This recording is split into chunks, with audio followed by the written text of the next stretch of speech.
Chat, bruh. Chat, bruh.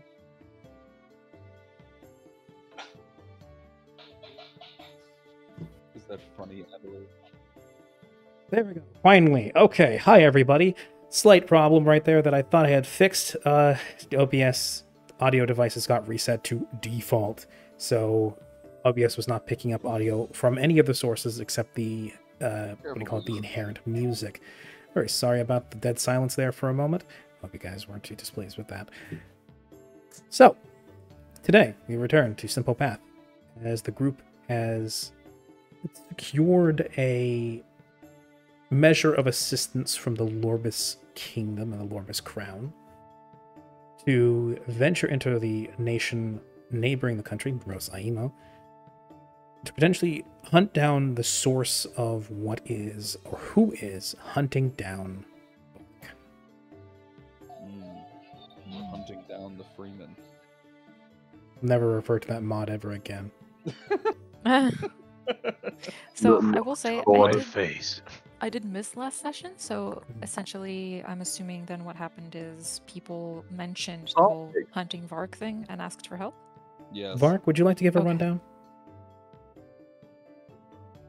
Seeing as you are at the epicenter of this particular controversy, issue, conflict, whatever you want to call I it. suppose we can call it that, yes. Conspiracy. The Vark conflict. Mm-hmm. The Vark arc. The Varkark, yes, indeed. Mhm. It is What called exactly Varkark. would you like to be summarized? What So- happened the previous session? Yes. All right. Well, the main part of the session was definitely the royal court proceedings. There was a little bit of stuff that happened before that, namely that Malady returned from her friend. But in general, everyone simply gathered at the palace to join the royal court in its proceedings during the morning hours.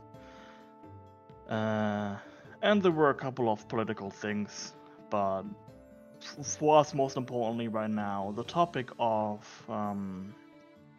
people impersonating official guards came to notice, or was brought up.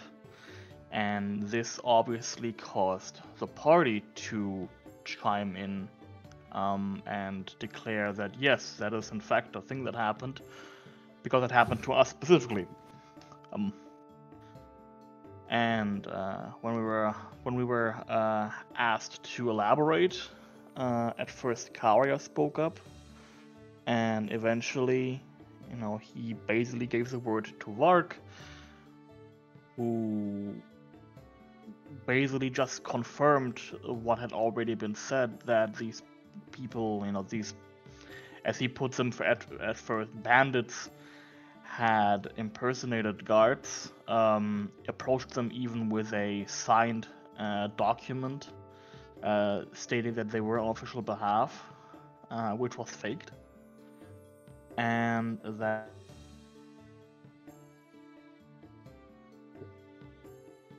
He faded out. They got him. Oh no. They got him. I thought that was just on my end. I got worried.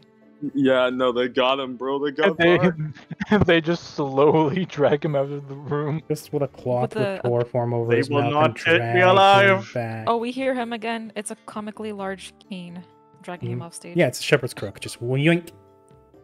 Anyway, please, Okay. you can resume. they will not take me alive.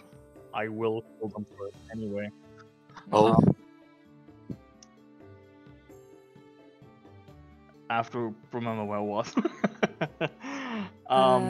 Basically, we don't know who these people are yet, but what is clear is that for one reason or the other, they're after the belongings or something that belonged to Vark's master, namely a person called, I open up my notes once again, Lydia. The Rose.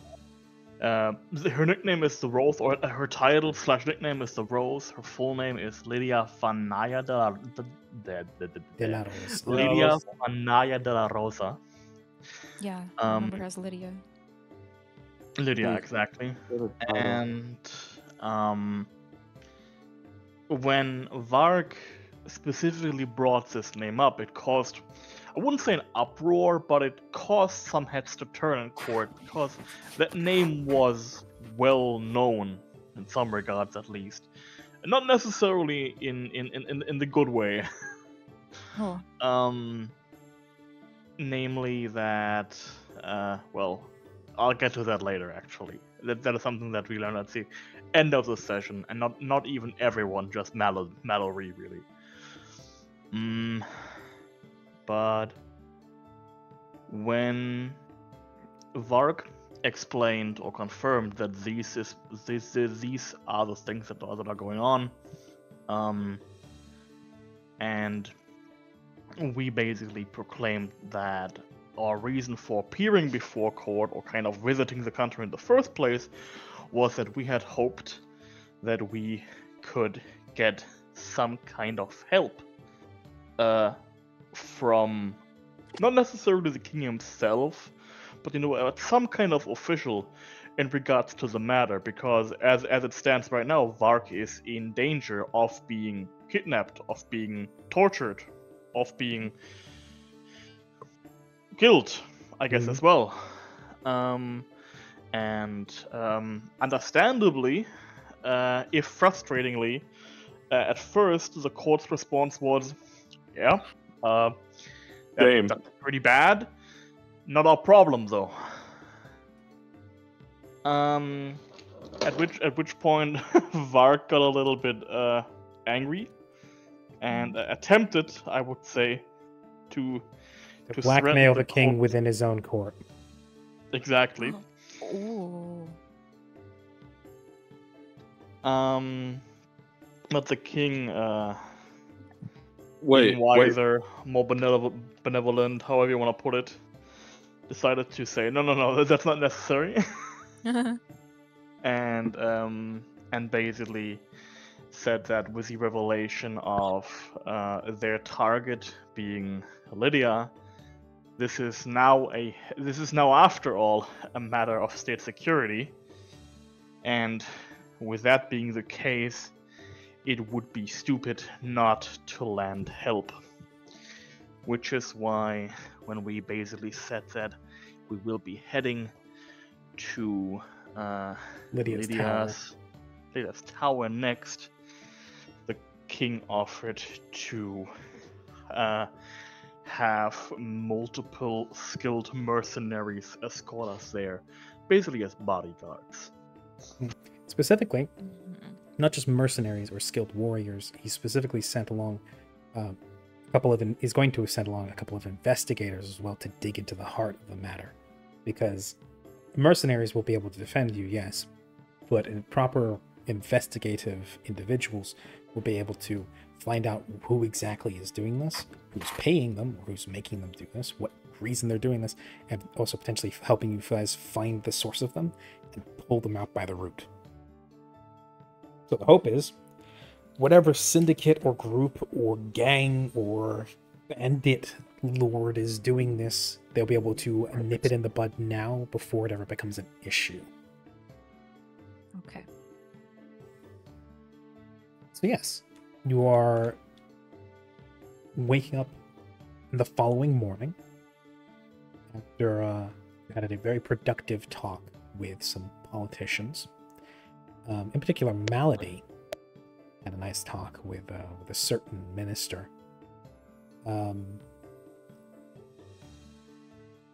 And almost found out something interesting, but missed the skill check. Sag. But you guys wake up the following morning, and it is quite early. But the insistence from the advisor to the king was that you all pack up and get ready to leave early. So it is roughly around like 6 or 7 in the morning. It's a foggy day out. The sun is obviously starting to rise as it peers through the mist, but it's still obscured, and with the sun being obscured by fog and the ground being heavy with mist, You all exit the hotel, checking out, as your final day within Lorbini concludes. Holo's just packing up his monstrous amount of books into the Yes, your new hoard of literature. my new library. Yeah. My new. Part of the reason that our dear autistic friend Holo got this big ass cart is to hoard. More dragon than The Lucaria is. Holo's autistic urge to hoard books. You know, something else I just remembered. What's up? Last session, when Quest asked everyone what they were going to do, I said that Siren was going to go to the university to see if Yes, you did. We find didn't out cover any that because you magic weren't stuff. present for the last one. Yeah, I wasn't there, so I'm assuming that'll Then- either not happen or at some other time. Then that will happen, and we shall wind Oh. back time a little bit to give you your opportunity to delve into the questions you wanted to ask. Because that, I'm not just going to blow past, because that is of actual consequence to Siren. Oh, I feel a Okay. little bit heartless if we didn't cover that. So, I don't know. anybody else, if you have any other affairs you would like to sort out within the city, I would advise you to start thinking of them now, while Siren. Patchy, I guess if, before we get started on this, that swordsman and Flick encountered in the village, where did he say he was He's from residing at? Rosina. Rosina, Specifically, he lives perfect. in the capital. Generally, a safe bet. Something you would learn from your time here in the Quadranon is that each of the nations has a color palette they tend to follow. And if someone is wearing a particular color, that usually states either a certain amount of national pride, an allegiance to the military, or they're just wearing it as part of an ensemble. But within the Quadranon, colors and outfits are a statement. Okay. Within Lorbis, black and gray is common. Rosino, red, naturally. It's the country of roses. Flaminsk is generally yellow and black, usually. So I think bees. That's not foreshadowing at all. Has nothing to do with, and has nothing to do with the fact that Flaminsk has been completely unfocused on during this entire arc, and they won't come out of the blind side with a cloud of insects. And Naya, if I remember correctly.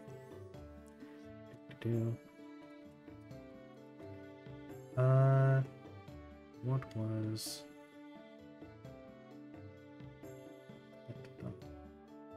But yes, the swordsman you encountered was from Rosino, which is evidenced, at least in part, by the fact that he wore scarlet red. Let's see. Scarlet Santiago. He was a red mage. Here we go. Where in the world? I'm in San Diego. Naya tends to be dressed in blue. Nayans tend to be dressed in blue. So they tend to wear the somber navy blues. Not even navy, like cerulean. It's a very common color. And yes, so that's generally how it goes. You've got black and gray in Lorbis, red in Rosino, yellow in Flaminsk, and blue in Naya. Okay. Primary colors. Yes, which is making it more difficult for the king, as he's currently trying to think of a good color palette to switch to off of black and gray, now that the country actually has access to pigments, or at least can afford them. Oh. Unfortunately, all the primary colors are chosen, and green is on the table. But yes, the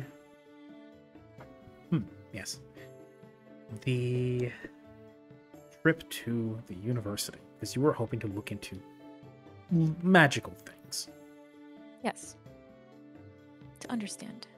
And yes, they hive nothing to hide, Grim. Yes, exactly.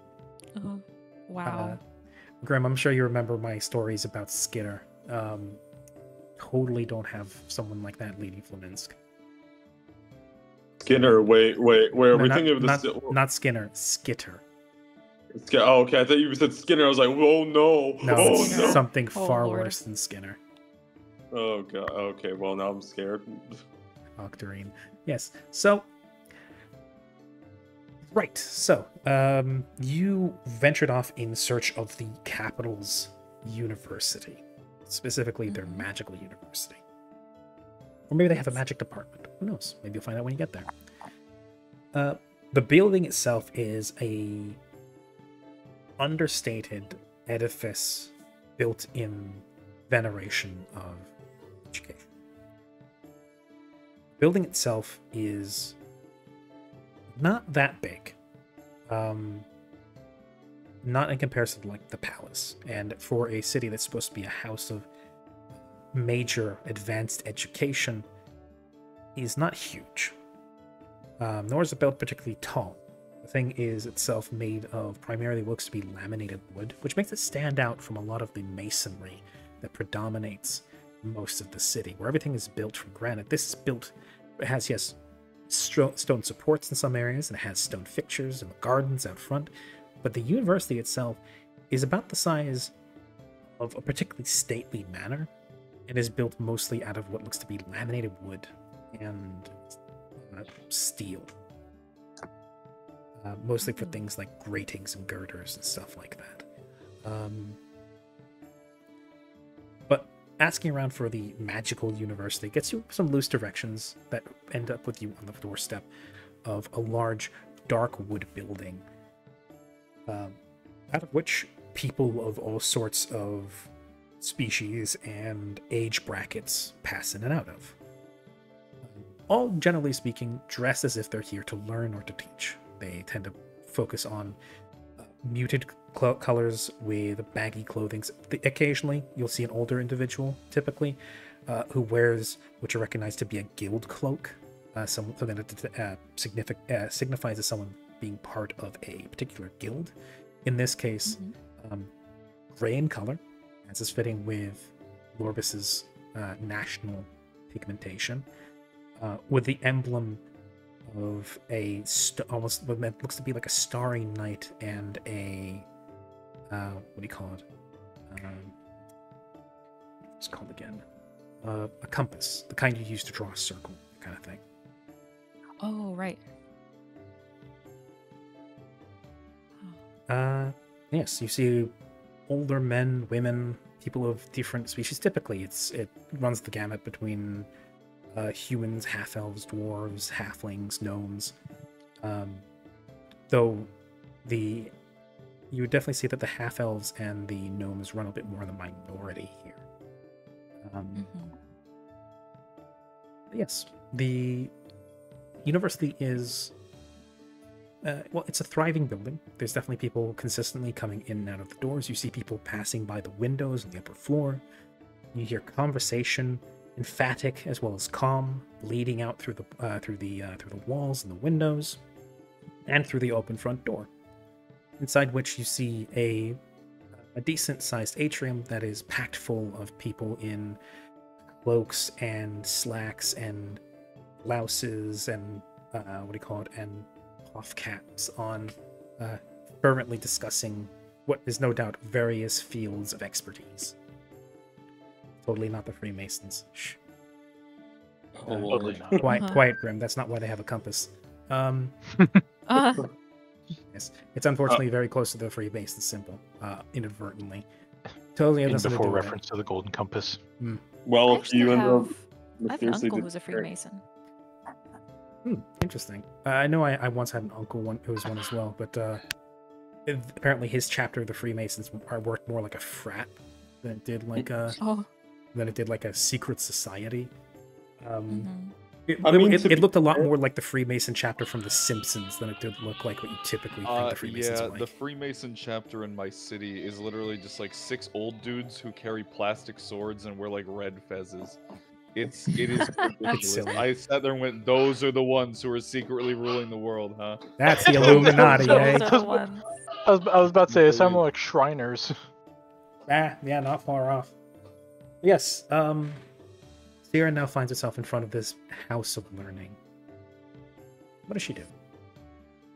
Well, Siren is taking a moment to take all of this in as, I'm assuming she at the very least received like, the standard basic education in her village, but she never went to university because obviously they didn't have one in such a small village. Given the So size of your she's village, just- most of your education probably would have come from your mother.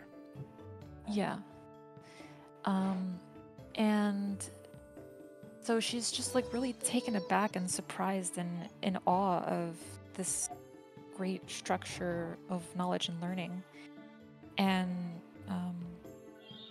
she approaches, just like slowly taking everything in as she approaches the front door. Is it open? Oh yes, it's cracked half ajar as people just kind of pass in and out. You see people bustling back and forth from one wing of the building to the next, some clutching books, others with sling bags or backpacks. All, generally speaking, dressed not in robes, but in loose clothing that would be comfortable to sit in, you think, for longer periods of Right. time. Very much like casual wear, if by all accounts. Some have their own little adornments here or there. Some wear accessories. Some don't bother at all. As with any house of learning, there are also various states of hygiene, which of course is always pleasant when you're packed in a tight space with other people. Absolutely. It's university. Not that Siren would be particularly familiar with that, but I think at least a few of us would know what that's like. Yeah. But she's fascinated regardless. Take a shower, Hmm. bro. So yes, Take a shower. yeah, there's almost certainly at least a few men, ladies, and otherwise in this building who probably don't shower enough.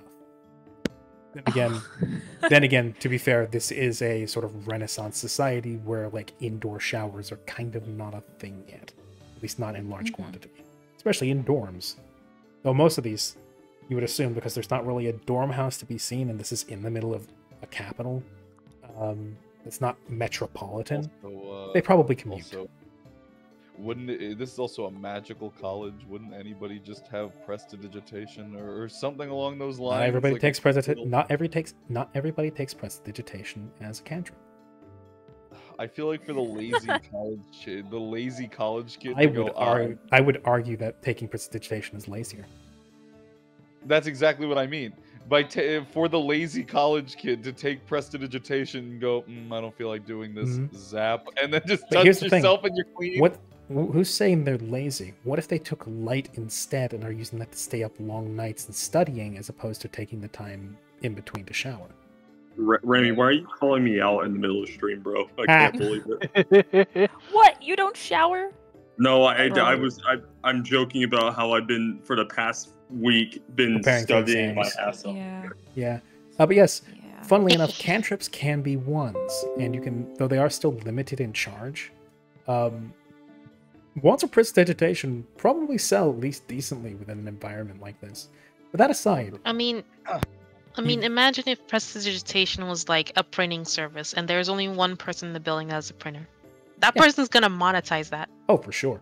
You can absolutely bet that there are going to be people within the university who learn wand making, and then immediately start using that as an early business platform to jump off and earn money by selling That's wands a of bad light and idea. prestidigitation and and mage hand and things like that to make some early cash with other people who are focusing on more direct magic as opposed to magical crafting.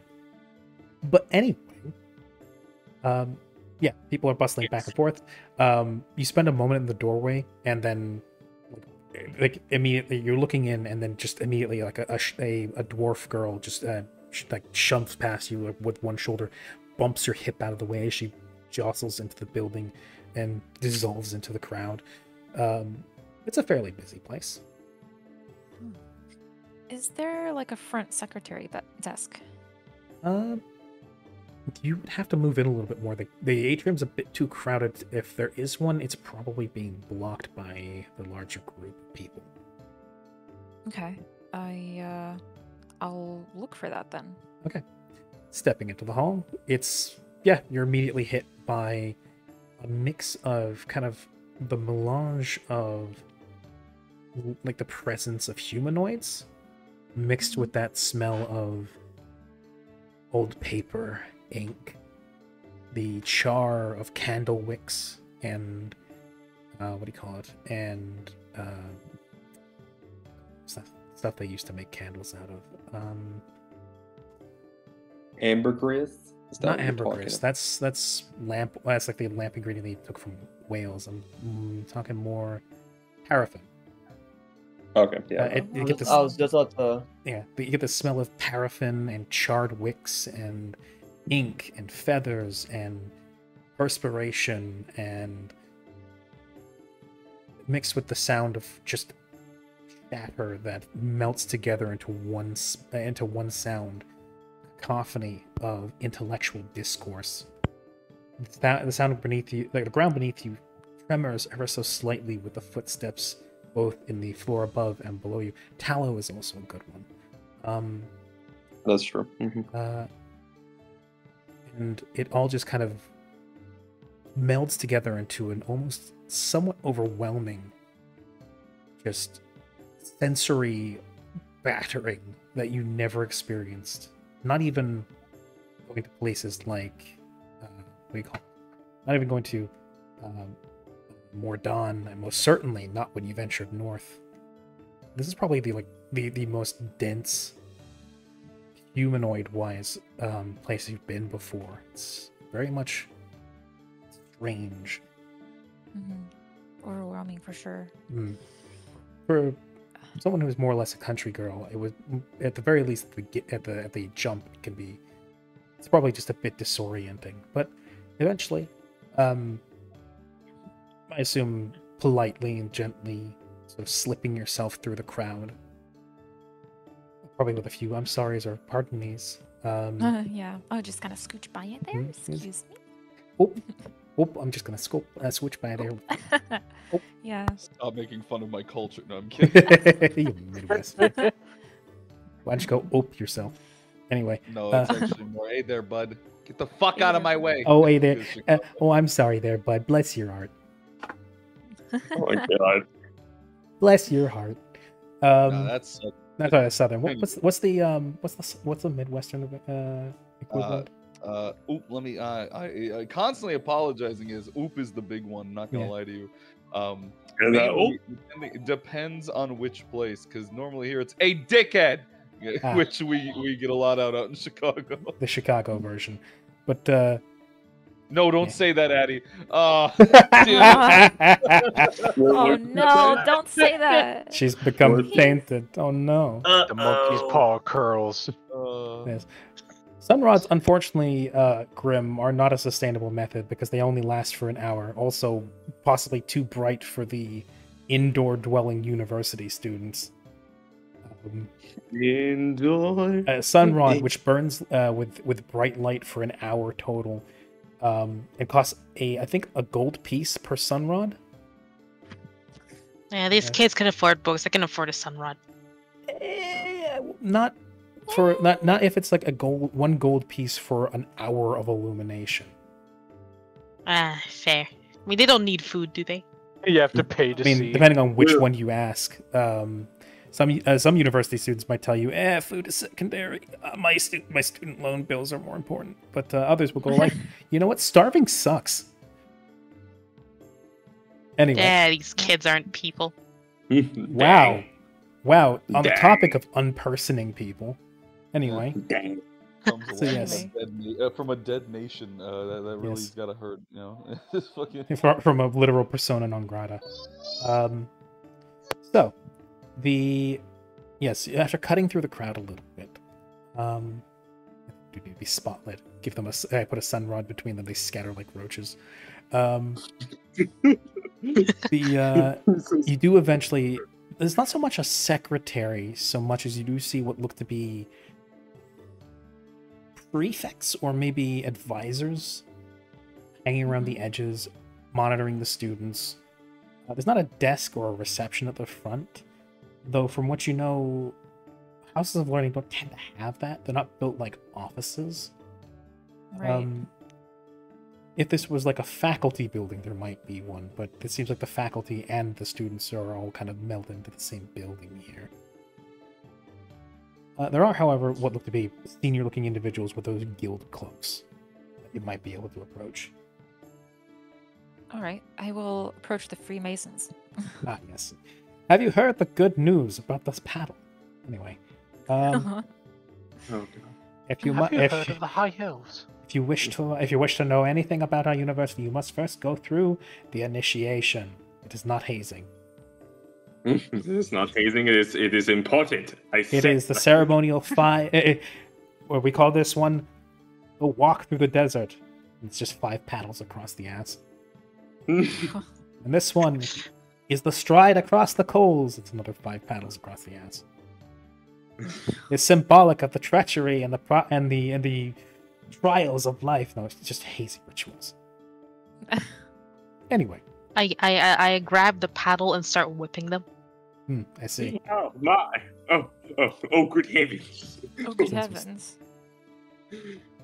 Illusory trying to keep Mother. publicity. Custodians, they're just faking it. Anyway, so approaching one of the Freemasons. There's a few here. There's, as far as you can tell, 3 within direct eye shot. One is what looks to be a dwarf woman who is, what you can tell, graying, silvering at her temples. Chatting with an older-looking fellow with a long, wispy beard. Not unlike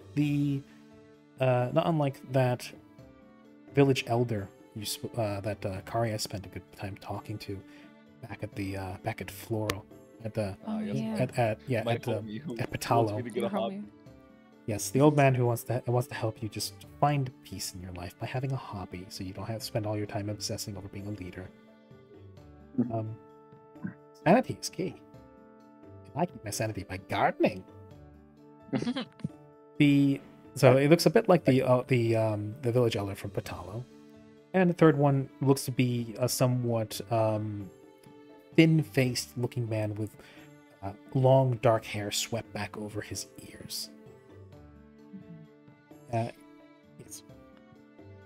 I will approach whichever one looks to be the superior of the other, or if they look the same, I will approach the older looking man. Well, there's no immediate demarcations that paint one. Like, there's no badges, there's no insignias as per like military. They all carry the same gray cloaks with the same insignia on the back. The middle-aged looking black-haired man seems to be a bit more severe in face, whereas the older gentleman is impassively speaking with the far more impassioned dwarven woman who seems to be very animated about her side of the conversation. Oh, okay. Well, if he's occupied then with the conversation already, then I will reluctantly but still respectfully approach the sharper, harsher looking man. Sorry, I just had to go grab some medication. So, Turns out he's like the most jolly person. he's the nicest I'll guy say- alive. Who the fuck are you? Turns to the black-haired man turns to Siren and says, "Yes, Potter." Yes, Potter. God damn it. It's literally Snape. How did you know? Anyway, Hey, School of no. Magic. That is Mr. Jackanape, and you be nice to him. mhm. Oh. The man turns to you as you. At first, he doesn't. His eyes kind of flick to you as you're approaching. After all, this is a big hall. People are walking to and fro. Can't always assume that when someone is walking in your direction, they're immediately coming to speak to you. That's how you get someone waves in your direction, you wave back, and they're actually waving to the person behind you, dealio. And that's always embarrassing. This kid was totally never picked on in class for stuff like that. So, the dark-haired man, once you approach close and stop in front of him, eyes you up and down, and says, "It's a bit late. It's a bit late in the process for new arrivals and applicants. I don't suppose you're here to be a student. May I help you?" Oh, yes, yes, you may, hopefully at least. As fascinated I am by this learning facility, I'm not here right now, at least, to be recruited. I'm coming as a civilian wanting to search the library for specific knowledge, if I may. I strive to wonder where you might think that a university might be non-civilian. I suppose it's me being pedantic. So you wish to tap the archives of our university for arcane knowledge. Any, If I may. Well, the university is itself still a facility propped up by tuition and the contributions of its students, but it's not mercenary by any measure. Our information is still open to the public, in particular our library, besides the restricted section. Such, you are free to delve in and find what you wish if you are in need of an expert. I'm sure there are plenty of students studying their master's thesis who will more than happily divulge what they've studied, or even happily take on a guinea pig if you're looking for something like that. But I'd be very careful. Students are notoriously unhinged with some of their theses. If a student cannot help you, and you're looking for someone who is more solid in their education and their experience in a matter, the professors may unconditionally, but still only in their free time off the clock, agree to help you. So if you wish to find a particular professor in a field who might help you with a problem you have, or just a matter of knowledge that you wish to investigate, then it would be up to them whether they acquiesce to such. I see. Well, I should begin by asking then, in regards to magic that involves the sudden disappearance of an entire village, let's say, which professor would you say is more inclined to be an expert on that? And when you say disappearance, you immediately see his mouth begin to start moving to say something. Then you say, of an entire village. His eyebrows immediately screw up, as if he just bitten into a lemon. And then you keep speaking, and he says, "Did you? I'm terribly sorry, but did you say the disappearance of the entire village?" Yes. The village I lived with my family and all my friends and everyone I've ever loved. Nobody speaks of this. No. Well, we were a rather small village, and I'm the only one who was not in the village when it disappeared, so no one else but myself knows of this. That is... You have to excuse me a little for a moment, but that is a bit hard to believe at face value. But I am curious. Now, aggrieved as I'm sure you were at the time, or at least bewildered, did you find the presence of mind to at least walk through the area where the village was to ascertain whether it was still there? I did. I took the same trek back that I always do when I leave the village, and I just kept finding the same empty field. And I thought, maybe I got lost, maybe I went in the opposite direction and I just missed it, but it was there for sure, or it used to be, but it was just grass. He purses his lips for a moment and says, "Then you are either dealing with, at first I assumed illusionary magic, and it's still not entirely off the table. But in which case it would have to be a particularly powerful phantasmal illusion to convince you that it had disappeared materially entirely. And that's, as strange as it sounds, far more work than simply disappearing the village itself." Taps his chin a little bit. You see his black hair kind of bob a little bit as he does so. One arm comes up, cupping the elbow to the other. Scouting a particularly convincing illusionary spell, in which case, why? If it's a small village that nobody's even spoken of disappearing up until now, then it wasn't one of enough consequence, no offense meant, to bother erecting such a powerful illusion, even if they knew you would not be outside of it. No, that would be nonsense. In this case, you would wish to speak to the Professor of Conjuration. All right. Conjuration is the art of creating and moving things from one place to another, whether that is summoning something from a parallel plane or shifting something there. In effect, it is summoning a thing to you or away from you. This can mean energy, material, or people, or even creatures of different types.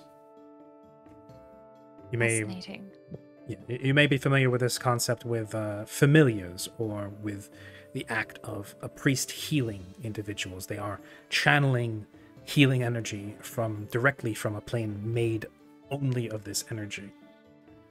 In effect. Oh, yes, when explained in that matter, I understand a lot more. I myself am a priestess. I heal, and I have on occasion summoned creatures of wind.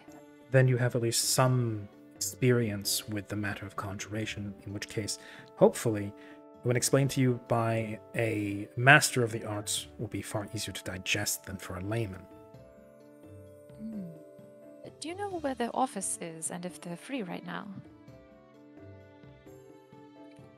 You may find this perhaps a bit hard to believe, but you're speaking to the Professor of Conjuration at this moment. Oh, well, that makes things a lot easier. I never said I would help immediately. No, I understand.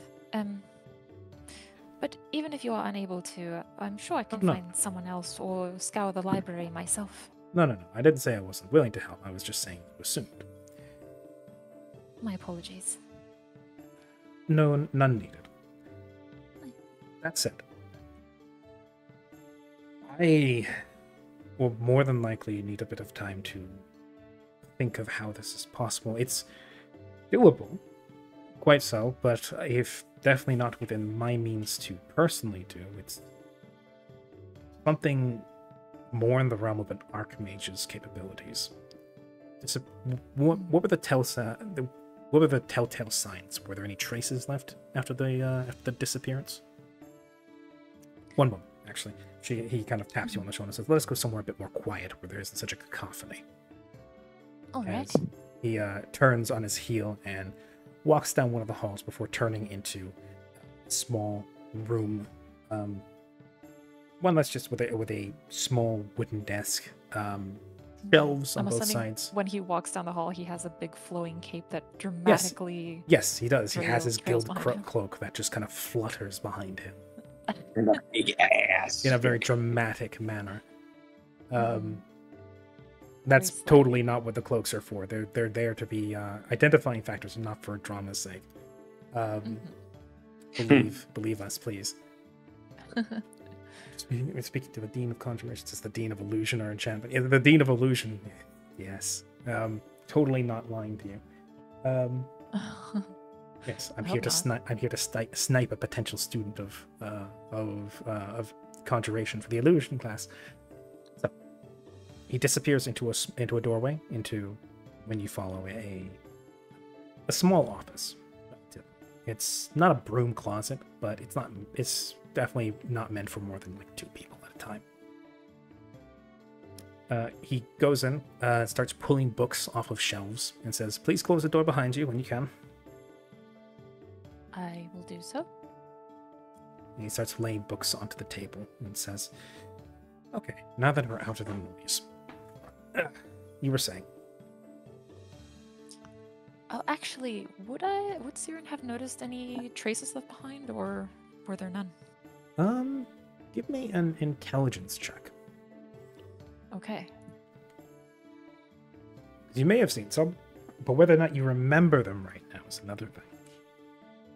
16. The strangest thing about what you can remember, and you've said this before, and it's the truth as far as you know, there were no traces.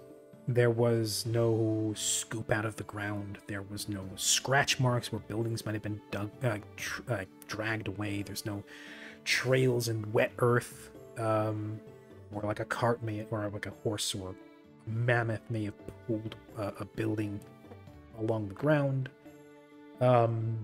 No disturbance in the ground that might indicate like something flying. It just looked like a grassy field, and that was the weirdest thing, because there weren't even there weren't even traces of the foundation left over, where like there would have been squares of bare earth or stakes that had been hammered to the ground where tents were. Nothing. So Siren will say to him, there were absolutely no traces, nothing in the ground, no bits left behind, no holes. I ran through the field, yelling for people to see if maybe they were just hidden underground or something, and no one responded. Absolutely nothing but the sound of wind. Nothing at all. Strange indeed.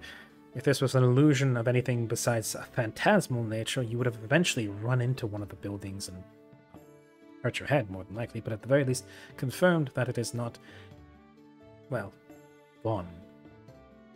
Once, one of the key signifiers, or one of the key breaking points of any illusion, besides ones of the phantasmal category, which is a subcategory of illusion, that forces the mind to convince itself.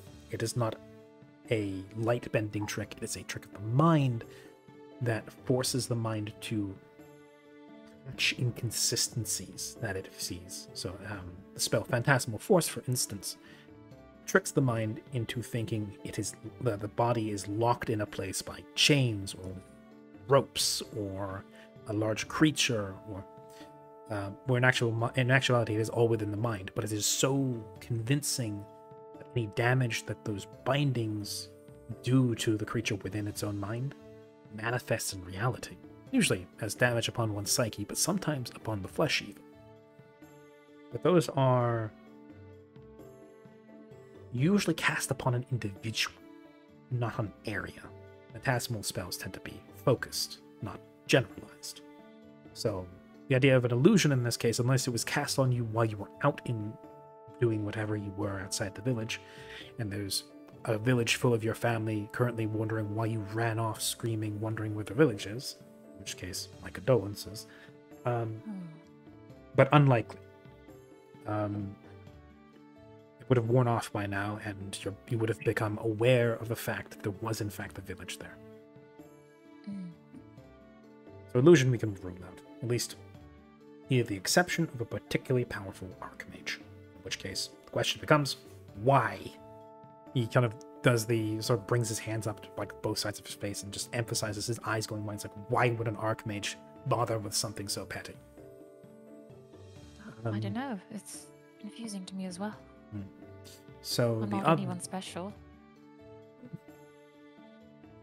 As someone who teaches regularly in a university filled with all kinds of individuals, special and not very special, that says that with a very haunted look,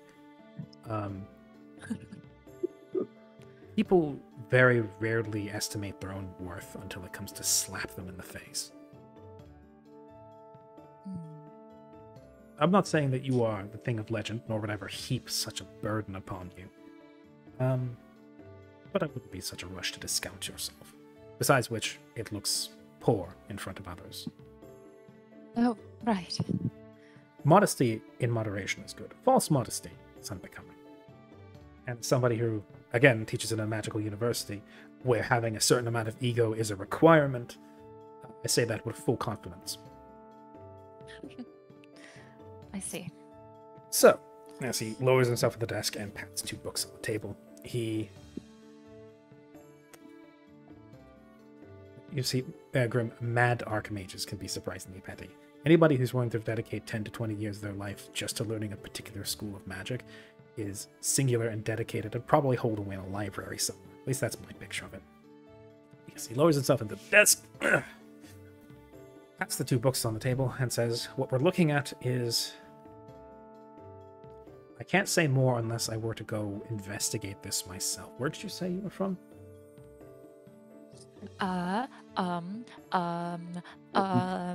Where did I write this down? Your village is called Dite. Yes. But we never actually decided where it was located. I remember you pointing it out on the map. It was. Hold on, let me look for it. Quick, put a location. The thing is, this can be entirely up to you if you. Well, I think from the beginning, what I remember is it was nearby where Mallory is from, but not in the same. In that kingdom. case, we might say you're from Flaminsk because that's pretty close. That or I do Maya, think both that are is very actually where it was. both are very close to where Mallory's home is. Flaminsk, in particular, is quite close to it. There's a lot of crossover. Yeah. Yes, you do have a predominantly you do have a faith which is heavily linked to this continent. So being from this continent makes sense. Yeah. Flaminsk can work. The fact that Siren is blue had me worried. Totally not Nyan. But maybe she's not like a particularly flag-flying nationalist. Who knows? I don't know, man. I tend to group them all together.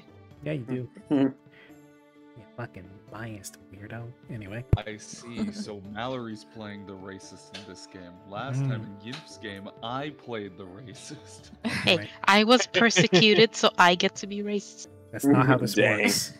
That's not how this works. That is two Oh. wrongs do not make a right. Mallory. So what did your people do while I was being persecuted, huh? What did you do? You were literally across the border. Got disappeared. We got Got, eviscerated. got Yeah. better. No, Got we, better. we got poofed. Mallory Yes. yelling at an open field. Where were you? But yes, Siren. I'm from the village of Dite in Flaminsk. That is the one that disappeared. Well, we can definitely say that I have never heard of that village. That doesn't mean that others haven't. I might take up a little research trip. Oh, well, I hate to remove you from Oh, hardly. your duties here just to investigate some open field with nothing there. Hardly. You most certainly seem very much convinced of this, and whatever the case, I very much doubt you came all the way here just to lie to a singular university professor as a prank. Unless you're saying that you are a No. priestess of a trickster goddess. Oh no, I'm a priestess of Miluna, and my priestess herself, s- someone- my goddess herself has confirmed it is in fact gone. He kind of stops for a moment and says, "I think your goddess spoke to you." Well, I mean, Crazy it's woman. very- You, I'm crazy.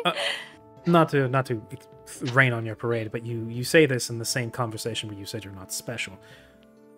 Now, either we have to start asking an enchanter to probe for the soundness of your mind, but I won't insult you by immediately jumping to that.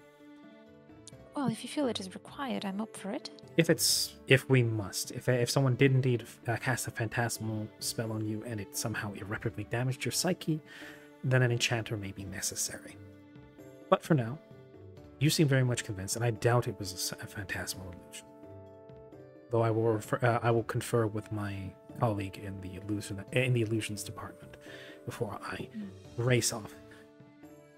But I think you're very much convinced of this, and if this is indeed an issue, people around the area will have noticed that Dite went missing as well. If not necessarily the larger administration of Flaminsk, then at the very least the neighboring villages will probably have noticed that trade and communication stopped some time ago. Asking with them That is true. may point me in the right direction, and then when I find the erstwhile home of your people, I can have a look at any traces of magic myself. Because as I am right now, I'm only going off of one very, one potentially traumatized individual's testimony. Yes. There's one thing we've learned here in Lorbus is that testimony tends to be the weakest form of evidence. Indeed. I will say, I will do whatever possible, whatever necessary to get back my family and my people. That is but a if it heartwarming means sentiment, putting but I will be you- careful with that. When you say things like "I will do whatever is necessary," fate has a strange tendency to take that very literally. I would be tempered in my... I understand you, Mr. Holman. Very Be much careful so. with that. Carefully, especially with those words like that. There are other people you may consult at Masters in the Magic who may look at that as an opportunity to exploit you. So, Well, given that I'm the one who was outside of the village when it disappeared, I won't put myself in danger since I, from what it looks like, am the only one who is able to save it from the outside. So I won't Potentially. put myself in danger, but I also don't want you to go and put yourself in danger. What if you go and investigate and you disappear, and I am held responsible? I shall leave a note with my contemporaries then. Specifically letting them know that this was my choice as a grown adult, and that you are not to be held responsible for this. I that- appreciate that, although I Do don't know. you want your I home feel- back or not? Did you not just say that you wouldn't want you would do anything? No, yes, I do Then- appreciate help. I would just feel awful if I I would caused you feel any kind of awful. danger. I would feel awful if you were forced to go the rest of your life not knowing what happened to your home. So, if you would do anything to get your home back, let me do what I specialize in. I spent Alright. my entire life perfecting my craft, and as a scholar of the arts, and as a student of conjuration, even though I am a teacher now, I never stop being a student. And if nothing else, this is an opportunity for me to expand my knowledge even further. So not as a teacher, but as a scholar, and as a compassionate person, one compassionate person to another, I wish to help you. Well, all right. Very good. Although, when do you plan to leave? Well, probably not too soon. Not break of day or something. I will have to drop a curriculum for a replacement if he's going to take over my lectures, as well as coursework for my students. Though, as is normally the case, many of them take over at least a portion of their education, especially the older students take over a portion of their own education as they advance in the curriculum. In fact, quite a few are currently on their journeyman trips, out to go practice a trade for a year before returning. So, it's not quite so bad. I will have to prepare something, organize a replacement, and then allow for possibly a month or two of my absence, depending on how quickly I conclude my findings when I find Dite, or what was left of it. The...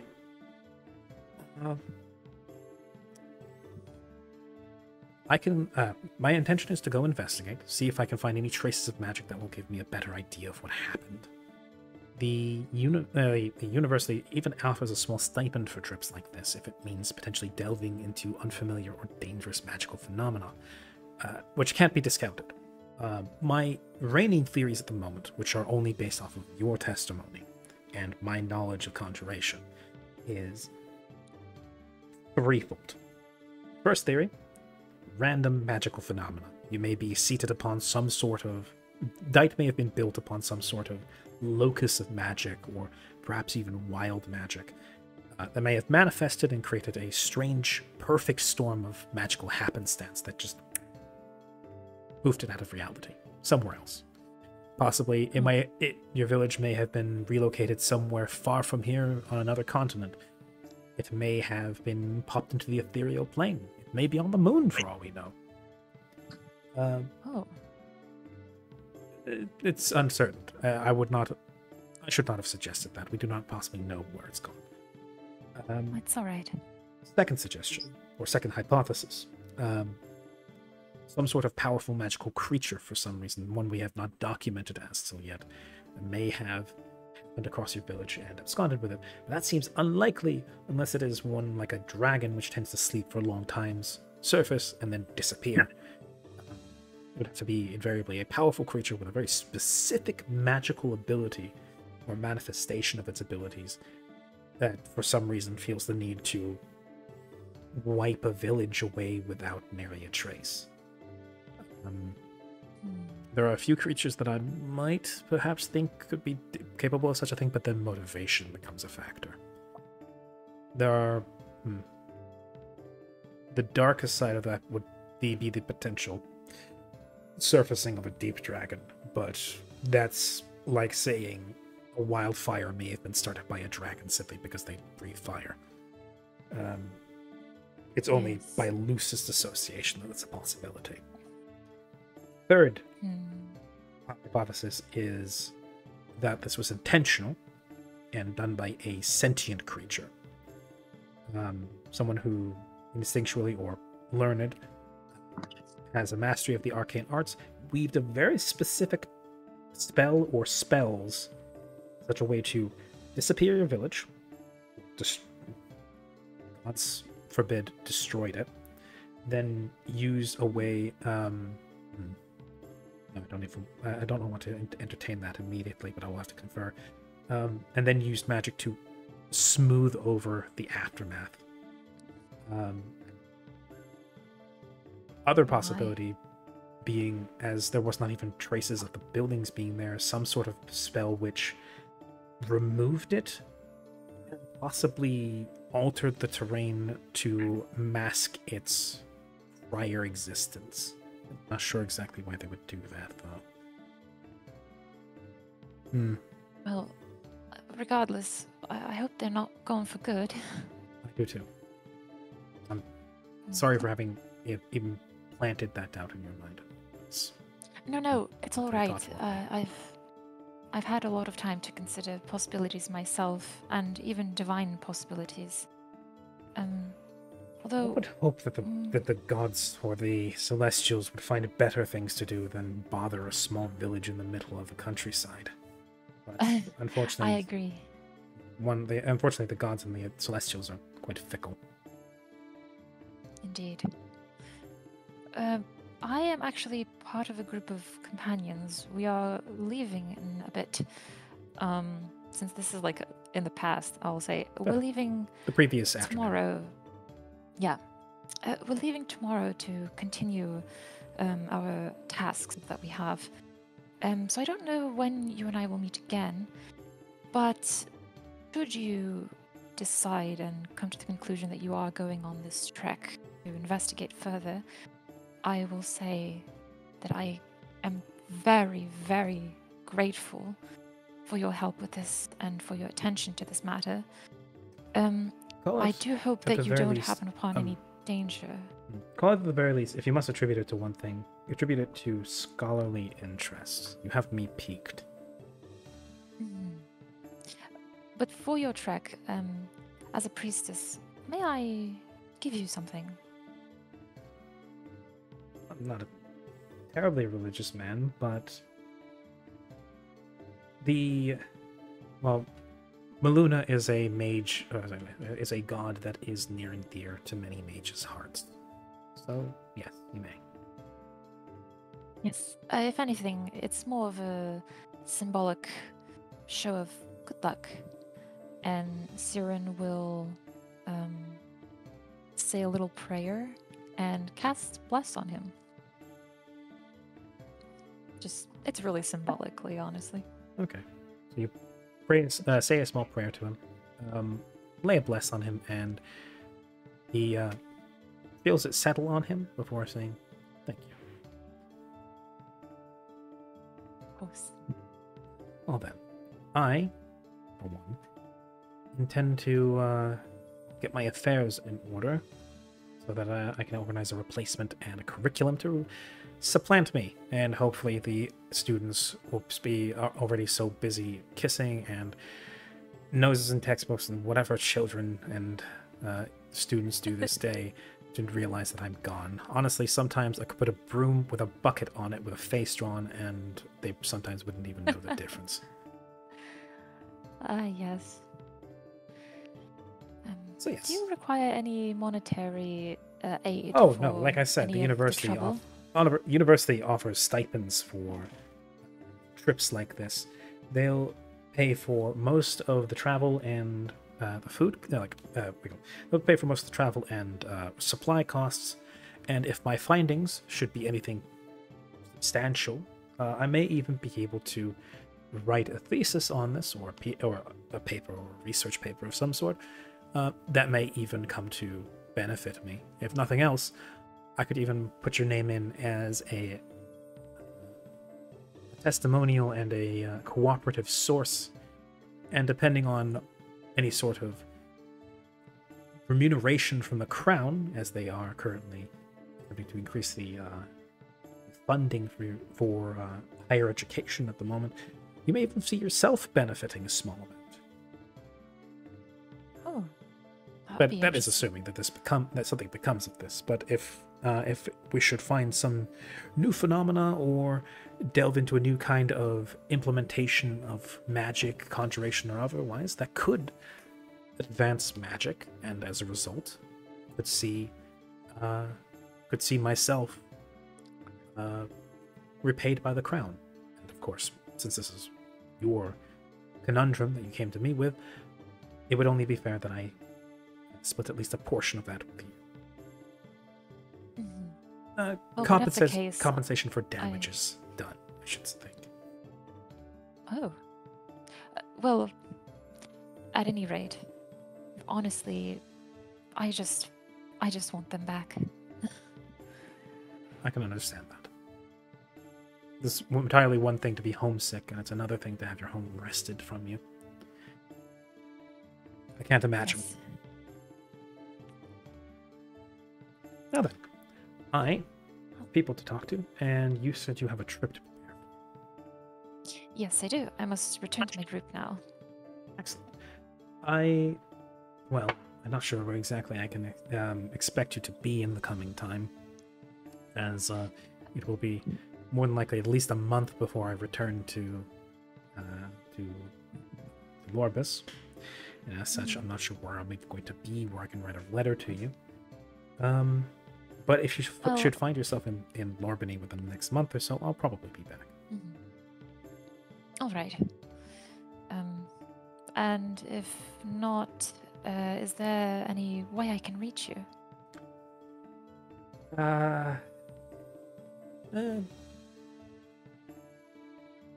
Post Horse should be able to.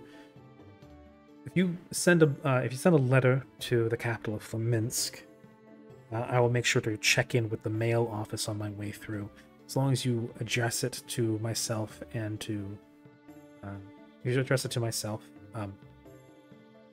they should be able to, when I give my name at the office, then turn the letter over to me. Speaking of, what is your name? I realized we never introduced That's true. ourselves We to each never other. introduced one another. That completely passed me by. I hadn't even noticed. Silly.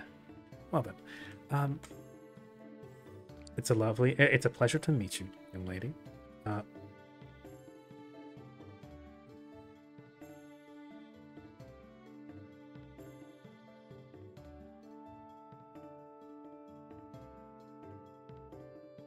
I still alive? Yes. Okay. Well, yes. There we go. Died Yes. temporarily there. Did you catch that? What I caught was, "It's a pleasure to meet you, young lady," and then you cut out. Okay, so just in time for me to seem like I didn't have a name come up. Lovely. My name is Yes. Yes. My name is Theodore Romrick. You may call me Theo. Oh, it's a pleasure to meet you, Theo. My name Yes. is Sirin Vishara. It's lovely to meet you, Sarah. Normally, I would ask people to refer to me as professor, but we are not student and teacher. We are contemporaries in this. So, formalities do not matter too much. Now, as he rests himself out of his chair and picks up one of the books and slides it into a large pocket in his coat. He goes to the door, opens it, and letting in once more the cacophony in the halls. He says, "It's about time we'd be off."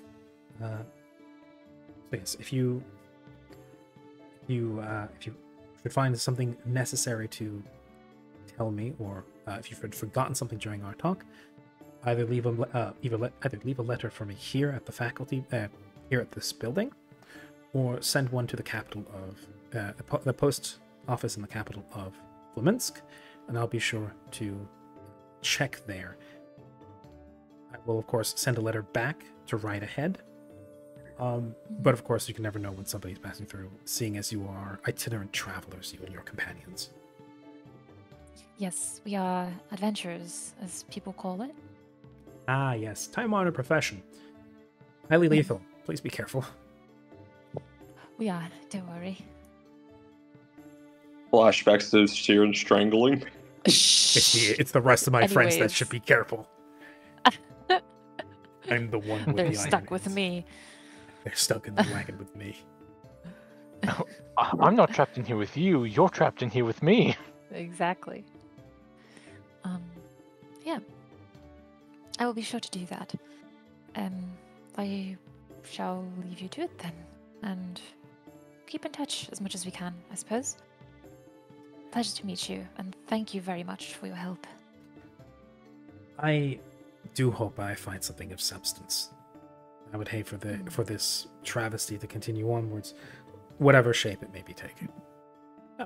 As he steps into the hallway, and you see him branch off to the left, down the hall further into the wing of the building, away from the atrium. Yes. I will make my way back to the main lobby where it was like crowded with a bunch of students, and just kind of push my way to the entrance again. Yeah, and you make kind my way of back have the to. group. You either have to like flatten yourself so you slide between, or in some cases actually push your way through. It's unfortunate. It's Well- not shoulder to shoulder, but it's packed It's a lot. enough. It's packed enough, and it seems like classes are yet to be in session. It is quite early. Mhm. Or maybe it's lunch break. And what did you say his last name was? Romrick. Okay, Theodore Romrick. Okay. Students shouldn't feel bad about pushing them away. They're literally second-class citizens. Damn. What the fuck? Considering they're people who are currently in higher education, I'm pretty sure that's not the case. But you know, No. What This is- time of day is their second class, so they are citizens in a second class. Oh, nice. Yeah, now push him. And yes, Grim, he No. lost his Theodore lost his name in a game of faculty poker against the professor of illusions, who is a fairy. Oh no. Top of the morning to you, laddie. No, not No. No. No, different fairy. It's going to. Not again. Oh no, not again. Is the clap thing still canon? Yes, Yeah, I'd assume. Oh. he does all not I'm gonna allow say applause is- in his classes. If he does, he That's right. phantasmal forces your mouth shut. Yeah, Lamusi died. And your so hands it's to your kinda like a sides. Labusi. the Labusi? Lamusi is somewhere else in the world. He Oh, is no. still on his perpetual quest and dying Of repeatedly. dying and not dying and dying and Mhm. not dying. Meanwhile, Lamusi in a barrel out. Hello. Malusi, Hi, Malusi's hello, currently anyone out there? Malusi's currently experiencing what it's like to be Dormammu in the first Doctor Strange movie. Mhm. Me when I've come to bargain. Yes, attention students, can I have your attention, please? Steals your attention. Creates an entire class of ADHD. No. boy. No. No, please, I already have that. Please, no. That is actually evil. The fairy Look, steals it specifically so it can give it to pre-existing ADHD students so they can feel what it's like to have an attention span. Oh my god. Wow. Does it That is the specifically? most. It is horrifying and wholesome. Magic Adderall is kind of wild. Not gonna lie. Magic Adderall. Yeah, you know what? Yeah, that's Got, actually got that- students that's coming. really Got what- students coming to the illusion professor after class. Like, you gotta need more of that attention span, doc. Oh lord. Fucking magical pill pushing illusion professor in the form of a fairy. Yeah, no, that's canon. That's a thing now. Oh my god. Maybe not the pill Wow. pushing part, but the illusion professor being a fairy. Absolutely. So if we make like a medical cocktail of the rumor cookies and the Magical hyper Adderall. focus pills. Yeah, do we get a super in-depth understanding, or do we just have liver failure? You get something even worse. You get wiki dive syndrome. Oh no. You get no. you get the insane urge to walk into the school library, and the next thing you know, your brain is exploding with information, and it's suddenly 3 days later. You're starving, you're thirsty, and you still want to keep reading. This is an average day for me. Yes. You get magical autism. An average day in Apocrypha in the Elder Scrolls. Yeah, it's just that's. Well, actually, no. Not even like the urge to walk into the library. You just like sink to your knees, space out, wake up 3 days later with just a mind full of useless facts. Me. Your brain's swollen like Winky and the brain. He's just like me, for real, for real. Wait, did you say Winky and the brain? Pinky in the brain. And the brain. I just heard Winky and the brain Winky escape those lips, Ah, yes. Sully, and I'm Winky not in the forgetting brain. Brain and his magical house elf. it. Winky That's and the going right brain. up there with Chabberwook as Chewbacca and Haagen-Dazs as Haagen-Dazs. Hagen. Chapperwook. Haagen-Dazs is whom? Haagen-Dazs was Hagrid. Oh, god damn it. Sully Damn has it, an man. 1 second. incredible ability to get everything wrong when it comes to names. I'm so sorry. That's That's But so it's isn't it correct enough? Like, isn't it right enough One that letter. you know what I'm talking about? Not Chabberwook. No. Winky in the brain is close enough for us to understand, but it's still also yes. just far off enough for us to make fun of you for it. Yeah. Yes. You cannot escape this. You cannot escape. You do not come. Do not come. I'm gonna Rami. camp. Rami. Yes, I'm memorializing it. Done. Okay, so we jump There you go. forward. After everybody bedded down for the night, packed, got ready to ship out the next morning. It's a foggy morning in Lorbus. Lorbany, specifically. As you all are packed and getting ready to move on from this city.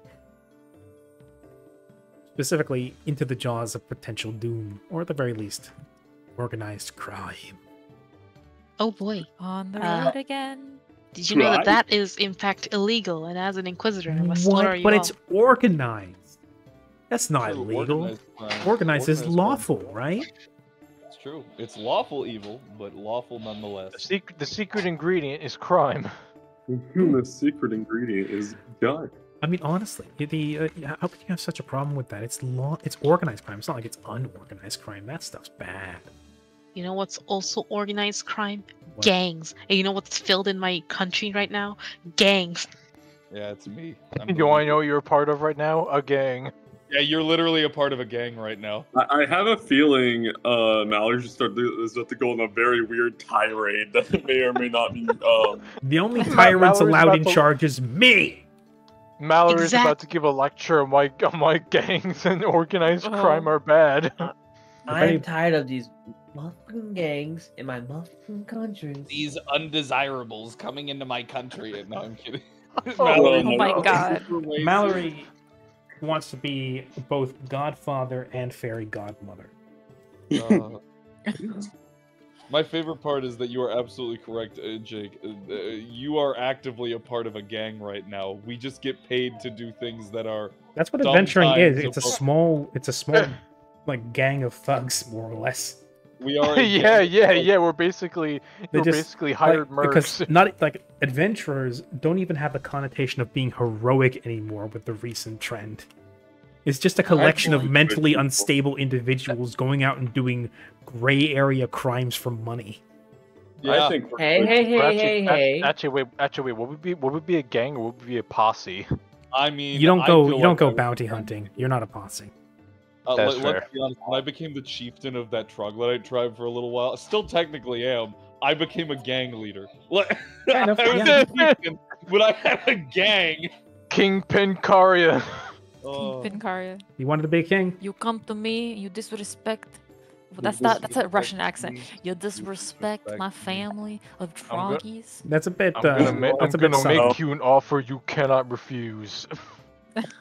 Say hello to my riddle to my little friend. Pulls out repeating crossbow. To my riddle friend. My riddle friend. Pulls out one of the troglodytes. Riddles you with bolts. Riddle me this. Anyway, so distraction aside. Yes. I'm so sorry So about the that. fairy did take our attention. Yes, the fairy did Yeah. take our attention. Can I have your attention, please? Once more. You'll never get it back, laddies. Damn. I need that one though, Mrs. Lady, please. One second. Uh-oh. What, Hey, did there you we just go. Kill a I just killed a mosquito? fairy. What was that? No, I killed a fairy. Oh. Wrong one. Wrong one. Okay, wait I a like the second. idea. I like the idea of a bard that one day just got so pissed off at fairies. The reason he learned to be a bard was so he could be as successful as he could to get as many standing ovations in theaters as he could.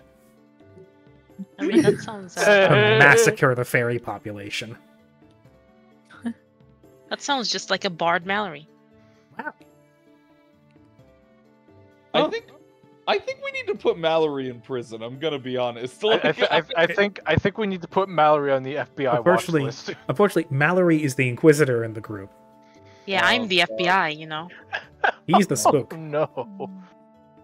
He's literally a persona non grata. He's this close to being a spook. The only thing he actually needs is real authority. Yes. Currently, I'm just bouncing off the law of the existing country without any actual power myself. Yeah, you But have once no I get that actual power, government. He's just like the FBI, flaunting his power around in places where he has no jurisdiction. It's okay, Mallory. You're already the Minister of War in Karya's imaginary brain kingdom right now because he gave you that with no question if you wanted it or not. Oh boy. Minister of War. Weirdly Don't enough, worry, Mallory's Harriet. actually more suited for being a logistician or being like a quartermaster. Yeah. Karya, I wiped out an entire troglodyte place, entire troglodyte team that took the rest of the party to do, and you make me a minister? Yes. In my defense, it took the rest of the party to kill the big ones. Yeah. The other little troglodytes were not a problem. I will be fair, they did get nuked. Quite literally. Oh yeah, they got popped like grapes. That's true. Smoky, But I didn't need no smoky help. grapes. I hate to say this, but if they wiped out the village and then came to you, you would have died. Probably. No. You had a very capable group of individuals under your employ, and you did take out quite a few troglodytes in your time in your decoy village, but they weren't the main fighting force. If they had diverted and the big ones had come and it was just you and Estinian left, you probably would have been forced to run. Listen. Mallory's just getting happy that they killed the farmers. All right, let them They do had- it. The farmers. Yes, you Shouldn't killed all be the right. you killed all the warriors. All the farmers are left over. Mushroom farmers. Yeah, yes, that's for me. That's left for me to kill. Yes. Anyway, like I said, distractions aside, you guys have your belongings together and you're ready to ship out for the day. Yay. Yay! Hooray. So, I assume this means that the group, what do you call it, collects themselves around the stable where their horses and cart are currently located. Yeah, I probably already went there and just got it all gathered up. Okay, getting all the horses all bridled up, hooked onto the wagon. Everybody's loading up, and Yes. as you guys get ready to like line up and leave the city, there's not a lot of traffic at the gates, so passing through is fairly simple. And waiting just outside the coming up just to the to the stable itself are 5 individuals who, considering the size of your wagon and the relative lack of people on the street right now, find it very easy to locate you all and approach. And the 5 I keep individuals. a hand. Hmm? I keep a hand on my hidden weapon. Not very hidden then. It's okay. It's inside the dress. Nobody looks there. So they're coming up to our cart, correct? Emerging from the fog, first as dark silhouettes and then eventually taking shape and color. What is this, Ravenloft? No, I'm kidding. Oh. The fog will swallow you later. Oh, wonderful. But emerging out of the You and your swirling big fog mouth. are, in the center, you recognize the figure of the advisor, and to his flanks are would look to be wait on. One particularly heavily armored looking halfling, a half elf, dressed in what looks to be relatively light clothing. Cool. And to his right, looks to be a human man and a woman, both dressed normally, I would think. Well, although one is currently leafing through what seems to be a handbook or paperback of some sort. Before they kind of come to a stop by the cart, not like in a line or anything, but close, and says, the advisor, stopping, tapping a cane onto the cobblestone road, eyes you all and says, "Good morning to you all," as a little puff of moisture comes out of his mouth in the chill of the morning air. "I trust you have found no issues getting prepared for your journey." After all the times we have moved, this has become rather normal. Good. Being used to Get used moving, to and it. being used to picking up and moving is a desirable trait for the challenges that will face you forward. I do feel necessary to speak on something, though, as he kind of settles his weight against the cane. Says, first of all, these are your escort. On my left here, points to the armored halfling, is Lady Maria. She's a knight of our kingdom and will be primarily tasked with assisting in defense of Vark and the group as a whole. To her left, the half-elf waves to you all, just sort of lazily, is Jorik.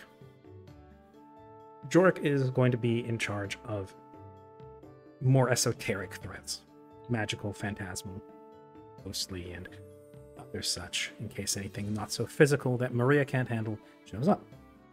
To my right, well, James and Jane. James and Jane are going to be here helping you guys investigate. They're going to be charged with information security and information gathering. They've also been instructed to assist you in making sure you don't run your mouth too much. Your information is going to be key, including how much you share. You don't know how many of these people you have in places, authority, or simply walking the streets. So, mum's the word. Now into a slightly more important matter, before my king shows up to bid you all adieu himself. He's sentimental like that, and he wishes to see you all go and make sure you all bid goodbye properly.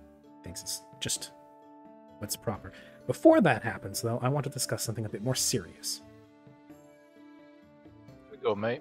I want to make something very clear.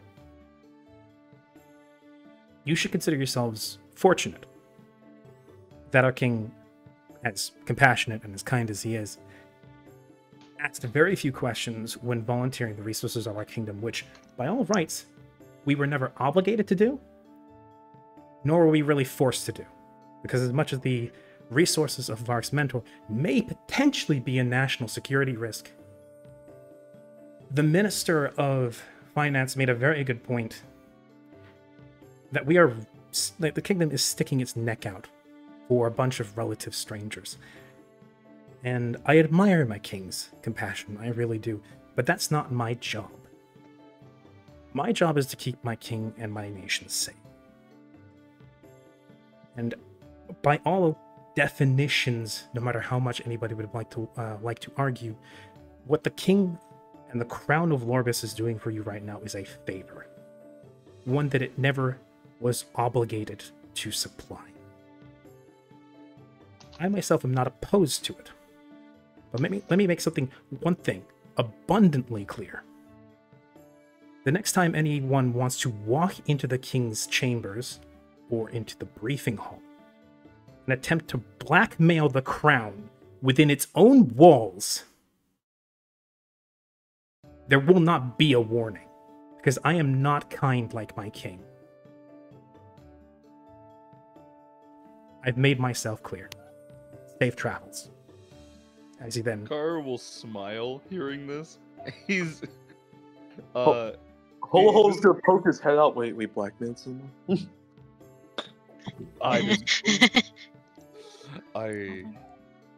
I'm happy to see that there is backbone in the kingdom. No, you don't understand. This isn't a discussion. This is not a time for you to be smarmy and talk back. I'm not speaking back. Kara's No. completely genuine. Backhanded compliments aside, this is not what I'm here for. Miss Malady would just clear her throat and state, we are extremely grateful for the aid that your country has decided to show us and the generosity of your king.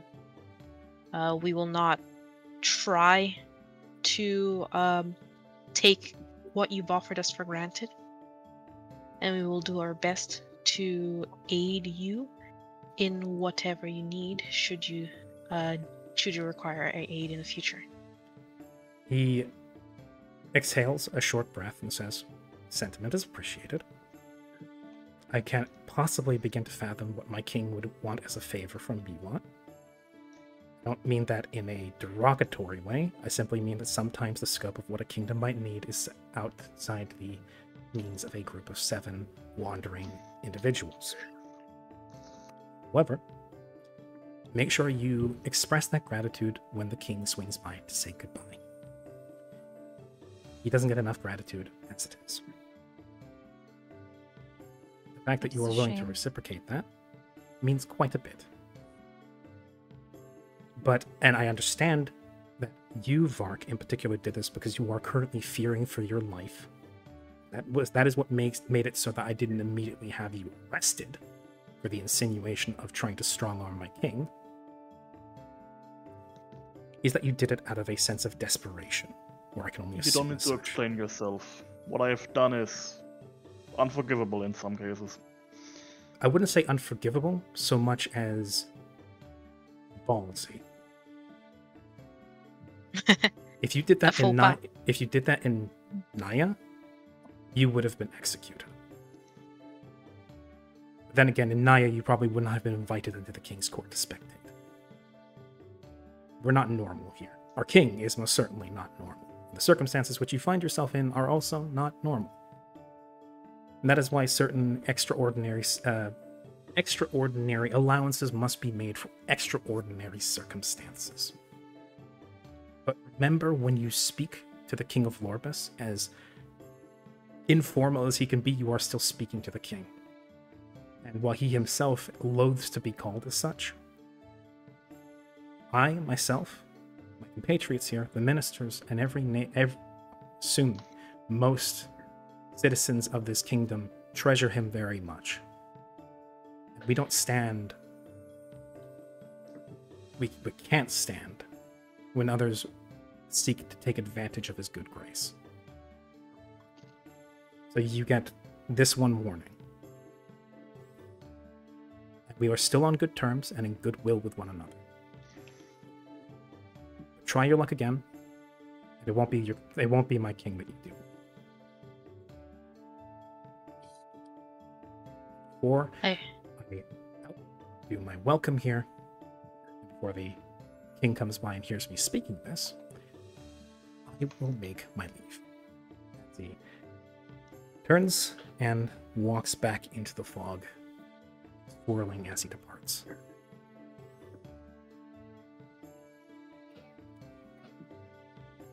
And the half-elf taps his foot on the cobblestone and says, "That was tense." I'm so glad to see such a thing. It makes me very happy, actually. I'm going to be honest, I'm not happy. Yes, Melody. Melody will just bring Esmeralda up close to the cart, just enough so that she's within reach, and smack him upside the head.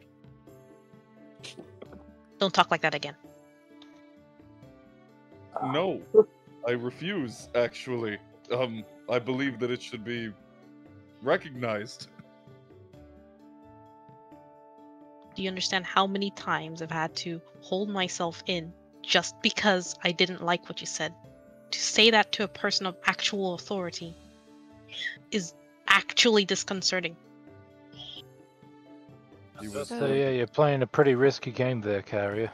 I don't think that I think that we're on two different wavelengths. No. So, Karia, I understand you were complimenting him, but to compliment him on having a backbone is to insinuate you expected him not to have one in the first place. Well, I didn't. Yeah, and the half elf actually speaks, and the advisor really doesn't look for anybody's approval. I don't think he really cares about your opinion, if I'm going to be honest. Well, that was neither here nor there. I was simply impressed. I mean, good for you, I guess.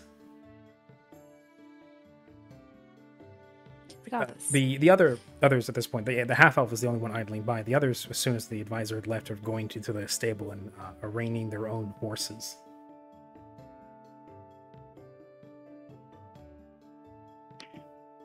The half elf kind of just looking obviously uncomfortable, just kind of walks over to the side of the stable, leans up against it, seeming to try and be like relaxed, but then just comes off as just being more slumped up against the wooden surface.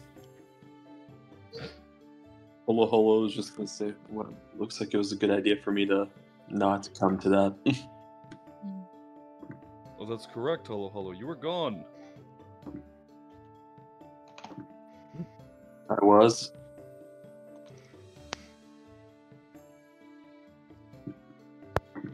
Doing... Oh, you actually want to know? Oh, okay. And Holo's gonna immediately just point to the piles of goddamn books that are now inside the cart. I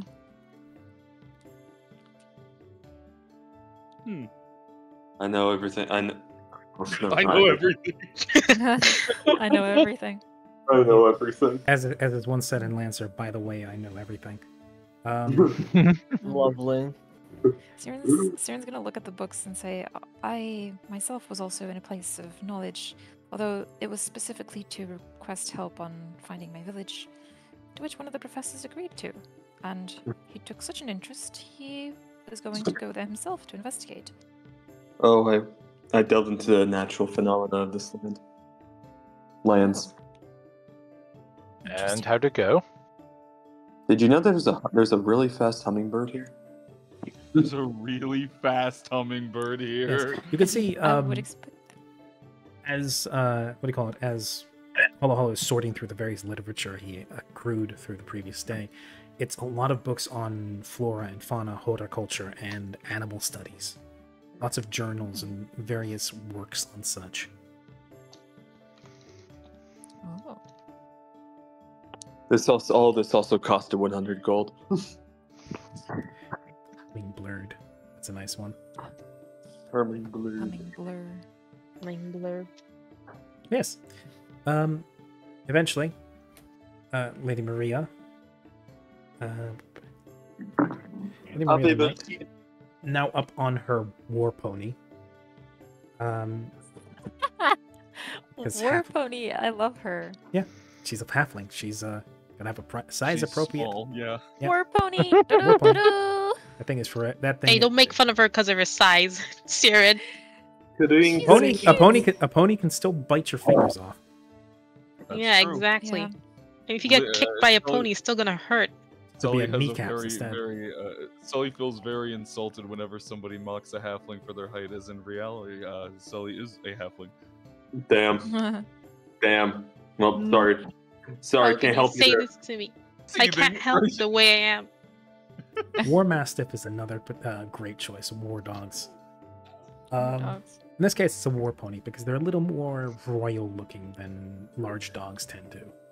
Even I mean, better, if it's a golden capybara. retriever, Golden retrievers don't make for great war animals. they're too loving. I know. Well, that and they don't have the Distracted. temperament. Easily distracted. They also just don't have the temperament and the physicality to bring people to the ground and rip their throats out. Pitbull. Oh. Mastiffs are a common choice for mounts for small creatures if they're looking to be a little more on the combative side. Tibetan Mastiff. I was thinking, what do you call it, bear dog. Bear dog. Oh yeah. Which weren't dogs nor bears. Okay. Or anyways, those dogs that are deliberately bred to hunt bears. Yes, I think those the fairy ones. is back. Oh wait. Oh, I thought we were. I looked too far. I thought we were talking about Yes, Amphicyon. the Never illusion mind. professors Oh. come by again to steal our attention. Yes. And no, students these days really have no attention span. Yeah. They really have no attention span. The Asia, Why? the Tibetan, Tibetan Mastiff. That's it. That's what I was thinking of. I don't know. Tibetan Black Bear Mastiff. That's what Marquis it's called. changes the channel so everybody's talking until he turns. Nah. Yes. Now for this message from our sponsors. The Lady Maria with her war pony pulls around the front. Jane and John, as well on their perfectly normal horses. Sure. And then eventually Jorik himself pulls himself up onto his own speckled white and brown horse as they pull up alongside your cart, with Maria sort of knocking against the shield that's slung on her pony off the side, and says, "Well, are you ready to depart?" I see no reason not to. It seems we are. Good. Earlier we depart, earlier we can get to Rosaino. And the earlier we can potentially outfox any ambushes they might set. While this is going on, Mhm. can I just be in the back working on Car Isabel? Cause that Yes, you can. cool. Like I said, about a day into the trip outside of Rosaino would be around when the belt would get done. I imagine it's like a cowboy belt, like What's McCree's belt that has like Massive a Banff fucking thing. buckle on it. Yeah. Yeah, no. So we're leaving then, yeah? Yes. I thought that's the King was ship. gonna stop by. That was the implication, yes. Though he's not showed up yet. But that tracks. Are we gonna have any sort of lookout since we're worrying about Dark being ambushed? Well, that will be mine and Jorik's job, though Jane and John as well will be in charge of that. Jorik himself is a half-elf, so he doesn't need to sleep nearly as much and will be mostly taking over with watch. So he's got minimal need for sleep, and in the time where he's going to be awake, it'll be my job to be awake. Even before this assignment, we made sure to stagger our sleep schedules, so we have different times of awareness. I see. Organization in this kingdom is fascinating. Well, I if you don't ever trust a man who sleeps less than 8 hours a day. if you need someone to Valerie, help you don't sleep. well, The only if you kind need of person, listen, the only kind of person I trust less than that is a man with 2 first names. Like John Holo, Jacob holo. Jingleheimer Schmidt. Hollow. Listen, Holo, you get a pass. Because there's a You're one hyphen. of the good ones. He gets a pass because of the hyphen between the two names. But John Jacob Yes. Jingleheimer Schmidt, yeah. It's technically just one name. well, Holo is just technically one name. Yes. But yes, as you start to pull out towards the gate and trot out, next to the road, standing talking to one of the guards, is at first perhaps, what do you call it, a nondescript individual in a green cloak with the hood pulled up, who, upon seeing the large cart begin to pass through the gate, breaks off from the conversation with the guard, saying, "Oh, one moment. and then comes to walk alongside it as you slowly draw out through the gate. Pulls back the hood, and there's the black-haired countenance of the king himself.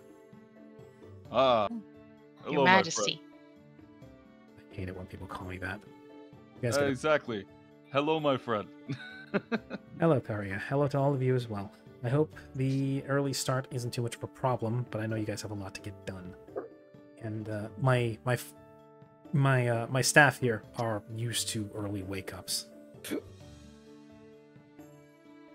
So, not a lot I can do on this end besides help with the follow-through of information that we get from you guys. We will keep up investigative pressure, and we will make some subtle inquiries into Rosaino with the connections we do have. But I hope you guys find what you're looking for while you're there, and that you, Vark, find your master's work untainted and unsullied. Hopefully, not in a state that's going to cause any large-scale hurt. But wouldn't want that to tarnish your master's reputation or legacy, as that would probably reflect badly on her if that were to happen. If somebody were to get a hold of that and use it for bad, that would probably ruin a lot of trust that she had built up in life. So, you know, hate to see a good mage's work put to bad use. No pressure, huh? No pressure. Like every day I'm in office, no pressure. Uh-huh. Yeah. You see, like when he says that, you see a hollow look in his eyes. It's all right. Yeah, I It'll be all recognize right. that. One way or another, everything works out. I wish that was true. Anyway, that's why we make contingencies and backup plans, and why we have people going with you to help. Precisely. That's the secret to life. It's not just letting things work out. It's altering the odds so they swing in your favor and screwing the other guy. Yes. Well, I don't know about screwing other people, but if you have to, then yes. Mm-hmm. Never expect the odds to be in your favor. Tamper with them. Stack the deck every opportunity you get. Anyway, Couldn't agree more. My regent philosophy aside, just wanted to come by and wish you guys good luck. My favorite court shadowers are off on a perilous trip into the heart of a unknown nation. I'd say I miss you dearly, but I barely got to know you guys. So, Fail. come back alive. We can talk a little bit more, and Kari can learn a bit more about what it's like to be king. You know, assuming the ministers ever allow you guys in the palace again, which I'll try and soften them up a little bit while you guys are gone. We can't promise much, but we'll do our best. That's Yes. all I can ask. That said, yeah, you're useful. Don't die. How about that? Well, he doesn't even know if they're useful yet, because all they've done is walk into his country and ask for help. Yes. He doesn't even have a guarantee that they're useful yet. Isn't that just show how nice of a guy he is? Before we depart, It's almost as if he knows what we're like. I figured it'd be frugal to say that I'm thankful for the aid you've given me, or, well, us. For all the blustering I did in front of your court, and you didn't need to do this. And I appreciate it. So thank you. His And normally he bows. his normal sarcastic expression just kind of melts for a second. And he looks almost flustered as he's, for at least for a second, caught without an idea of what to say as he scratches his head and says, "You didn't have to go that far." But look, I'm still figuring this king thing out even like 10 years later. But I learned a lot in the time I've been here, and there's one thing I've learned, a lot of things I've learned, but one of those is that sometimes people just need some help. And helping one person can have a lot of knock-on effect down the line. help one person, they help you, or they pass it on, help the next person, and before you know it, rather than making everybody else's life miserable, you've helped a lot of people help make each other's lives just a tiny bit better. And I've seen a lot of hurt here in Lorbis happen just because someone didn't want to help somebody else, because it would have been too much of a bother just to offer even like a piece of bread when someone's starving, help them get along just a little bit longer. Giving somebody a job you might not fully trust. Things like that. It's just that little bit can make a difference. And I see, Vark, I see you're scared. Like, for good reason. You were attacked. People out of nowhere came looking for you by name. And this may end up being something that endangers you and your master's legacy, and what she left to you. And when I looked at that, and I thought, when I got thrown to be a king, the reason I've gotten along so well is because I had people to help me. My advisor stuck with me ever since the beginning. All these ministers have helped me. People of the country help me, and they help each other. So sometimes a little bit of help goes a long way. So you're welcome. I'm expecting that favor in return. You've taken a risk to deciding to help us, and if I were in your position, I probably wouldn't have done the same. So yes, I plan to repay this favor. That's why I'm king, and you're not. This guy. I would never want to be king. Probably the smart decision, if I'm going to be honest. And that is why you are the Grand Archivist. Yes. This is why I'm king, and you're walking around on the road doing things you want to do. Yeah. So let's try and get you back your joie de vivre, shall we? I'd say that, but I'm going to be hanging back in the palace doing day-to-day stuff. You're actually going to be out here hunting assassins or whatever, which, yeah, good luck with that. Though I made sure not to just give you just a bunch of random mercenaries. I actually trust these guys, so please bring them back. If you're so keen to head out, I'd be willing to write reports, send them back. Or perhaps that we can put a cloak on you, and you can climb in the back of the cart, and then you can go on the adventure with us. I don't think. Absolutely not. I think my advisor would probably strip me naked and parade me through the streets if I did that. Besides the fact that these four here are more beholden to my advisor than they are to me. So they probably grab me by the scruff and throw me back through the gate. To which Maria says, absolutely, I'd do it myself, barehanded. Or they probably look you up in the tower, either way. Can't get stuff done then. He'd probably just, like, hold the meetings through the door, knowing him. But yes, so these four here are trusted. If you're going to write reports back, I already had gestures to the two humans. I'm already intending to have them write back. If you intend to collate reports, I talk to them. They know the ciphers that our kingdom uses. They'll be able to, when you send the letters, to make sure that nothing gets intercepted, no dangerous information gets leaked to anybody who might be spying in on the mail. I would talk with them. They can create and break the codes our kingdom uses. They'll be able to send it back and forth and report to you what do you call it? Our nation might be sending, what I or my advisor might be sending you, and in turn we'll be able to encode it and send it our way in a way that won't be obvious and protect any information. Very well. So yeah,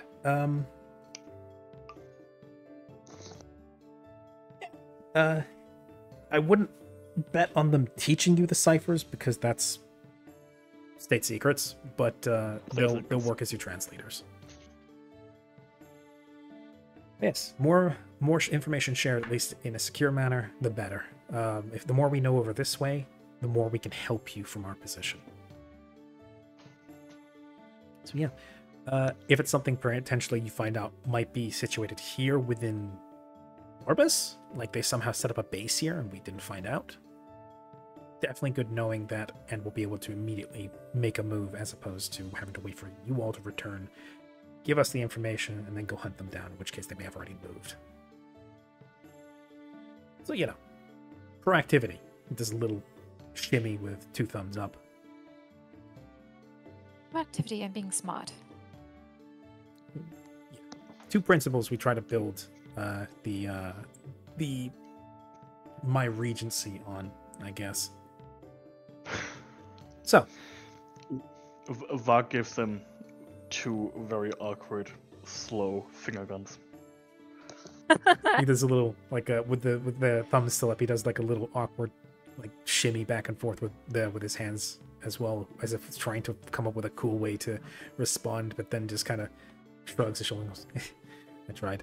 So have fun on your trip, your road trip, I guess. I'm hoping it's no worse than your trip to Lorbis, but that also kind of means I'm hoping you don't find anything, and we actually want you to do that. I guess, may you live in interesting times? Always. May those interesting times continue, perhaps? Maybe? Man, what the fuck am I even saying? No. I'm going back to the castle. You guys have fun.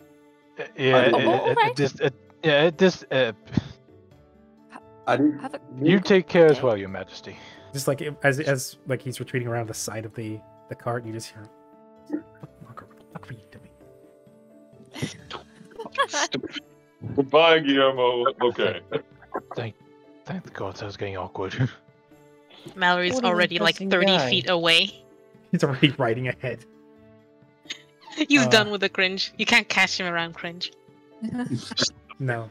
So my advisor should be Mallory, and then I put Chico on trade commission. Okay, yes, we're off. Oh my god, Yes, Mallory yes, is let's gonna not- kill you. Let's not burn any more sunshine. Holo's gonna, while they're just like heading out, he's gonna cast Lay of the Land just to see what's like ahead, or at least get an idea of what's like ahead. Lots of road, lots of forest, not a lot of landmarks. Oh, okay. It does only paint out about a mile ahead, though, so... Also, real quick, I'll bring it back. So that's like an hour, right? That's like an hour of travel Hour? ahead. No, not really. 1 mile. Is like a few minutes, maybe? A mile we're on is like horseback. 4 blocks. On horseback, you typically travel somewhere between 6 to 8 miles an hour. It's like 20 minutes. Like 20 minutes, yeah. Yes. And that's a lot of time for a bunch of bandits that are on foot. That's true. We're faster. Assuming they don't have horses like we do. I mean, they didn't the first time, did they? Well, no, because they were stationed in the city, or like at a They campsite were waiting outside the for us. city. They were Yeah, stationed they were in the waiting for us. forest around a piece of road which you guys came through. They were specifically Yeah. lying To in them. wait. No, that's true. That's true. You couldn't exactly hold a chase there. So if they prepare for a chase, they might have horses. They specifically Maybe. toppled trees, like ahead and behind you, to block Prevent off a an attempt chase. to prevent any attempts to escape using your carriage. If you were to escape, you would have Wait. done so on foot. Wait, they did? Yes, Yeah, they did. Why did I even try verifying that document? They clearly didn't want they us to did leave. it after their cover was blown. Oh, well, Yes. then never mind. Yes. Like, to do that would immediately, it's like, that's not what law officers do. That is immediate bandit behavior. Yeah, That's they true. did it That's after. true. Well, I guess there's just egg on our face. No, that's why Ikaria didn't trust it from the beginning. That's why he did not pull over. He kept walking. Well, he kept driving. So, considering we are in potentially heavy magic country, or actually, here's this good question. Does anything happen within the first hour? of travel.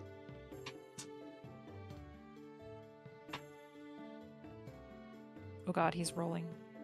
Yeah. Not that you Oh, can boy. see. Oh no. Okay, close your eyes. Enter your sixth sense. What do you sense? I What's like your to L imagine. size too? The I reason like I to ask, imagine. You oh go. sorry, the No, reason you I go. ask is because I have a spell that takes me an hour to cast. Wow. Well, I mean, Oh. if you don't get the casting time off, it doesn't like expend the spell slot. It only expends it once it uses it. I know, but still, good idea. But or if the good casting thing gets to know. Casting interrupted in time. some way, it does blow the spell slot. Oh Yeah. damn, that's nice. Also, we have that eye mask that allows us to see from a bird's eye view, but then again, we have Melody's hawk and the people surrounding the cart, so. I And doubt my we really need that right glasses now. that make me look 20% hotter. Okay. um. I want to see Mallory with those like pince-nez spectacles at some point. Wait, spell it again. Pince-nez. It's pronounced. It's spelled Pince, Neze. N-C. N-E-Z. Oh, you know what? Pince-nez. Pince-nez. Yes. Pince-nez. Quest. I was curious about something. What's that? The rumor cookies we have, Yes. we eat one and they tell us a rumor of the surrounding area, but Mhm. does it only work in large cities or does it work in like smaller groups like this one? You don't know. You didn't eat any while you were in the village. Damn, That's he got you there. true. I'm curious, like what the Thing is, like, mercenaries that as are far- following us think of us. As far as you So, know, gossip is universal. Anywhere there's people, there's rumors. that is true. But you don't We'll know. always Maybe make it requires a certain amount of people to be able to activate. Who knows? There's But- experimentation. But yeah, It anyways, does it's bear great. experimentation. So I will look at Chaiko and I'll say, Chaiko, may I have a cookie? Oh god. Before that, I like to say I would like to imagine this entire time in the back. I would like to imagine everyone in his ears, think, think, Oh yeah, think. think. And just It's like the Minecraft enchanting sound. ting ting ting. It's like the tapping of fine metal tuning as well as the occasional of perforating leather because it's a belt. I like to imagine this going on the entire time, even with the Yeah. conversation with what's his name, Yeah. The Gilly. shouting match begins. Dink, dink, dink. Dink. Yeah. It adds to the annoyance of the situation. Yes. So No Ah, wonder yeah, he got here- so mad. So, Chaiko, Siren, who was previously one of the biggest, God no, not the fucking cookies people previously, has currently come up to you and is asking for a cookie. Yeah, I'm doing something. Here, take the cookies. Go. Busy. Oh, all right. Thank you. Very good. Um, Now Responding give to you in a them much to me, more Siri. chi fashion, you probably No, notice. Karya, I will not.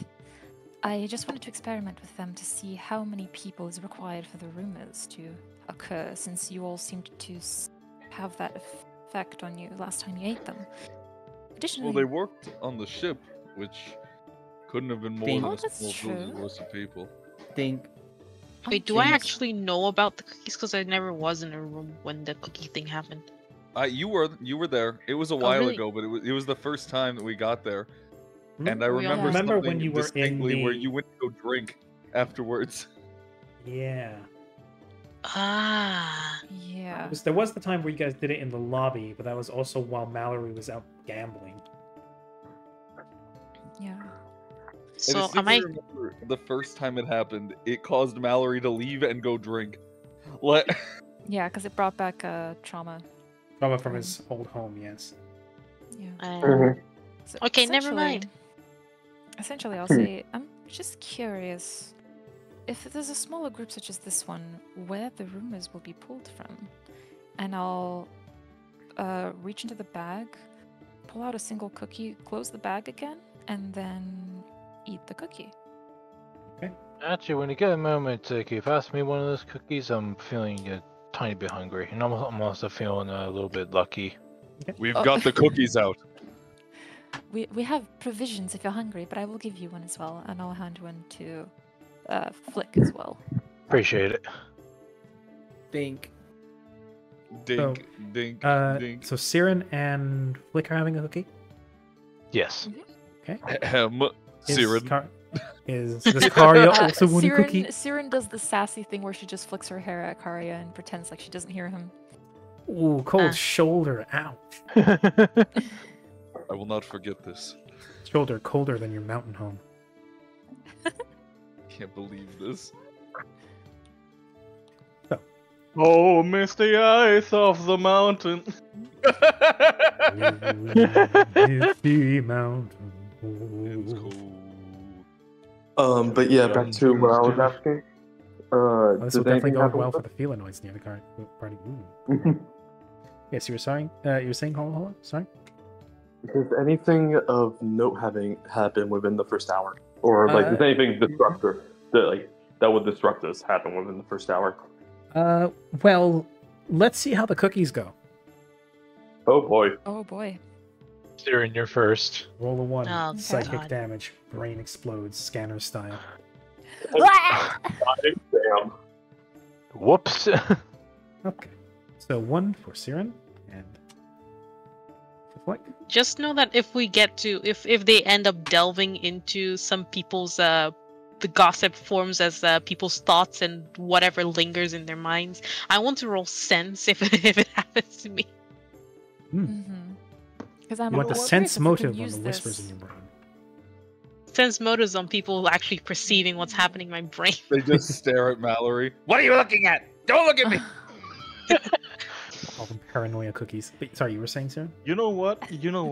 Vark's, if allowed, he's gonna take one as well. I Grabbing was my told D20. no.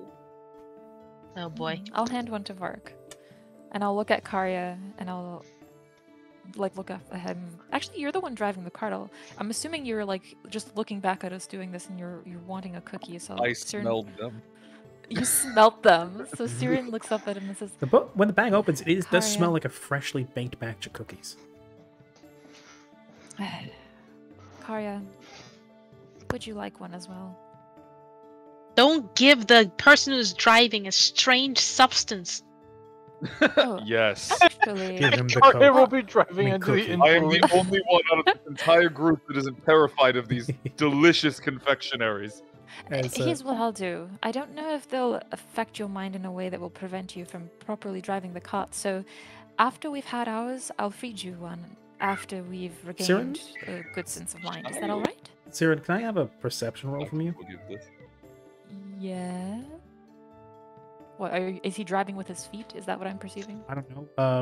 If he's driving with both hands like a normal person, he might need you to hand feed to him, but that's not what I'm going for. So that half elf from before is poking his head into the flap of the wagon. He's going Yep. I smell delicious cookies. Now people are talking about mind affecting stuff. What do you got in We're those? taking drugs. We're taking drugs. Go away. And I'm kidding. Yeah, Karya's literally going to be driving under the influence. Are you guys like drug smugglers or something? Sometimes. They're not. They're not Maybe. drugs. They are cookies. Now, if you'll excuse us, we're Mind having altering private cookies? snack session. Think. Siren Ding. says nothing and then just ignores him. We are unsure about its properties. All we grim. know is that apparently the bag filled up with cookies. No matter how many you take. I haven't eaten one until now. The others can vouch for its effects, I suppose. They Okay. whisper you futures. Not futures, rumors, which are not always true. Of course, because they're rumors. Vark jazz hands towards Siren. Take it from the oracle. But yes. Okay. 4 people getting cookies. Vark, Yes. Arya, Yep. Flick, and Siren. 2 people are abstaining. 1 doesn't particularly care. 1 is too busy, wrapped up in her work. And the 3rd is revolted at the idea because connection to past trauma. Understandable. Mhm. Okay. Oh, okay. Flick, how do you feel about pistachios? I know they're controversial. I'd say Flick is he's impartial to them. He's had a few here and there. He's tolerant of them. Okay. You get the green nut cookie, the pistachio cookie. Yeah, it's kind of a flavor where it's like, a lot of people, especially having been in the ports a lot, exotic nuts are a common commodity. Yeah, none of you have allergies, right? I'm gonna roll on the allergy table. Fuck that. I have a severe allergy. I die instantly. Macadamia allergy. No. Pistachios are like a controversial pick for a lot of the people coming through especially for the more well-to-do merchants and stuff, because they really like to flaunt their exotic goods. There are people who absolutely fucking love them and people who abhor them, and lots of people who stand on both sides, but nobody ever really find themselves in the middle like you, which is unfortunate. Yeah. So it's really like it's a kind of like you bite into it and immediately recognize, yeah, this is an acquired taste, and it's not really one I ever acquired. It's not one that's abhorrent. It's just not a flavor you like. If you had a box of cookies, you wouldn't reach for it. If it was the last cookie, you might eat it, just so you could feel the hunger. So it's not great. And while you're kind of chewing through that sort of earthy kind of nutty flavor, but you're kind of like grimacing through it a little bit.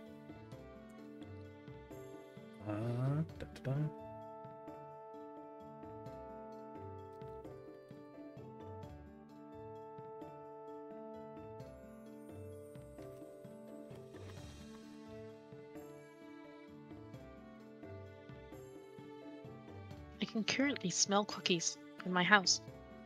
Hey, Boy. look at that. Art becomes life. I'm about to make some cookies right now. I ain't gonna lie to you. This just sounds good right now. Batter me up. I do have a cookie recipe that I always make. Cookies. It's my I classic tried to make cookies once. I failed. I'm sorry. That tracks. No, I'm I kidding. made cookies once. I accidentally made 72. Yeesh. I made cookies once. The cookies made me crazy. Crazy? I made They cookies. put me in a room covered with dough. The dough made me crazy. Yeah. Anyway. Let's see. And that was not what we're gonna start doing. No. That was funny a couple weeks ago. Yeah, not Yeah. anymore. Last month. Stop it. You're not Or the trendy month anymore. before. Yeah. It's falling out of the trends. We need to be trendy, y'all. I say as I stand Fell up and off. start flossing. Stop! Oh Stop. god. Flossing. Yeah. Stop it. Down. Dances like that I only ever do once they've like well and truly been dead. Like dabbing, I refuse to do it when it was cool. Now that it's uncool, I will do it just to embarrass people. Do you take some sort of primal father-like joy out of this? Yes. Why do you think I make so Oh many my- puns? Yes, he is the I living have a embodiment. dad's sense of humor. Very dad. Ugh. Whenever You you hear me loudly say dab, I am actually dabbing, by the way. Oh my god. Yes. Good. Dad bonkers. Not good. All of a sudden, Could be there's this worse. bitter You taste could- in my mouth. You could Speaking be of someone which, who actively you- attempts to stank your leg. The smell of cookies in character malady causes that sort of bitter aftertaste in connection with the mental association. I like to think. Yes, God, why makes must your- you punish me for this? Fun. Punish. But yes, it makes your bile rise in and out of character. Anyway, you're the living dad. Yes. Right. So rolling for Mark. Man, those banes are weirdly enough having an effect. Oh no.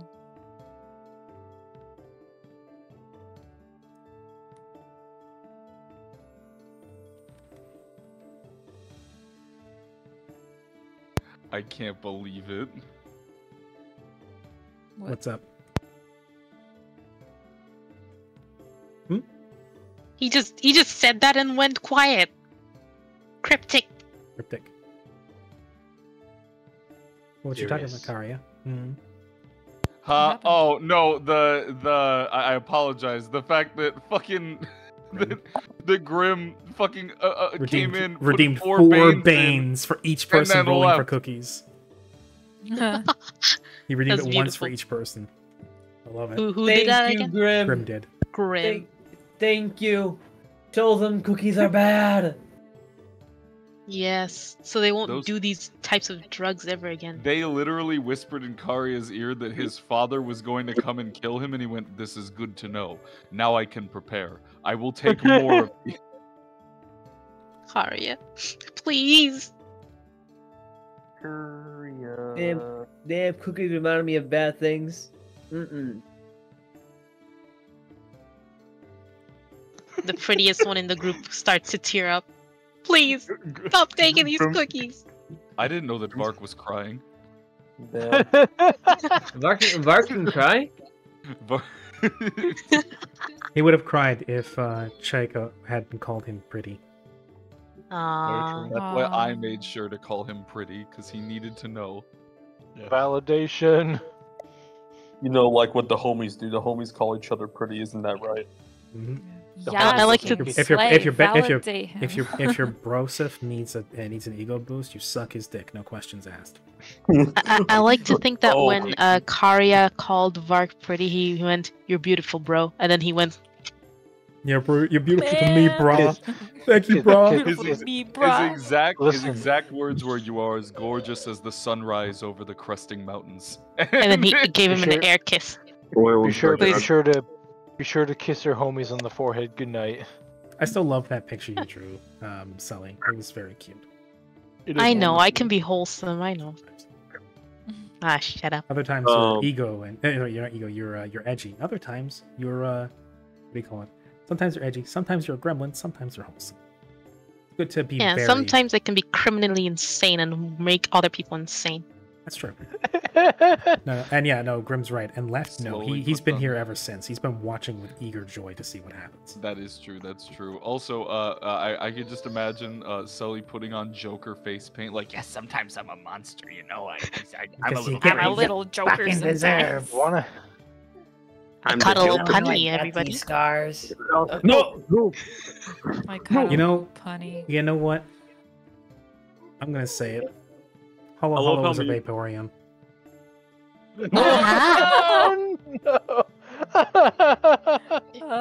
Prepare yourself. Prepare yourself, Flay. Hollow X Mallory is happening right now. No, and this is me and Tavern. You know what, Quest? I'm gonna say it. I don't care that you broke your foot. No, I'm kidding. Oh my god. How I'm kidding. could you? Such right. insensitivity. My ankle is kidding. flaring up as we speak. My All right, hollow just bones. prepare to take 8d12 psychic damage as you are smited on high. Well, you did just eat a cookie. R/D&D horror stories. No, necessary. Not... It hit. God, no. No, but that's not necessary. After all, serenade a cookie. That's true. It hit.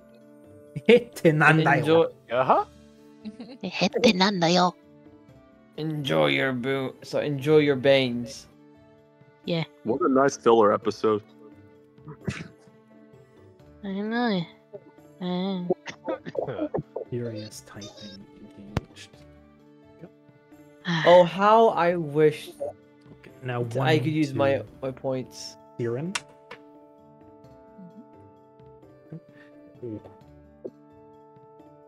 That doesn't sound good. That doesn't sound good. Let's just say -1 has more impact than you might think it does sometimes. Well, yeah, because Oh, so yeah, Grim has probably enough. on a sheet. Previously, when Grim was before he did the whole quadruple bane thing, he had enough points for 4 woes in a row. Instead, he now has enough for 3 woes now. Oh, wonderful. Grim, if you use them fantastic. against everybody Good. but me, I will be forever grateful. Laughs at having enough for 5. Sorry for 4 woes. Yeah, you can use that for Genesis. Sadly, we Wait, no, yeah, you can't. that's No, you can't. Nope. You're also playing Genesis because I'm sitting here and I'm not kidding with 80,000 channel points, and Hey. I could just spam wheel constantly, but I can't. Not taking bids. But those are rookie numbers. I have 41,000. What? That's lower than mine. Yeah, but I that's say it low. as if it's more. You know, it gives more impact. I see. Anyways, Going back to what we were supposed to do. Yeah. What happened to those cookies? Because we've been waiting for 20 minutes. The fairies are really strong this session. A lot is. I'm just sowing some much necessary paranoia now that you're getting into spycraft. Huh? Or at least you're surrounded by spies. Yeah. Huh? The spies Oh. From the... What? You didn't really think it was just a knight, a mage, and a couple of normal humans, did you? He straight No. up told you they know the ciphers to the kingdom, they're not just mercenaries. Yep. That is true. You're gonna be dealing with potential mafia and other spies who might be planted in different kingdoms. Why do you think he would just send a mercenary band with you? I don't know. Mm.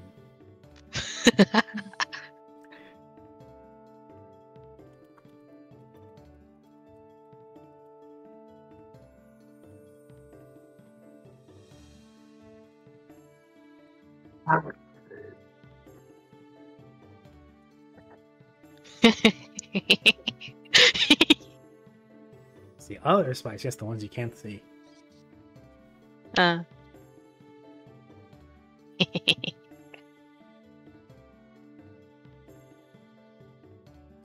And lastly to Karia.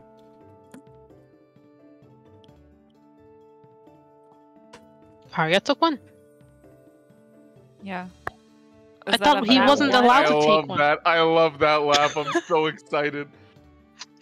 He's about to get something incredibly cursed. I know it. I should Finally. have let him have one. imagine he gets a rumor from Bayer. Man, this card is gonna get flipped upside down, and we're not gonna be able to use it again. These horses are gonna run away, and These we're just horses gonna. are gonna run away. Yes, Sully. Horses are, all of your bases are belong to me type speech.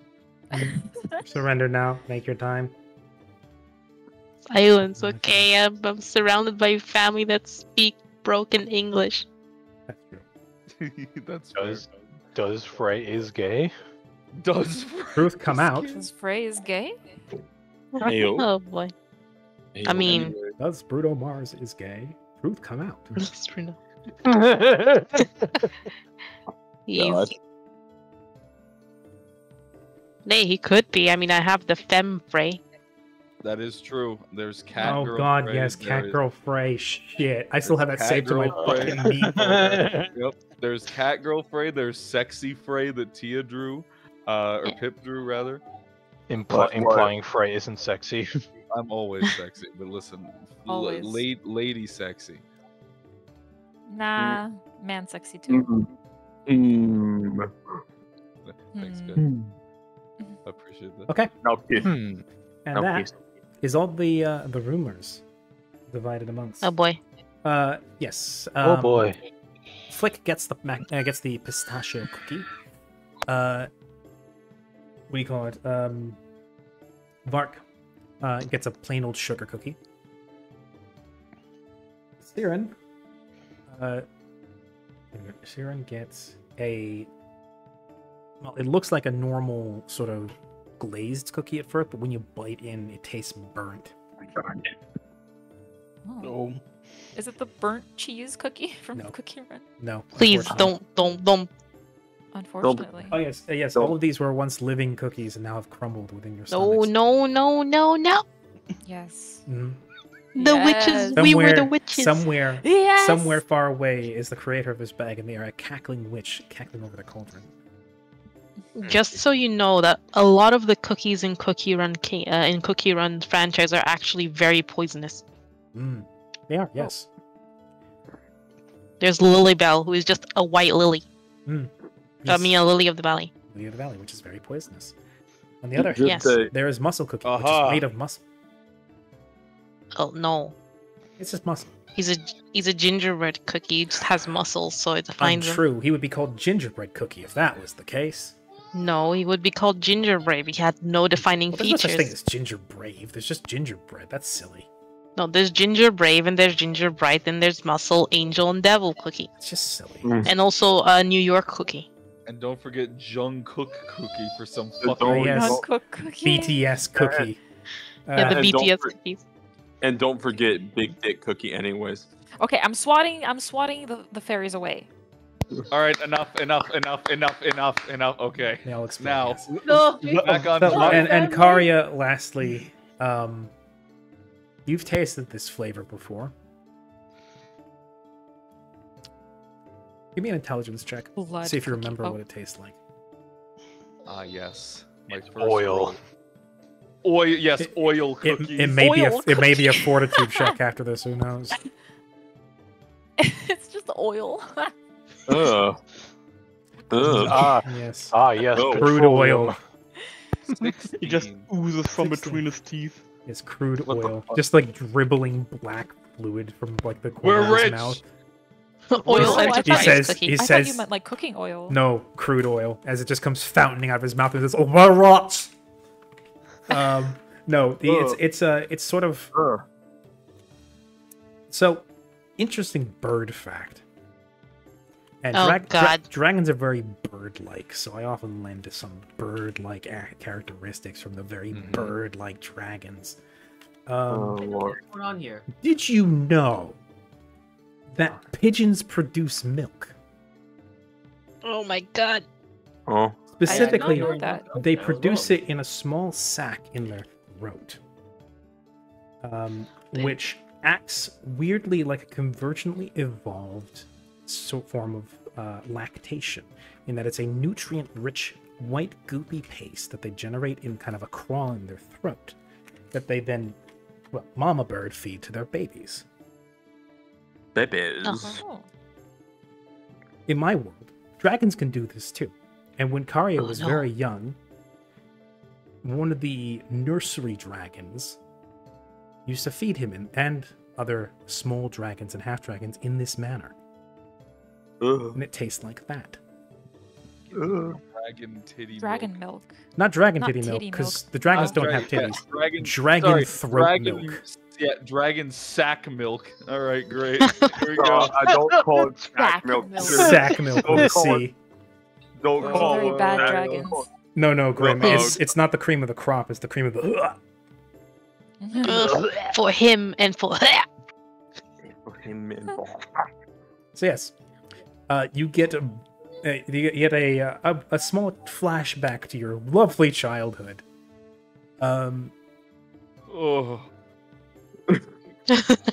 Oh, I don't like the So- noise. I don't like the noise. you just made. oh. So here's, because this is how this works. The roll in the die is I rolled 2 times for a person. That's why I was rolling a bunch beforehand. The first one helps figure out where on the table what rumors you're getting from it. The roll I make when the actual cookie is eaten determines the flavor, specifically the quality of the flavor. So Mhm. 10, perfectly normal. Somewhere just below that, usually like a controversial flavor pick. Like it might taste like Marmite or pistachio, for instance. So it might be good for one person, it might be awful for another, or it might just be middling. But nobody actually likes Marmite. No, that's not true, because the English exist, and there's lots of English people who like it. And there's also plenty of just people in the Commonwealth who really like Marmite. It's just yeast extract. Specifically, the tagline for the brand itself is "You love it or you hate it." And Australia has Vegemite, so yes. Lower than that, generally, the closer you get to 1, the more it's just basically Birdie Bots every flavor beans. And above 10, the closer you get to 20, is just something that's just really, really nice. So yeah, you're not just rolling the dice on what rumors you're getting, you're also rolling the dice and getting bean boozled in cookie form. Oh. Arya will grab his head and go, I remember the face of my mother. And also, I remember No, you don't remember the face of your mother. You remember the face of your nursemaid. of my milk mother. Yes.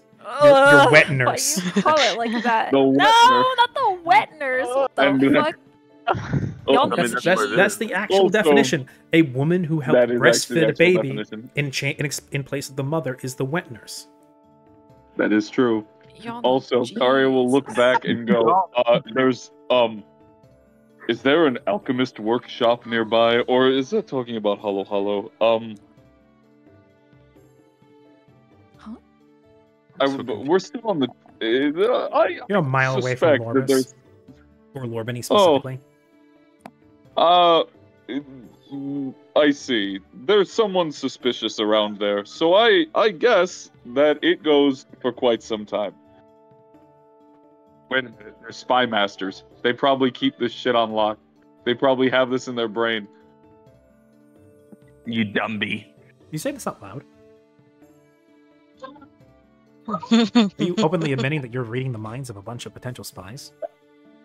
Oh yeah. I knew that they were reading minds. Well, shit. I guess I gotta plan something for a night encounter. Oh god. Anyway, please continue. Yes, I should clarify. His I should nurse. clarify. I should clarify. I didn't say the part about the part that I did say was The whole there's alchemist someone thing? suspicious. But not the whole. Yeah, the whole alchemist thing. Their spies thing. Yeah, not the whole there's spies thing. Still could totally be like, I sense that there's someone suspicious, and they'd be like, that's fucking weird.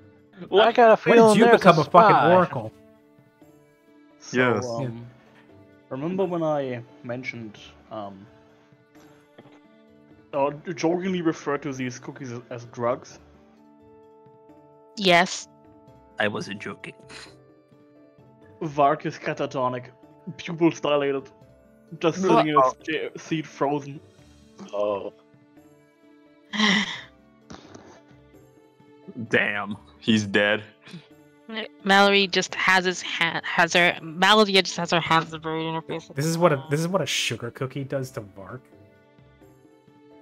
He has never tasted sugar at all Oh in shit! his entire life. Right, because he's from the Brothers in shadow arms. plane where sugar doesn't fucking exist. And you Oh, didn't no, eat any of those sweet flowers because you kept them. They were just That's Vark on a true. diet. He didn't eat the sugar flowers. That's You very kept true. them. We were quite literally brothers in arms, Vark. Neither of us had sugar. I like sugar. This is the equivalent of a child eating a tablespoon of sugar. Yeah, because it was a sugar glazed cookie. Vark, give me a fortitude save real quick. Oh god. Right now, I'm just picturing that video of that baby that eats ice cream for the first time, takes Yeah. some time to actually register the sweetness, and then goes forward to try to grab the ice cream. I'm not gonna use inspiration for this. Okay. Hey, not bad. Grim, you want to contribute to that in any way before I go forward? If you wanna woe or bane this, go ahead, my friend. He actively wants to fail. Anyone remember the squirrel? Oh, Actually, I do. I- Yes, I do. I do too. The squirrels are great. Yeah, zippy. There's the There's the whoa. whoa. Roll again. All right. Watch him get in that one. Wow, better. Damn. So 6 of the 19. Okay. Vark has a telltale tremor to his hands as he kind of just sits there with his pupils dilating. But otherwise seems to just kind of be staring off into the middle distance as you see just a little trail of drool come down the corner of his mouth. He doesn't even care about the voice in his head. It's just the taste. He might not even like have really registered the Registered rumor it. that got told him. He was too distracted by what is this flavor? I've never had it before. Siren will look at Vark and go, Vark? Vark? Are you all right? Vark, are you all right there? Is it the cookie? Do you hear voices? What? Are you under some influence? Oh crap, crap, Karya. In the most literal sense, yes, he is. Karya, I think the cookies broke Vark. Yes, I believe that he is experiencing the joy at which I felt when I first engaged in these delicious delights.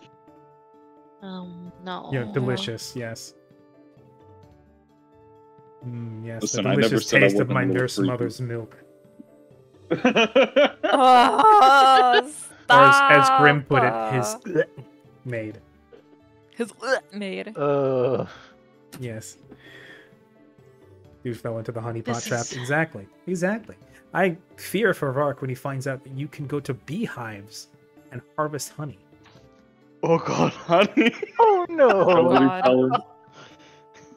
I will take it. I will conquer these bees, and I will raid them of their goods like a conqueror, like Karya. It's all good. It's all good. Mallory's somewhat of a mixologist after that little sweet drink thing that he made. He can probably keep them at bay. Oh, for sure. He's like a full-on bartender at this point, for sure. Yeah. Bartender's Yeah, one he of the might world as totally well. insulted by that insinuation. He just might as well, you know. But yes, so people in various states of catatonia and enlightenment otherwise. The trip so far has been uneventful. I think this is a good opportunity, seeing as we're coming up on, I think what should be about the last hour of the session, to do a quick bio break. People go get drinks, I stretch your agree. backs, and be right back. Okay. Also, so we didn't get any voices except for Karya. In the PMs. Look in the look in the Roll20 chat. What? Oh! I was expecting it in Discord. No, I whispered it via Roll20. That is just Oh, something I okay. had close to hand. I see. And also allows the spectators to see it too, Ooh. but not the Ooh. players. You see. Ah. Well, I mean, you could if you actually watched during the bit where I had it unveiled. But yeah, no. So yeah, stretch your legs, grab a drink, go to the bathroom if you got up. We'll be back in 5 minutes. Yay! Sounds good. Mhm. If I can divert your attention to the simple path. Yes, that's absolutely what it is. Ding.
I've just been clinking away.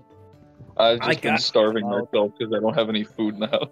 No. Ah, shit. I have a glass of can't water, find and I'm out good to who- go for the next 45-ish minutes. I have a Sorry. gallon of water. I will drink 128 fluid ounces of water, and then That's I will good. die. Water is a good way. No. Like, actually, for the purpose of weight loss, water is a good way of helping shed fat as well as to stave off hunger. So it's actually Yeah. drinking more water is actually good for weight loss. Yes. Just give me actually, one second. Just give me 1 second. I did actually mix together myself a little bit of Rogue, so that's a nice way of helping drink more water while giving it a bit of flavor, so it's not so boring. Oh, cool. I love Rogue, actually. I really got to get into that. It's a decent drink mix. I wouldn't say it's like Just- leagues above anything else, but like a sponsorship, I'd go for that. I use it. It tastes good. I wish they would bring back some of the favorite flavors I really like, but they've even phased them out as being like starter kit stuff. They've completely phased Pina Colada out, which was my favorite. It's a shame. Yeah, Reina was really sad about it too. Yeah. Reina and I have a shared the one I've love got for is Sobe. the one I've got is Aha! blood. What do you call it? The one I've got is blood orange that I'm drinking right now, and it's really good. And I'm sad that that was also only available as a starter flavor, and it's also been completely pulled now. I wouldn't necessarily go for. You know what? Yeah, Gamer Subs would be all right. Not G Fuel because it's gotten. I don't know if they've changed the fact that it had an unregulated amount of lead in it. Wait, what about lead? Gamer Subs for game G Fuel supposedly, allegedly, had a non how to put it, a non-negligible portion of lead in it. In the I drink mix. see. I don't know how true that is. I don't know if it's verified, but it definitely turned me away. Which means, of course, I'm vulnerable to rumors as well. How about that? I'm vulnerable to bias. How about that? Yeah. I mean- human. after Supposedly, all. GamerSupps is pretty decent. Apparently, Guacamole Great Gamerfart is actually pretty decent despite the name. Apparently, the one I want to try out at some point is JFJ Snake Oil, which apparently tastes like apple pie. Oh. Like exactly like apple pie, which is amazing if that's true. Depending on the fan. Oh yeah, by the way, it's done. Yes, I've been looking. What are we supposed to I see your P&G. Oh, that's what it was. It is Malady. So is Mallory just Yes! making, is Mallory just making the female switch for the entire time he's not got his horn? Does he just feel emasculated? We told you this is the trans Mallory arc. We already knew. No. Right. Don't worry, Malady will trip over a non-cursed belt of gender change at some point. Also, you know what? I had a dream like a few days ago that we all met up physically in Texas to play Pathfinder. But Rami was like, I'm not going to be able to make it, guys. I'm so sorry. I'm too far away and I can't like find enough flights to get over there. So I'm just going to do it online, but you guys play physically. So we're like, okay. And then last minute, he showed up like and surprised us. And he was wearing a golf jersey. To be fair, I have a bunch of golf jerseys, and that might be something I might do if I could swing it, just for the surprise. Did I like unknown anonymous man in the shadows with a hoodie? How did you look up here is the question, because everyone here knows what everyone else looks Yeah. like. Except for me. Jake. Yeah, I have except not for done a face reveal yet. Mm-hmm. Honestly, I think of Jake as a badger, but that's because I can't tell Jake and Badger apart. yeah, we both have the same voice. I think of Jake as a ginger version of Vera. Interesting. I mean, it is true. Ginger. Wow, we have such wide representation in this group. we have an afro. We have running wolf. We have what do you call it? We have Brazilian. We have Texan. We have a Hollander. We have a German who is more German than the one who claims to be German, and a ginger. Wait, who's the ginger? The cat. Jake. Me. He just said You're this. ginger? Apparently. Yes. So he claims. Yes. Oh, actually, dead ass. Gonna have to do a rough recolor of Flick, and then we can make all kinds of I Hate Mondays jokes. Anyway, I have Flick, cookies here. Flick suddenly takes on the pelt of a tiger. Or a tabby cat. An orange cat. Oh He's no, his great. intelligence is gonna drop.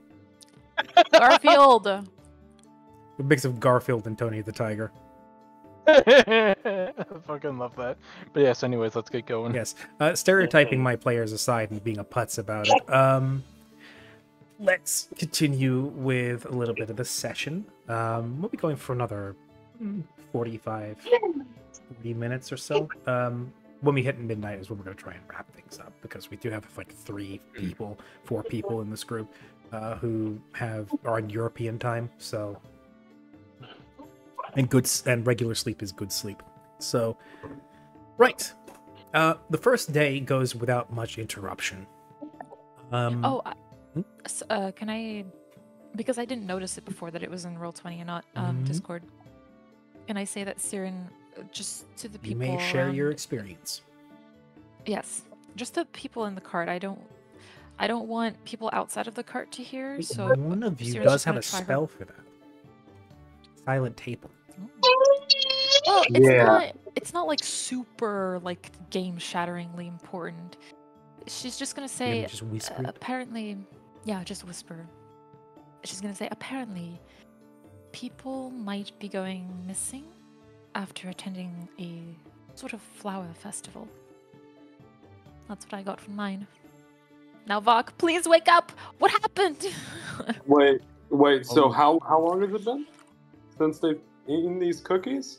Like 30 minutes or literally just like 5 minutes ago in game at the moment. Oh, okay. I thought for some reason I got the idea that time passed. Oh, no, an hour passed and then cookies were eaten. Oh, okay. I was going to jump forwards ahead sometime, but Siren wants to bring up what she heard in her cookie. Yeah, because I noticed the message. Mm-hmm.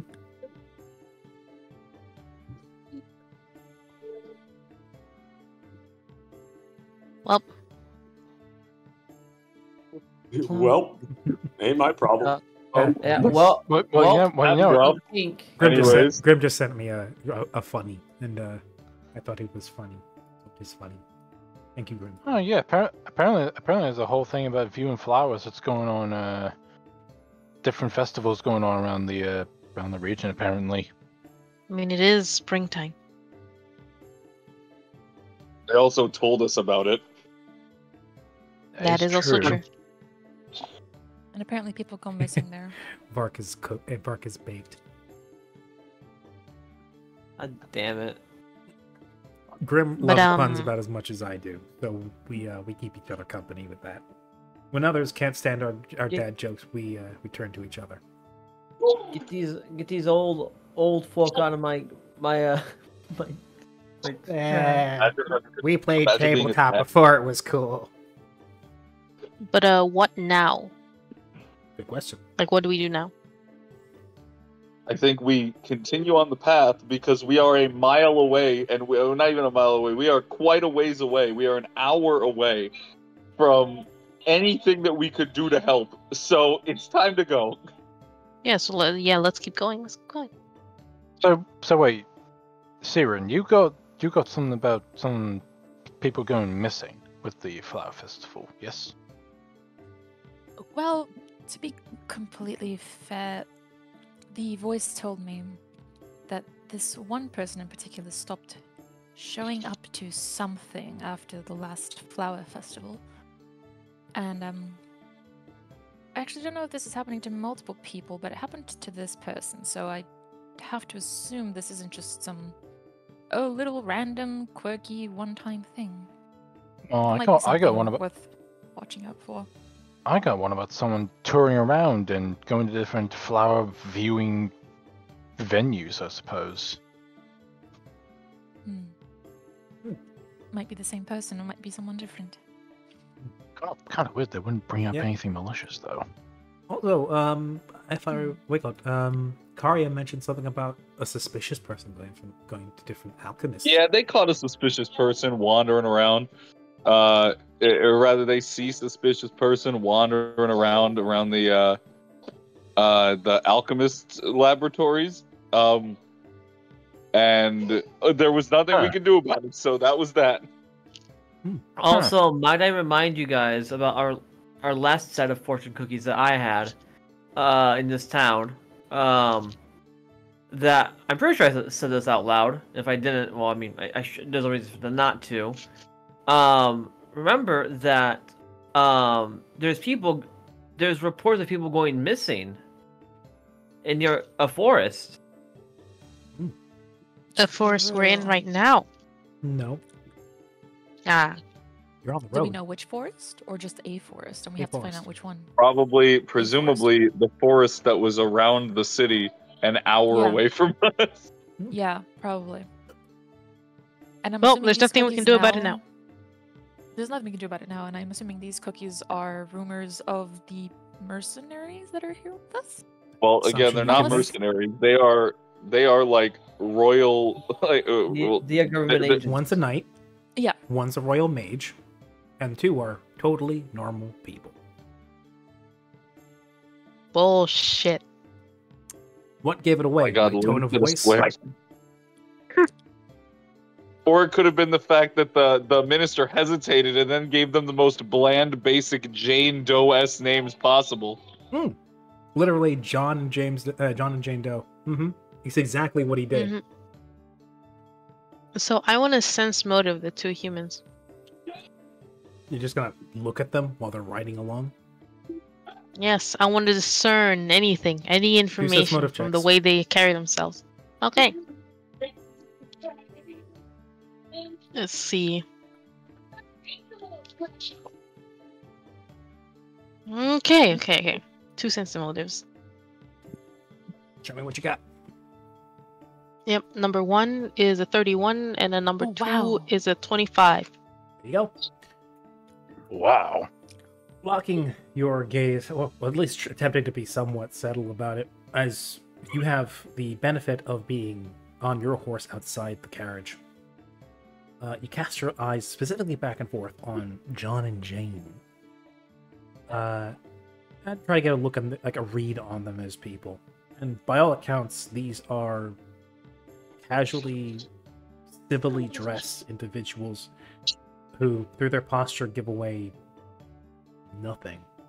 There's a, to your trained eye, a disturbing lack of any sort of giveaway. There's no calluses on their hands that betray some sort of heavier work. There's no prick on their thumbs where like a trade worker might have. There's nothing that would give away a life of scholarly work. But what gives them away a little bit is their eyes. Not anything special about them, but the way they move. Normal people tend to look up or to the side. Their gazes linger. They just try to busy their minds by looking around. As their, the mind and the eye tends to wander when not given anything to do. But these two are practiced at trying to appear like they're not really looking at anything particular, when they're very meticulously scanning their surroundings and taking in everything around them. Mm-hmm. You know from when you were trained, and when you trained others in turn, on the art of keeping an eye on your surroundings, back when you ran your barony, that this is the practice of making sure that you reassess every angle that you can perceive, never leaving an angle unobserved for more than 2 seconds. It's a very regimented, circular kind of rhythm, and where they trace their eye horizontally, and they look up, and then they trace their eyes down like diagonal, and come back around, and no section of their 180 degrees in front of them, and even to their sides, leaves their eyesight for more than a few moments. Okay. So these people are very trained scouts, but Very they don't have disciplined. any other indicator. Nothing else particularly stands out to you without anything more to go on. All you've got to go on is really what's immediately evident. And for the most part, what stands out to you is how disciplined and perceptive these two are. Speaking of which, at least one occasion, Jane's eyes linger on you for a moment when she catches you observing her. But she doesn't linger for too long, as she keeps her eye on the area around her. You have to only assume that when it comes to keeping their eye on their surroundings, that includes all of you. I see. Anything else you guys would like to further discuss before I leap ahead a little bit? There is something I wanted to discuss, but I don't know if right now would be a good time, because if we were to do it now, we'd have to use that spell Hollow has. And I don't want him to have to spend that spell slot, so I'm We're gonna try and probably wait for gonna be. Yeah, a more prep. It Yeah. really wouldn't matter, honestly, if you want to or not. So, if you want Well, to even have. then, I don't know if it would be weird if, like, the people that are helping us and protecting us around us all of a sudden heard us go completely quiet. But they can still see our mouths moving. But not right now is the best time, because Holo is Yeah. currently also casting a spell. Yes. Yeah, So I'll wait he's off. currently got a spell. Like, to be fair, in Pathfinder, you can concentrate on more than one spell at a time.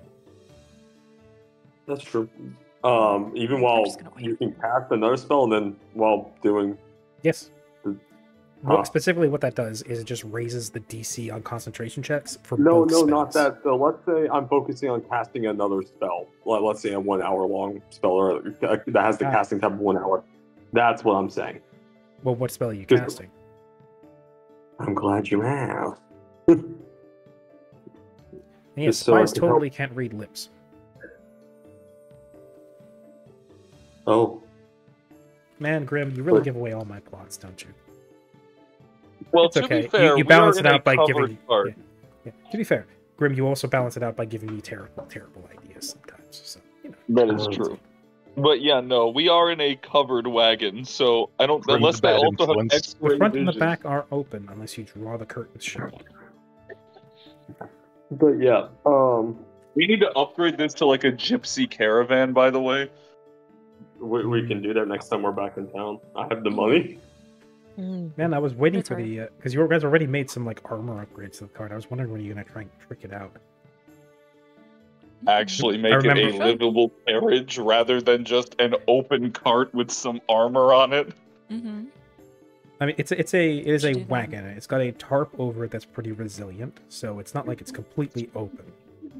I know, And but you can we live just, inside it you if know, you draw the curtain shut.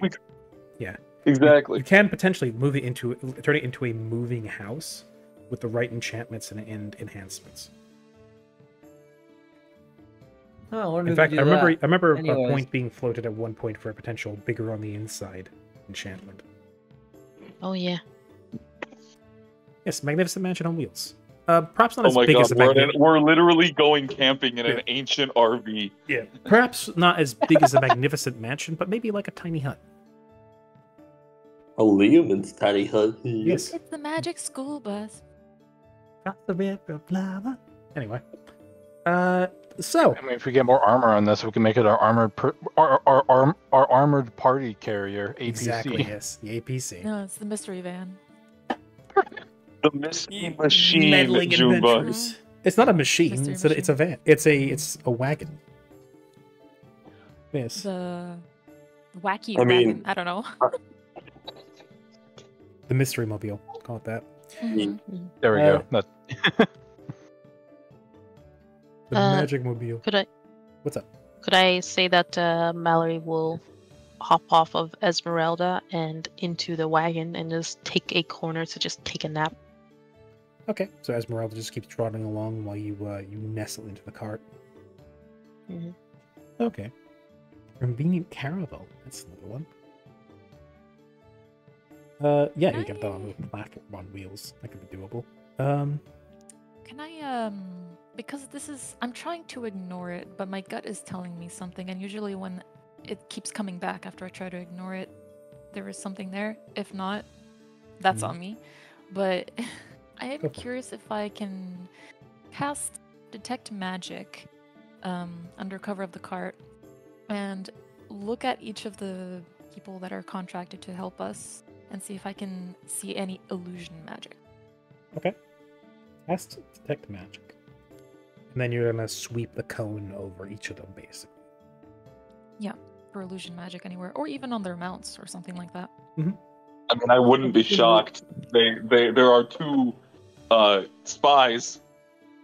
Yep. Mhm. Intelligence officers.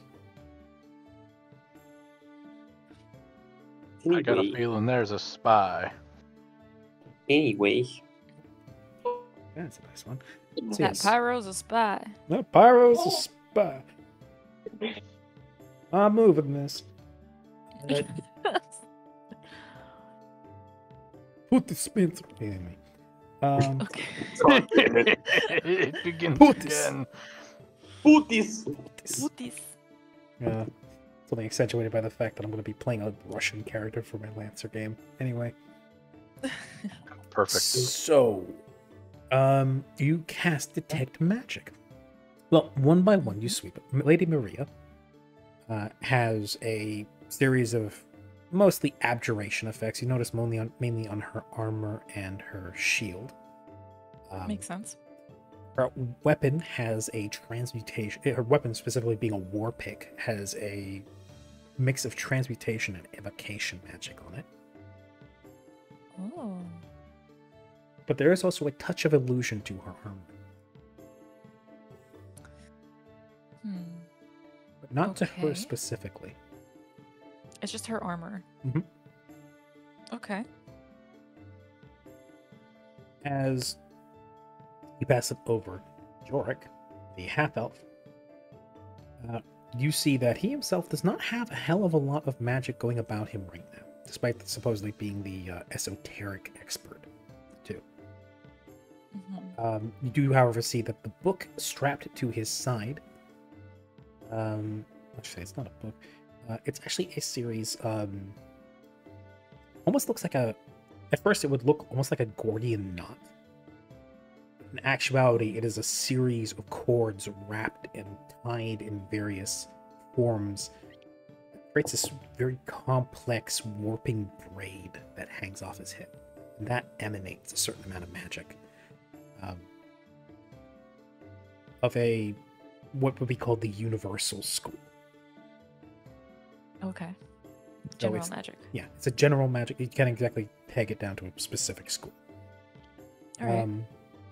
Passing over Jane and John, would you be surprised to hear that there's actually not much about them? No magic at all. Not really. No, there is what you check something real quick.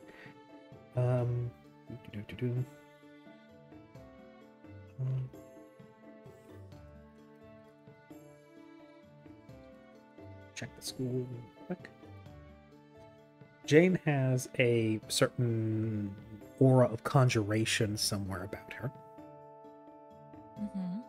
As well as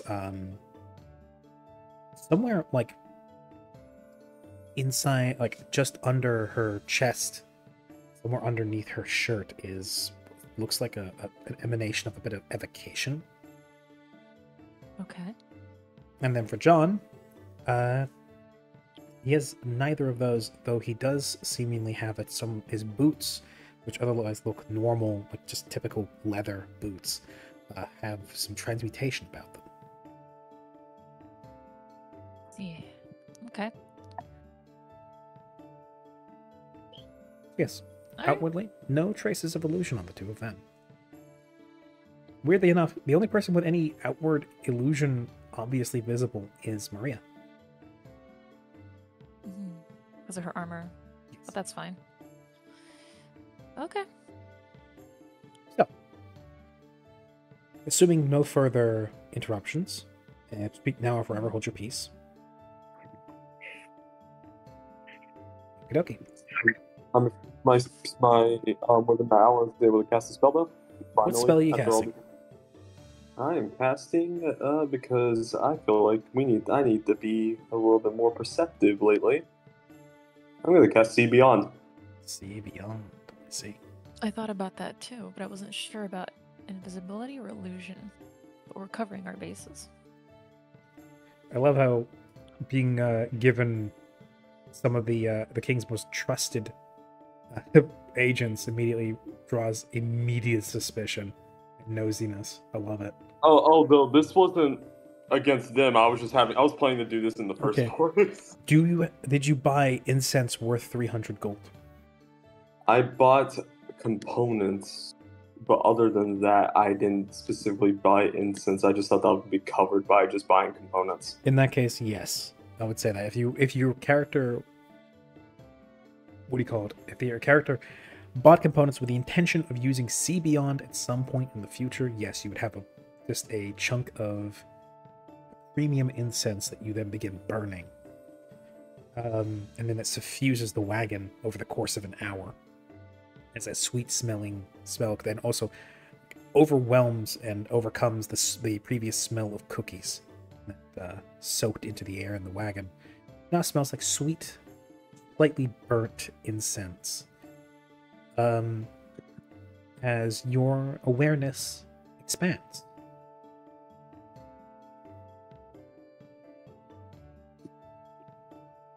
So, what are you looking for? Because this is going to require active perception checks. if you want to make use of This is literally just to make sure we're not getting tailed. We're literally just make sure just to make sure nothing is like following us or anything like that. Just, just keeping an eye out, an additional eye out. Okay. So you're using that to help keep watch, I'm going to assume, like, out the back of the wagon. Yes. Okay. I would like a perception check from you as we then start to push forward in time. Would the Lolo and the Apakas be near me? I don't see why not. They'd be in the wagon with you, yes. Yeah, I'm just asking because if they're near me, they give me the alert feed essentially. Yeah. So that's I believe it's called. Do you want me? Yes, they give you alertness. Yeah. Which is Do plus you 2 want me perception, to- plus 2 sense motive. Okay. Would you want me to roll 2 checks, one for like invisibility and one for regular, or Yes. how would you want me to do it? Okay. Well, actually, no. Roll 1 and basically just roll it normal, or roll it with the plus 5, and then if there is anything invisible, I'll stealth factor in the extra plus 5. If I'll say if it's invisible, I rolled a 30. That is literally one of the lowest I could roll. But yeah, 25%. Okay, 25, and a 30 for detecting ethereal or invisible creatures. Actually, no, ethereal is if you push the spell, correct? Yes. If what? No, not. It's if I push the spell, I can It's a- see through fucking walls. Right. Yes, that gives you X-ray vision. Okay. So because Rim redeemed a Bane, that becomes a 24 and a 29. Wow. That's it. I'm not running the game for another week now. So Hollow finishes casting the spell as he finishes burning the incense and chanting the petitions to his patron to lend him sight beyond sight. And then, like the eyes of the deep sea anglerfish, blind after generations of not seeing sunlight, his eyes turn ghostly white.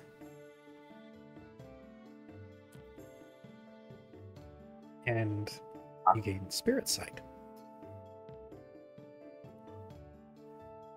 To anybody who sees his eyes, they are disturbingly uncanny. Like something you would see from perhaps the troglodytes, who are mostly unneeding of eyes after generations of living in caves.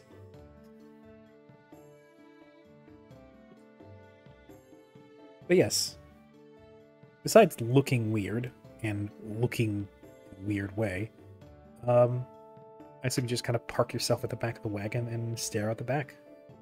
Yep. And you Yep, stay or like just, that like, for the next higher. 24 hours. Yep. Okay. A long ass time. This spell actually lasts a long fucking time. So you guys continue riding for a good bit. Hello. You notice no errant threats, no invisible creatures or physical creatures tailing you. And it's for another good 6 or 7 hours that the trek continues until eventually Maria calls a halt to the entourage. They are very useful, Grim. Pathfinder did a very good job of making utility spells useful, but also costly in the right ways. So yes, Maria calls a halt to the progression, mostly for the sake of the horses, so that they don't get overtaxed. But also as she dismounts from her pony and says that it's probably a good time to break and make camp for the day. Or at the very least for a time to allow the horses to rest. As by this time tomorrow, you should start being able to see the capital of Rosaino. It's only 2-3 days trek, depending on the speed you ride at, but with a big wagon like that, it's probably going to be 3. But she says, now is a good time to take a good break. I know that I'm going to need to at least catch a cat nap. so that when I rotate with Yorick, we maintain the schedule we have. In addition to that, she then steps down from her pony, guides it over to a section off the beaten path into a rough clearing next to the road. This should be serviceable as a momentary stop. We can create a small perimeter. As she then taps an insignia on her armor, it's also a good time to start affecting or putting on any disguises you wish to do so before we get over the border to Rosaina. And the armor changes appearance into a set of traveling clothes.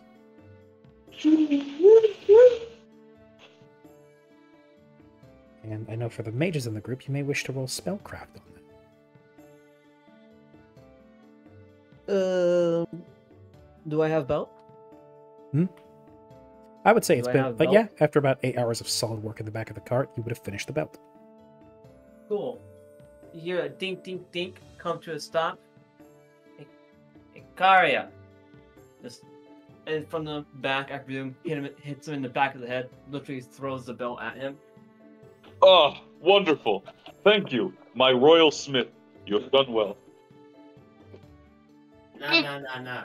And then his muscle size increases tenfold. Yeah, clicks it on. No shame about using I'm gonna magical go rip a tree roids. out of the ground. He becomes a Giga Chad. He's a juicer. Magical He ain't natty. Magical enhancement in my TTRPG, SMH. He ain't natty. He's a juicer. What was it? I think it was, what was it? A belt of bull strength. Was it +2 or 4? I forget. +2 at this +4. stage. It goes there. There are 3 grades of it: +2, +4, +6. I believe you were making a Alrighty. plus. I remember, if I remember correctly, you were making a +4 version of it. Yeah, it was a think it was a +4 +4. Because but it cost I more spent- and it took 8 I spent days a to ton make. of money. Yeah, Yeah, sounds you made about right. you made the +2 bands, like the headbands, but For- +4 belts. Yeah, that's about right. Yeah, me and Like the me and +4 Foray- belt. So, me and Hollow should have our bands. You do have your +2 intelligence band, right, Hollow? Uh-huh. Cool. Wait, did you ever select Alright. the skills for that? I did. Mine was for spellcraft checks Because it's usually because it's skills that I know. yeah, it has to be skills you know. Basically, not a skill you have max ranks in, but a skill you have ranks in. Yep, and that's why I looked at that. I was like, huh, I only have 1 rank in spellcraft for some reason. Oh well, Yeah. let's not worry about that anymore. Speaking of spellcraft, since this is identifying, I take it I can roll with special elf identify. Yes, you can. Yeah. Yes. That is the thing. But yes,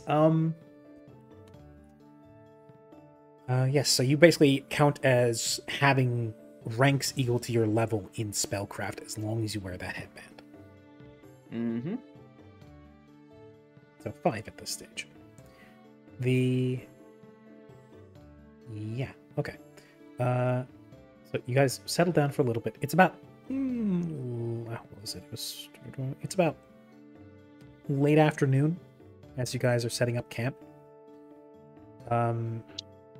Maria With the goes about stupidly big ass tent. yes, with your pavilion tent. As Maria goes about setting up her own one-person tent, intent on taking a short nap. For Yorick then eventually takes over for her and watch. While Jane I and John, should say that I would have offered them to stay with us in the tent. We have enough room. Yeah, and I would also invite them so I can set up an alarm. She thinks that over for a moment, weighs it, seemingly considering the idea. I almost want to say we should have more targets, potentially. If they attack the big tent, then we could. They have to choose between either attacking the big tent or the smaller tents if they do ambush us. We are all in the big You could tent. still set up. Yes. There is an advantage to being separated. If we're all grouped together, they could do one big attack and take us all out at All it would once. do, That is all true. they'd have to do is set the tent ablaze. That is true. And then everybody would wake up choking on the same cloud of smoke. Yes. No, I'm gonna have to insist on my vigil outside the tent. You may set up your alarm if you wish. I will make sure to not enter unless absolutely necessary. All right. As which I will also have Jorik and what was it my king gave them? Jane and John, yes. To keep me company while we watch out and keep you all safe. She then rests the war pick and the shield up against a log, a rotting log, and starts picking some stones out of the dirt to set into a loose ring. And yeah, the camp gets erected as you guys put up your big tent. They put up their own individual tents. Bedrolls are laid out, left to air out for about an hour or so. A fire pit is made, and a small cooking fire is started. Horses are left to graze and to water, and otherwise, you are up to your own devices. But if nobody should have anything of particular consequence to try and discuss, we can always skip to the next day. I actually had a question because I, left for a little bit. Mhm. Did Hollow Hollow actually see anything with his See Beyond spell? Did not. Okay. And I actually did Before want we- to talk with everyone as privately and quietly and silently as possible. Wink, I'll see wink. what's funny is that Kari wanted to go talk with the people that are with them. You can do that first then. No. I think that we should have a group conversation first, and then Karia will go and talk to everybody in the camp that is now with them. Yeah. Makes sense. Yep. Okay. Looks at Hollow Hollow expectantly, fluttering eyelashes. Hello, do you have a spell slot you want to use? Oh, Spell slot, more like spell slut. Huh? Damn. Huh? No. That's what Hollow Hollow is. begone, thought. Fuck you. So was Siren actually asking me in game? No. Silent Siren is table. asking you. Yeah, Siren's like, Hollow Hollow, would it be alright with you if you could use that silent table spell you mentioned earlier? And I'm doing this whispering as we're all in the tent. And yeah. So we could have a bit of a private discussion. Hello will I suppose snap his fingers and yep, it's activated. Sweet. Well, Perception increased by 20. oh yeah. I do want to add that Mallory is still taking that nap. Still just asleep in the wagon. I think Yep. Siren would have woken him up. Ah, okay. Here, come on. We're having You being stabbed. We're having a Group looks meeting. to the side of a sleepover. Come join us. It's So quick thing. wink, wink, nudge, nudge. Malady is the sun is currently around evening or late afternoon. Quick thing, the range of silent table area is only a 5. Yeah, the range is where you can cast it. The actual space is a 5-foot emanation. So we all have to squeeze together. It's at most a 3x3 section.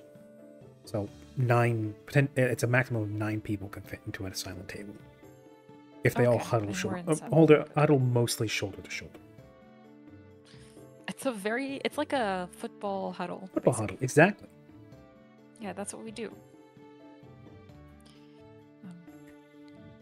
So I guess once everyone is in there, Siren will say, So I didn't want to mention this earlier to arise any potential suspicion from people who we might not actually be able to trust in the end. But I don't trust King's advisor, the one that appointed these royal people to protect us. You and the mean these reason why- spies? I don't know if the Some sort it's of complicated. some sort of agents. I know that. But anyways, as you were. It's complicated. They might not actually be spies. They might be. Regardless, we can't really let our guard down around them if we're being hunted, and especially if Varg is being hunted. For the advisor specifically, he said he was against it at first, but went along once Varg blackmailed the crown themselves and the king, saying that this is something that should be investigated for the sake of national security. But why did it take him having to blackmail them for them to be like, oh yes, we should in fact protect our kingdom? That be priority regardless. I don't believe that was the case, Siren. I believe that he would have helped us either way. And in fact, I believe that there's nothing to distrust about him. Even not him I believe- specifically, the crown did not want to help us. Even though apparently the crown is supposed to care for the kingdom, isn't it? We were not a part of the kingdom. Yeah, And he'll kind of sit down for a moment. You're not Lorbe's No. citizens. I'm not saying us. I'm saying if there's spies in the city, why would they tolerate that? Not for our protection, for the protection of their people.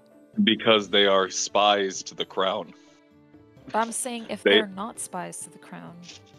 Well, if the king is apparently against. Oh, the king was like, "Oh, there's spies. I don't like that." So if no, these it's not that he doesn't like. are- It's not that he doesn't like spies. It's that he doesn't like people who are faking their credentials and sneaking around. They probably have a royal spy network.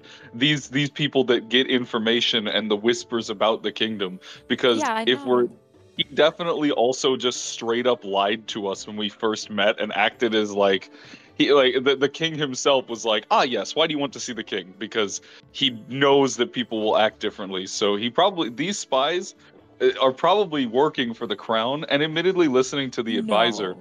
No, they're not, because he said we don't like them impersonating our own guard. Therefore, they don't like that. Those spies are not working for the crown. Okay, I see what you mean. You're talking about a different set of spies. I'm talking about the two that are clearly spies in our group right now. I'm talking about my gripe with the situation currently is, okay, this kingdom, right? They're gonna have spies for their own security. That makes sense. That's part of their security, is to have spies on their side. And there may be spies that are against them from outside, trying to spy in on their kingdom, enemy spies, right? So if they're like, oh, we don't like people impersonating our own guard, that means that those people who are impersonating their guards are enemies. And if they are enemies, shouldn't they jump at the opportunity to protect their nation instead of being like, it's not our problem, which is what they did? Well, no, they specifically said that it wasn't their problem because they were only after Vark. It was only when the information came to light of what Lydia had created that and who Lydia was, and rather who Vark was, where they were like, okay, this could actually be problematic, because in truth, they didn't care about us. We were just adventurers who came walking through. But then the moment when it was discovered that Lydia's tower and subsequently Lydia's research could have been brought and then used against them, then they were like, this is now a matter of the crown. And this is where it becomes problematic. Now, granted, they are helping us by helping Vark, but they're also helping themselves to stop not only an organized crime syndicate from forming, but also organized crime getting access to super magic weapons, or at least super magic capabilities. Okay, because the way it was explained, it sounded like they were like, yeah, we don't care about our own people. Yeah, to be fair, wait, you you're weren't there for the blackmailing us? actual Okay, discussion. now we care. Yeah, I wasn't there. The way it sounded like is they only now all of a sudden care about their kingdom because they were blackmailed. The way it shook out was, at first, it just seemed to them as these people very obviously, like, there's been no other no other recording of any attack like this close to the main road. It was specifically brought up as a thing. The group, the group that attacked you guys, set up very close to the main road. There were no other groups, so obviously this bandit group was not carrying out regular attacks or raids or shakedowns, and they were far more organized, far better equipped than most bandits tend to be. They asked for Vark by name, which told them, several of the ministers, or one minister in particular mentioned, that just means that the moment Vark is out of our borders, the problem stops being ours. Because they'll follow you guys out of the country. It's not going to be our problem anymore. This is a you problem. But they were like, "Why? I don't see why we should stick our neck out." Then the valid point of, well, they're after supposedly Bark's ability to, whether through a key or otherwise, to enter the tower and gain access to his mentor's magical research. She was well known as being a very capable magical researcher, and was supposedly working on something very special before her passing. And then she dropped off the face of the earth. And then later came to light that she had passed away, leaving a legacy in the form of Vark, and whatever she was interrupted from finishing with her passing.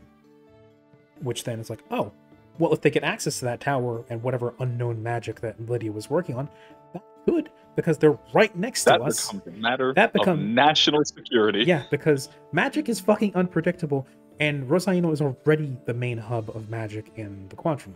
So they went like, well, this could be a problem, and that was enough to help sway. Besides which, the king just kind of broke and said like, no, we're gonna help him anyway, because the king said so. The crown obeys. Yes. Not happily, always, but they do.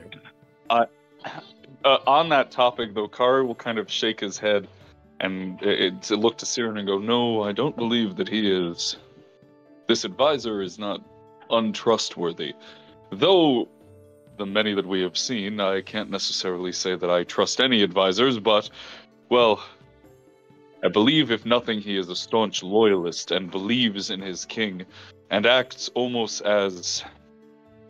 how do I put this?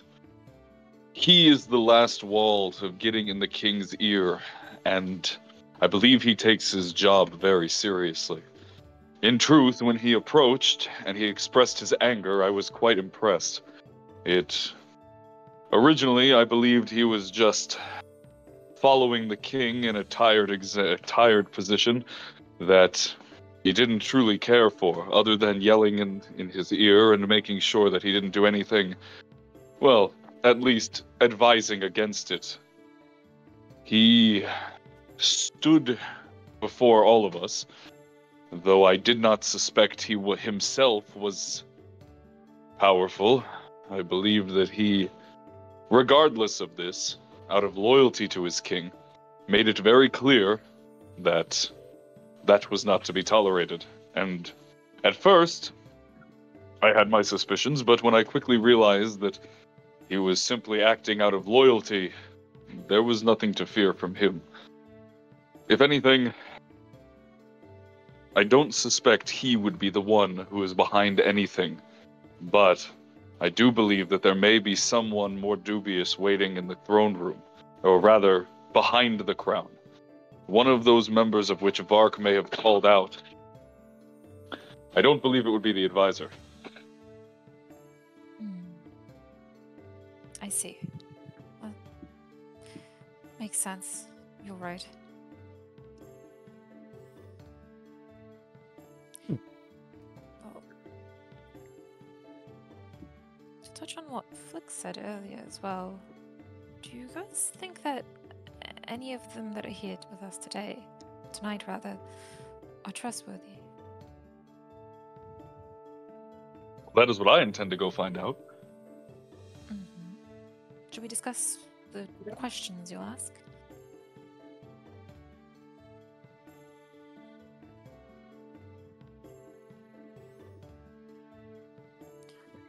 Okay. Love me some conversation. I guess that means Since that I'm no longer working on stuff, I'm going with Kari. I'm to keep her in check. To be honest, I'm going to save my breath. I myself am not a particularly large fan of royalty, but then again, our king friend is certainly very welcoming. But do what you all need to do. I'll keep my distance. If you want to go suspecting another country's king's motives, you do that on your own. I'm probably going to take a walk now. Okay. There he goes, walking on his own. And if that is that, I. Oh, Melody goes on a simple path. yeah, it goes on a Simple simple walk. path. He goes on a simple I walk. am going to go. I am going to go break bread with our new campgoers. Mallory's the Inquisitor, shouldn't we have? Nah, Mallory's going on a walk on his own. Mm-hmm. Mallory needs to get his daily dose of brooding in today. He hasn't gotten that yet. Yes, I need to like sit by a lake and like talk to the birds or whatever. You know, like the Disney princess you pretend to be. Yeah, my name is not Malady, it's actually Aurora. Mm-hmm. Look at that. Going on a walk. Just going on a walk. Just a simple walk. Nothing bad. Please Malady. don't roll any physical dice, please. Malady is short for maledictus. Yeah, there it is. No. Was that because you provoked Please. me, or was it because it's actually for something? Who knows? Listen. All I ask from you, DM, is anytime you roll dice, please make it as loud as possible, so it's very clear. I'm In not that gonna case, lie, I I have a should take feeling that in that case, I should take the layer of paper off of my desk then. Because my desk is made of. I wasn't gonna lie, I had a feeling that Quest specifically moved his microphone to get a little bit closer to the dice just so we could hear them. One second, because my desk is made of like clouded glass. So it makes a nice clattering sound when the dice hits it. 1 second. Swing the boom arm over a little. That's nice. Hey. Hey. Well, that's There we go. That's a nice one.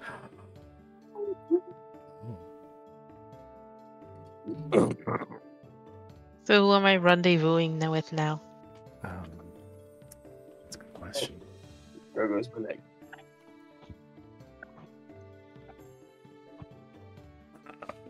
Let's see. Who are you meeting with the boughs of the trees at the lakeside? You do Yeah. as. Oh, let's focus on Mallory for a split second before we go back to the Oh campsite. boy. That If I is- die, know that I died unhappy. so nothing's is changed. there ever a time Really? Nothing's changed, and nothing of value was lost. Anyway, I kid. I do sincerely kid. You know who else kids? Your sister. But yes. You do actually find a small pond as you wander away from the campsite. It's serene. There is a glade flanked by a small pond, surrounded in a semicircle of trees. Deciduous pine, probably. And lowering yourself down next to the pond, you do see there's some ducks and grebes and geese feeding on it. Across the pond, you see an ungulate of some form, probably a deer, sipping at the water of the pond. Lily pads and duckweed floating across the surface. And the playful afternoon sun, slowly transitioning to evening, painting a light golden cast across the slowly rippling water.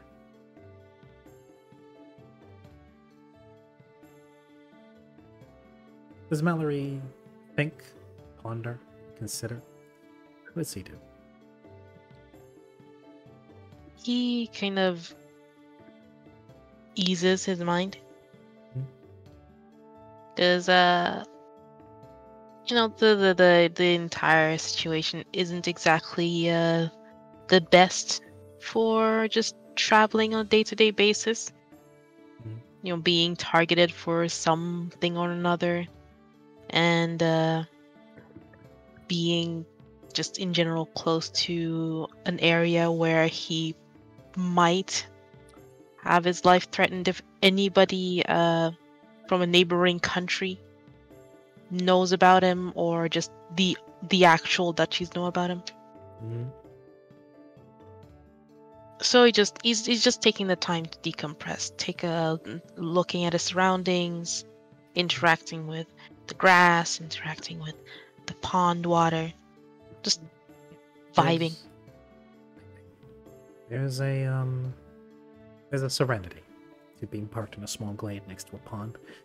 Nothing but the chatter of birds, the quacking of ducks, the general ambience of a small temperate forest. Something that when you were up north, in comparison was deafening silence, where all that you really accompanied you in the nature there was the biting cold and the crunch of snow underfoot. Here, there's a constant buzz of natural white noise that helps distract the mind in a way that doesn't necessarily overpower your ability to also keep a certain awareness of your surroundings. Because an inability to hear anything coming up would probably also just as much unsettle you, paranoid as you can be sometimes. Mm-hmm.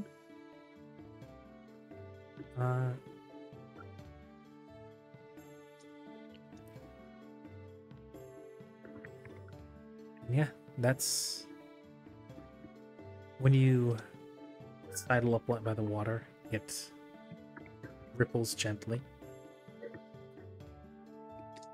Long as you have your hair net right now, it's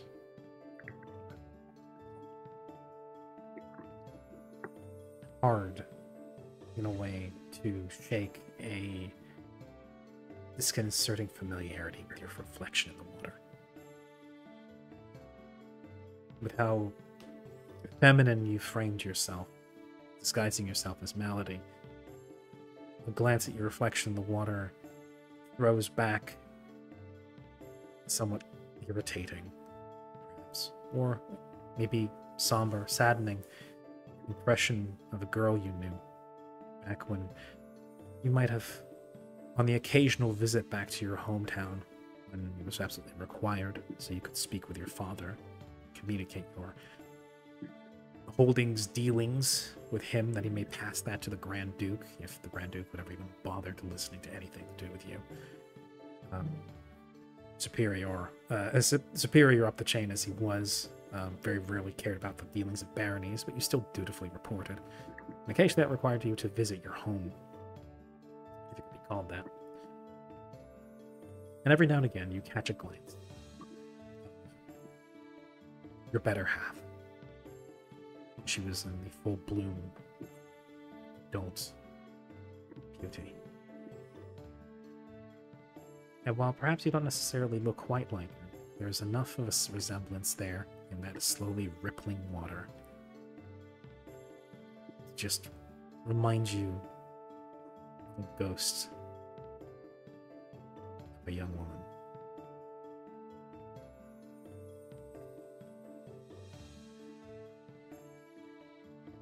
And the water ripples.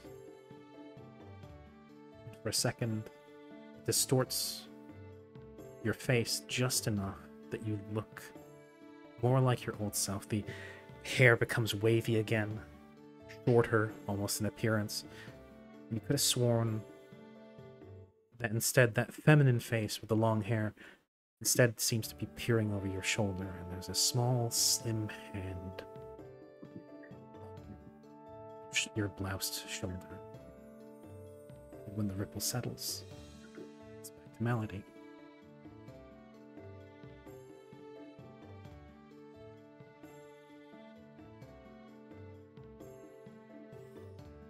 Malady would look closer the reflection.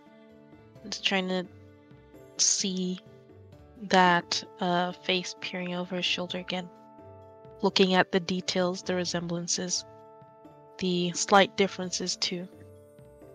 Just getting closer and closer to the water. That vision doesn't recur, unfortunately. You're not able to see it again, confirm what you saw. But the impression it gave that you could have sworn that you saw was almost like the vision of yourself in the water now, splitting for a moment to show you, Mallory, before you dawned by the skies, and your better half, your other. Almost as if she was standing over your shoulder, hand on it, watching over you.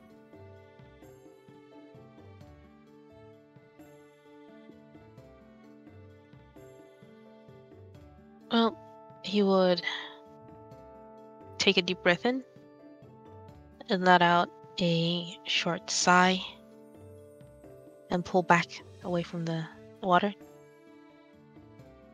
and stand up. As you do, the light in the sun shifts for just a moment, reflecting, catching, show your crooked halo caught in the evening sun, revealing it for just a moment.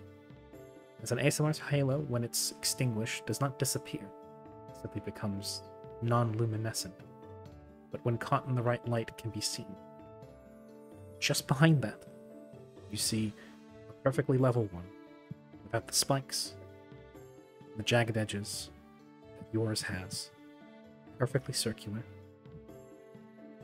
Pale as moonlight. Just a moment. Looking like you have almost two halos.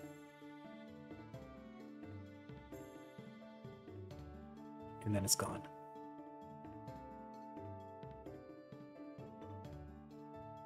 He would clutch his little religious item that he holds around his neck. Mm-hmm. And say a few words in his native tongue. Closing his eyes just for a moment. Before looking back at the water and then turning away. Okay. You turn. And no further visions seem to want to jump at you. You leave a peaceful glade with a small rippling pond as the sun begins to set. Back at the camp, Karia and I believe Shaiko and a couple others wish to sit down around the campfire, and as dinner is currently in the midst of being cooked by Maria. Hold on. Before the thingy, can I cast an image before I head out? Silent image? Yeah. What are you casting? What are you making? Scar on my face. Ah, I see.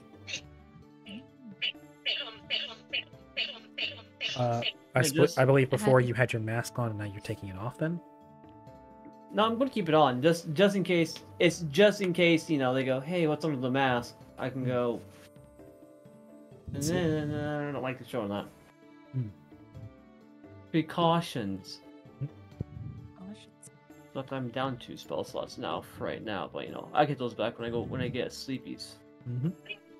So, alarm. Maria is currently in the process of cooking what looks to be a stew over the small campfire that you guys currently have going. As she's currently perched over it, sitting on that same rotten log from before, stirring it with a ladle. And she sees Karia approach. She tilts her head up and says, "Oh, well, we were wondering what you guys were talking about in there, but, you know, not kind of bright." We were getting our affairs in order. This has been a tumultuous time for my companions and I. No doubt. What's a I'm willing to bet you don't often get a moment to just speak with one another and get things sorted and on the level. Indeed. Much I less believe with they'll a be bunch on their of way soon. much less with a bunch of strangers the king has just saddled on you. So, Well, no offense taken. my hope was that perhaps we may become less of strangers. Oh, I'm up for that. Indeed. I agree. It's better to travel among friends rather than strangers. Well, if I'm going That's to, true. with no amount of like acerbitude, but I doubt we're gonna have quite enough time to be friends. But more than just passing acquaintances, I would definitely welcome that. After all, we'll be working together for a good bit, though I'm sure John and Jane are gonna find plenty of opportunities to make themselves scarce. But for my job and Jorik's job is to stick squarely by your sides. So for us to get to know you, I think that's a positively marvelous idea. Well, I couldn't agree more. That is a very... I agree as well. Well then, I see rarely a better opportunity to get to know somebody, as she props herself up with one hand off the log to peer a bit further into the pot and says, then a nice pot of stew around a warm fire, as she then picks up, puts her hand to a pile of wooden bowls and then begins ladling them in, and she starts handing them to people.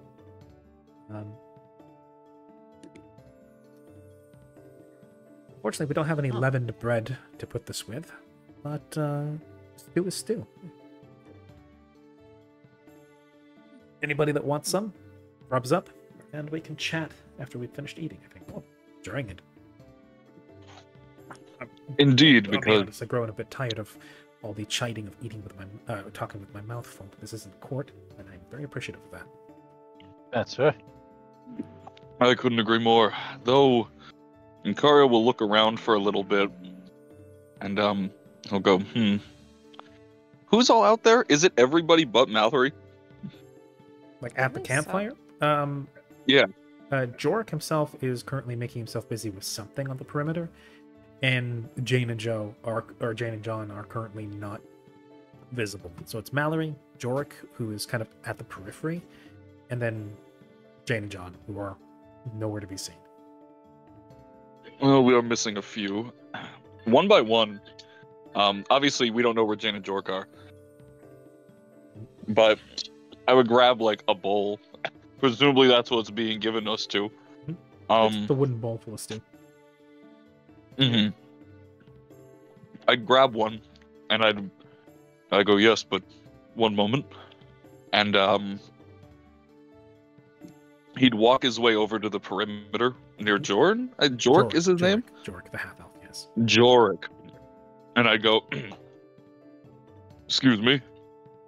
Oh, hey, yeah, what's up? I smell stew. Regardless of what you are doing, food is important, even if you're going to continue. I'll just kind of hand him the bowl. He takes it with great gratitude and then, like, produces his spoon from his belt and goes, I needed a break. Indeed. And we are missing one. But yes, please. Right, she needs to be here if I'm going to exempt her from the warrants.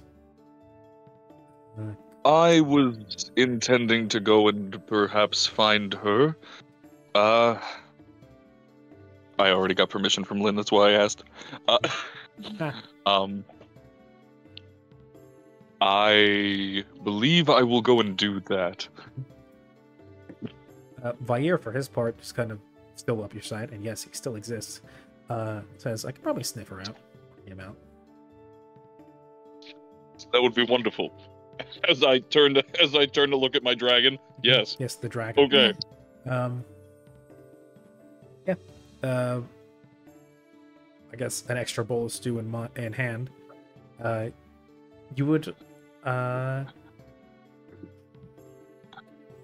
would say, probably considering Mallory didn't spend too long, but did spend a decent amount of time contemplating by the pond. You would catch Mallory as he's just coming away from that little clearing. Ah, wonderful. There you are. Which by your I'll just- led you by basically by his own nose towards where Malady is. Mhm. Got two fucking party members constantly changing names and genders. Hey, what do you Yeah. mean constantly? I changed once and I stuck with it. Okay, Sugma. Uh-huh. Stuck with Dong. That's true, though. Whistles nonchalantly. Yeah, I was about to say, let's look at the real offender here. What? Yeah.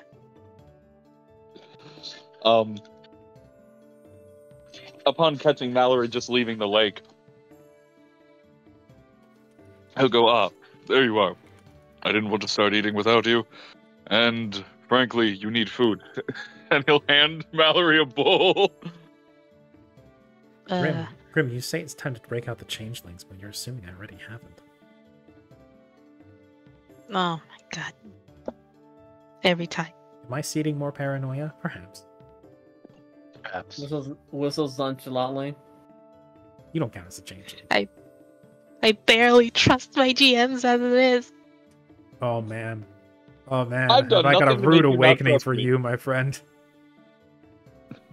But this is part of the reason why I did the whole Patawa village, because I want to make when I stir paranoia, I try to make it very abundantly obvious when I intend to do it, not when I do it unintentionally.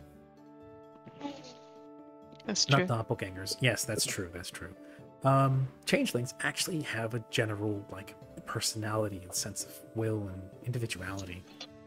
Doppelgangers are assholes.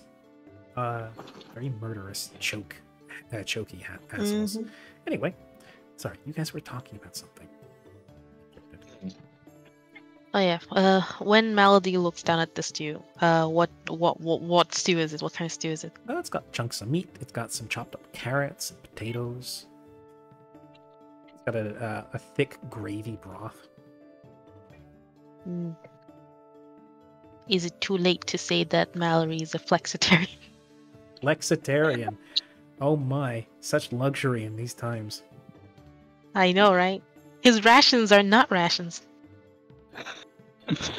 Of course. I must restrain myself. What? It's nut-based rations like hazel Mm-hmm. and Mm-hmm. and see. the other nuts. Did this change in diet come with the switch to being a lady? No, I see. he's always preferred vegetables. He's always been a nut for nuts. Oh, please. He's not a Either squirrel. way. Been nuts about nuts. He's not going to take the bowl away until you take it. He's just kind of going to stand there. He's Would you prefer that when you when they offer you milk, it be almond milk? no, he's not What about vegan. dragon milk? No. Well, Kari is just offering Anyway. to cork his food into Mallory's mouth. Anyway, Mallory would just receive it. I mean, it's like a waste of food if he doesn't. Yes. Yes. Before we head back, This isn't the stale bread I asked for. this is the stale bread that I asked for. What is this? Yeah, I meat can't- is a luxury, mind you. I can't beat a man's skull in with this. This isn't real food. That's true. Beautiful. Anyway. Before we head back, Kari would kind of put a hand on Melody's, like, shoulder, like, We need before to you talk. go, we need to talk. I just want to What say, is it?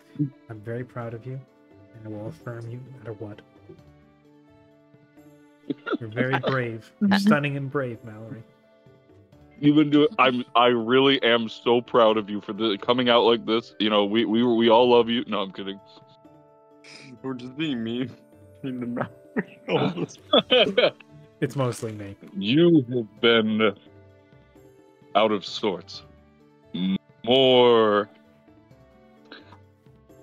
How do I put this? You've been more you than usual. Or rather, that's not correct. I believe the term is prickly. You've been acting out of sorts. What? It's not like I haven't not been more spiteful toward the group. Or it's not like I haven't ever been spiteful. Wait, I lost my words. It's not like I'm never spiteful toward the group. Why is No, now any different? I'm aware. But, it doesn't seem directed towards us now. It seems since we've crossed into this area of the Quadranon, you've been on edge. And I was curious as to why. Are you a criminal? No, I am not a criminal. Oh. I only ask because I suspect that she is a criminal. But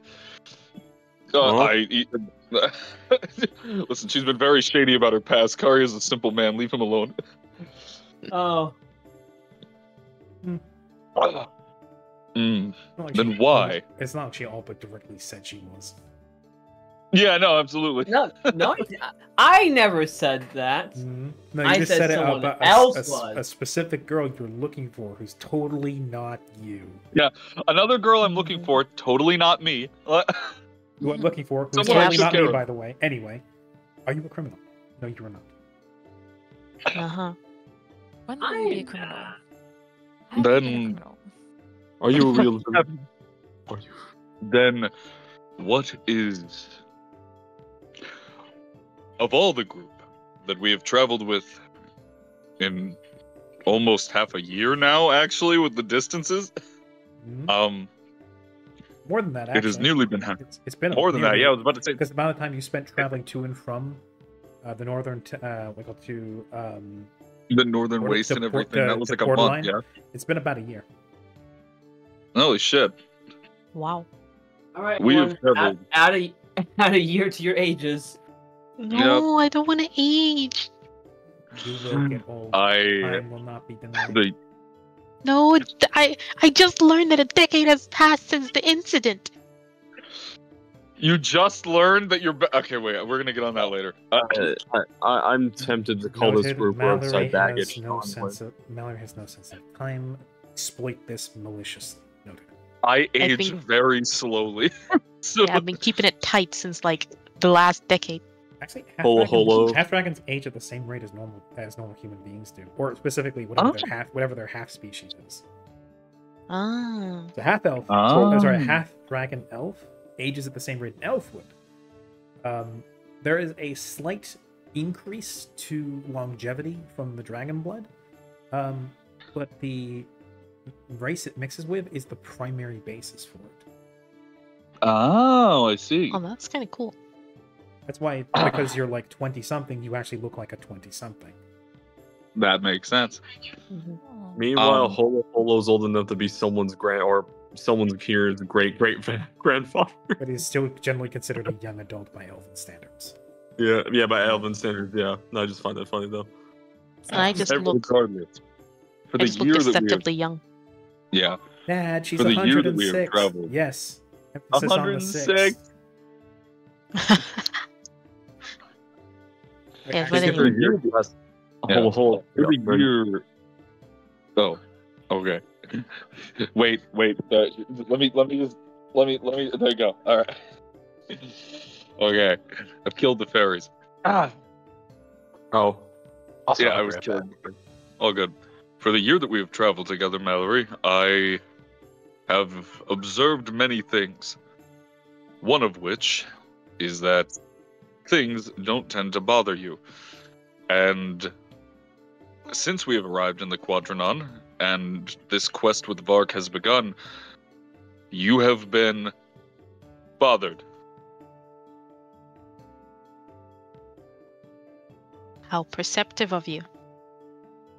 I may be considered a dimwit by some standards, but I do watch and I listen.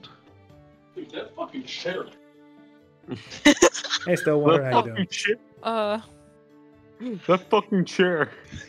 Oh, Peppy, Yes, I thought that that was you chair. for a second. Nope, that was No. Stillwater. No, that was the water of the stills. Yes, that chair has been bothering me. I've not been sitting well over the past week.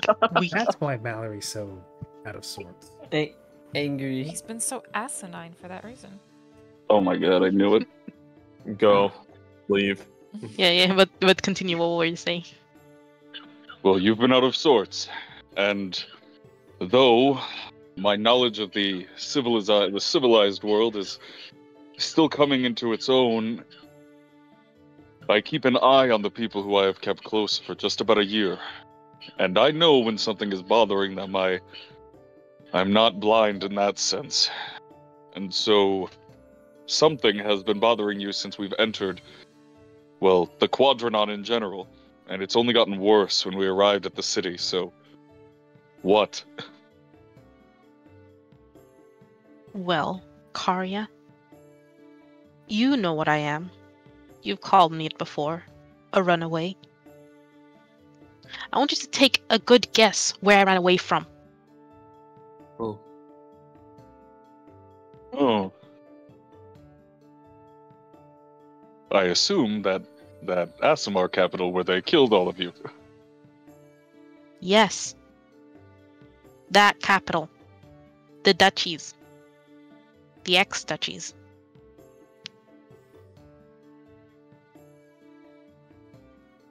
But why do you still hold the fear when we are not there? Because it's not over yet. It's never over. Every time I look in the mirror, I'm reminded of that moment. Every time I look at myself, I feel like I failed.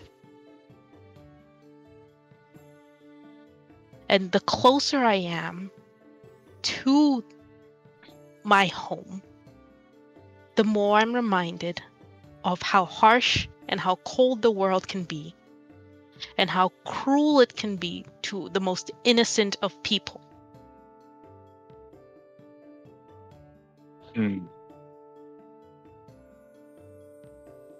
Is this emotional moment happening in away from dim the camera. firelight where everyone is listening? No. It's No, No. I think it's 'Cause I was gonna say, if he's just asking really a awkward. question, it's as and Mallory the is other- returning from his little brooding session by the pond. It's yeah, no he's one probably pays attention. he's probably just gotten up from the lake. I was like, I walked 3 miles. I have Yeah. soup. Okay, good. Quiet. Because you have soup. Slowly slurp soup at the bonfire. Yeah, you caught him just at the hear perfect shouting. moment of having a vision of his sister, so the wound is very fresh. Yeah. Well, Mallory, he'll kind of adjust his shoulders a little bit. You're not wrong, but I think that we may share some commonality. And I'll kind of point to his scales. When I first left, I was many things. I was driven, but I was afraid. I knew what the world would see of me, especially with these new onsets of these changes. And I did not know where to go. But when I was in the care of my father, I bore witness to a great many things similar to what you have said. That the world can be cruel and snuff out even the most innocent, because that is the nature of the world. But I believe you are missing a key thing. And it's that the entire world is more than evil.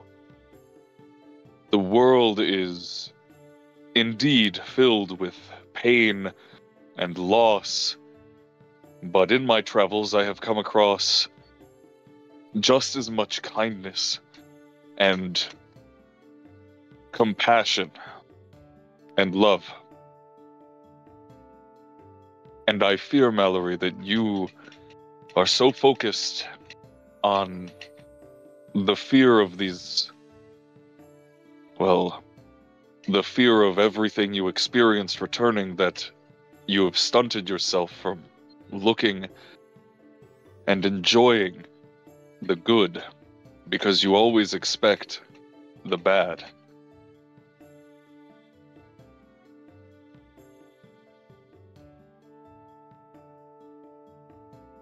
While that may be the case to an extent, I am not afraid. If anything, I'm angry. Oh wait, you're right. Oh, damn. Damn. To be, You're menacing. to be fair, it's getting close to 1 a.m. So it might be That's time good. to start wrapping up soon. Oh, yeah, true. Yeah, especially for Mallory's sake. Because Sully is currently hosting family visitors. Yeah. That was also true. Yeah, I forgot about that. Oh, yeah, so did I, actually. I didn't even know. Apparently, what do you call it? Family is sleeping in her Yeah. in their room. So yes. Yeah, Sully has to go. Okay. Aw. We're gonna- Okay, we'll pause. I'll give Sully a hug. We'll have talked it out. I'll type it out. We'll have a whole conversation in the RP channel, and we'll Good night, Sully. it'll end Take with care. a hug. Good night, Night, Sully. Lynn. Good Good night. Good night. It was a fun session while we had to. I'll make sure to start wrapping it up now. We can pick up next session with potentially you wrapping that up, or if you wrap it up in next format, and you can just give a recap next time. And then we can also pick up your discussion with your entourage, your escort, who are currently sitting around the campfire waiting for the person who was asking to talk to them, currently off talking to somebody else. We had a moment. Okay, I'll get them back. Sorry about that. We had a moment. I thought he wanted to talk. While Karya is gone, I'll pick up the conversation. Yeah, I'll be there as well. But I think we'll take over Yeah, next we time. can save for later. Before, Yeah. Before we do that, while I still have this in mind, just for a minute, I would like everybody to exit the call except for Siren. Oh. Oh. All It's the first time I'm going to be doing this. But Could yes, I deafen myself? you could do that. alternatively? Yes, if you would like, you could deafen yourself instead. And everybody get off the Twitch stream. Yes. Let- Yeah. Alright, um, everyone. I wasn't even on it. Don't worry. Yeah. I don't often do this, and I try to avoid doing it because I don't like excluding people. This is something specifically that I want for Siren's ears only. Oh my. Until That's such time weird. as Siren herself feels, because I don't just want to do it through like a typed up DM. I want to do this as a closing out thing, for drama's sake. But also, I also want it only to be shared if Siren herself feels like sharing it. Well Okay. done. Alrighty, fair enough. We shall all deafen and mute. Please No, we're leaving the. Oh, You can Oh. leave or you can deafen yourself. Either one Yeah, works. I'm just gonna deafen myself because that I makes it will- easier. I will drop something in tavern menu once it's once it's okay for everybody to unmute or to undeafen. All right. Okay. Yeah, I Okay. realized I deafened before you started, so I'm assuming. Once earmuffs can come off, I will tell people to undeafen. Got it. Sounds good. Alright. Sounds good. Okay. So there Have goes. fun. 3, 2, 1, definitely. Silent. Oh boy. So, I just want to do this before I lose. Basically, we're gonna pick up the next session with the whole group having a little talk with the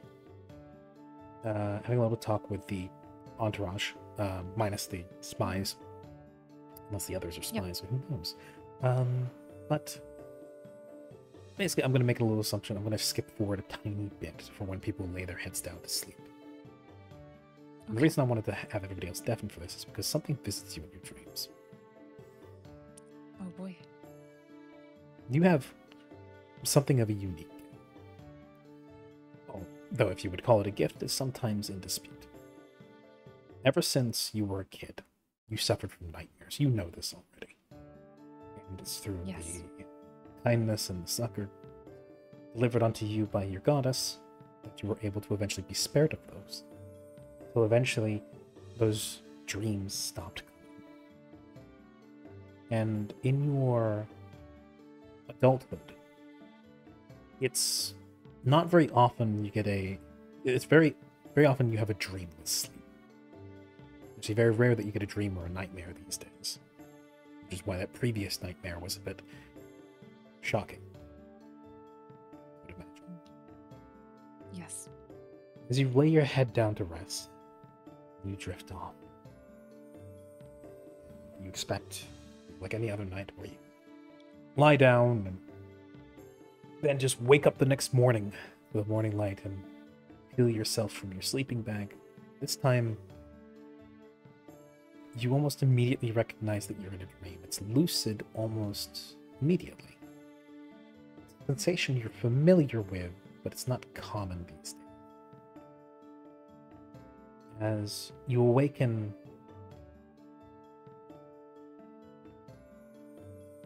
first, in a strange sense, your eyes don't open. You don't see anything in the dream just yet. And even with you, if you were to will your eyes open, they wouldn't open quite yet. It's like almost like they're too heavy to open. You feel a gentleness caressing your head, a warmth below it, and what feels like a soft hand atop your forehead, gently running its fingers through your hair.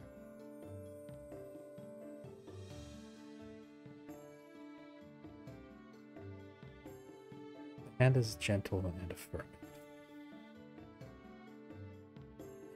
Your eyes crack open, and there's the sensation almost like eye sand. Sandman sand. The kind of steady glues your eyes shut. You sort of rub it out in the morning. And it seems to... You can only really pry your eyes open ever so slightly. It's blurry vision, but through the cracks in your eyelids, through the blur, you can see the blurry figure of what you think is a silhouette you recognize. Flowing hair, backed by what you think is a starry sky, ebbing and waving like Milky Way galaxies, captured each in a singular strand of long hair. Each string of hair glitters like starlight and leads back to a round, cherubic face you can't quite make out, but one which you can tell has the ghost of a small, loving smile. As the hand continues to run through your hair. Then it stops, rests atop your forehead, and then slides down to cover your eyes.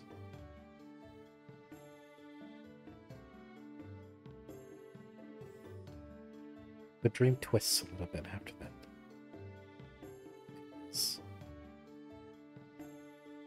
It warps, and you feel your environment shift. The knees under your head that your lap you were resting on fades. The hand dissipates, that pressure, that weight upon your eyes dims in your perception. And soon you find yourself just seemingly standing somewhere. You think you can see the outline of trees. Maybe what looks like stove smoke in the distance. It's difficult to tell. It's kind of dark. It's close to nighttime. And then you see something stumbling out of the underbrush towards you. Seemingly now fully aware of your surroundings, eyes wide open, fully lucid. Stumbles out of the underbrush, and it's not... You're not quite sure what it is. could I ask for a sense motive?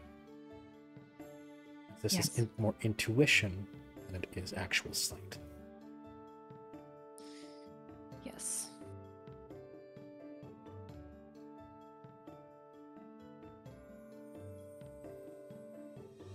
A 24. Okay. First, you can't quite make it out, but the figure is gaunt, skeletal, skin stretched over bone, looking like not human, but maybe only once humanoid, almost assuredly dead, hollow eyes in its skull, mouth open in a rictus scream. Eyes, hands and arms fused to its side in mummified horror. As it stumbles through the tree line towards you, something quavering seems to slip from its throat as it takes a deep breath. Do corpses breathe? You don't think corpses breathe. And then it screams. Something shrill that runs through your very soul. You think you hear words somewhere in that scream. It's not screaming for screaming's sake. It's trying to say something to you, but you can't understand it. And then you're back, eyes shut. Gentle, soothing hand running through your hair. This time you can almost feel a sense of apology from the hand's owner, as if it's sorry to put you through that. And then the ghost of a smile through the crack in your vision, once more blurred and hard to discern, whispers something to you and says, next time, be ready to listen. And then things fade to blackness. And you once now fall into deep, undreaming sleep.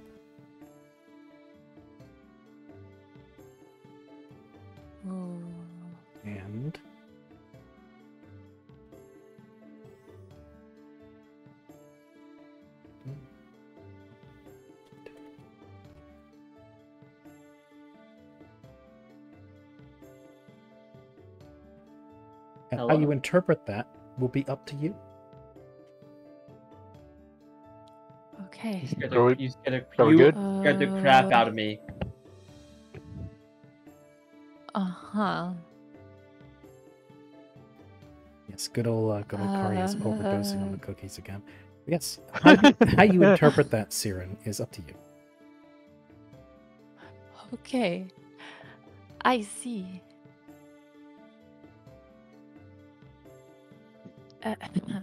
If you would On like this to- episode of Siren is visited by the Men in Black. Yes, definitely. It would make more the, sense if it was a boon. I don't know. 'Cause isn't that what she's? Anyway, I wasn't listening. I'm making an assumption because Siren, it is up to you how you interpret that. If you would like a potential insight, or even if you want to ask me questions about that at a later point, because you might have some things you would like to maybe ask for some guidance on interpretation, if you're really not sure what I meant by all that, we can always try that, or what do you call it? You can always shoot me 20 questions and I'll tell you whether or not you're getting close. Yes. Okay. Because I know that prophecy is fucking weird sometimes. Yeah. Anyway, that's about as much as I'll feed the others for now. It's now entirely up to Siren how she continues with this. Actually, no, Siren, you did roll high enough. There was a key piece of information you would not have found out had you not rolled well enough. I see. Think So back. do we need to deafen again, or are we No, good? no. You don't. I'm not going to say any Okay. specifics. Think back to a certain thing I said about just making out something but not being able to understand it. I see. That particular little bit Oh. of tidbit of information you would not have known if you had not rolled well enough on the sense motive. When you That- say think back to what happened just now, or in a different Yes. session? Oh, okay, I see. Actually, It's I'll still- DM it to you. I will say, here we go. Because it would suck if I didn't do this, because this is kind of a key point of information. And you would know that your intuition told you this. Yeah, I do think I understand, but you never know. I could be wrong. I know.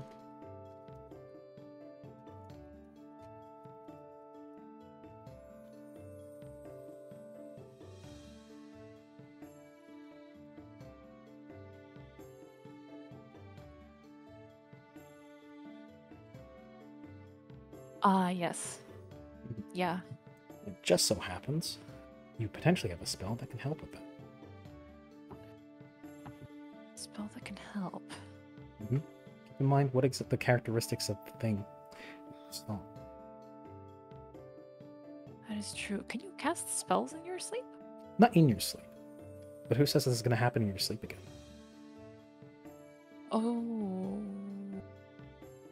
Prophecy's a bitch. Oh no. You have Oh no. and it's, you have, I think now, in actuality and in character, a dawning sense of doom that is worse than any omen cookie. And you don't even need to eat the cookies to get this. Oh no. It has nothing to do with the cookies. This is Oh, this is your wonderful. cross to bear. Congratulations.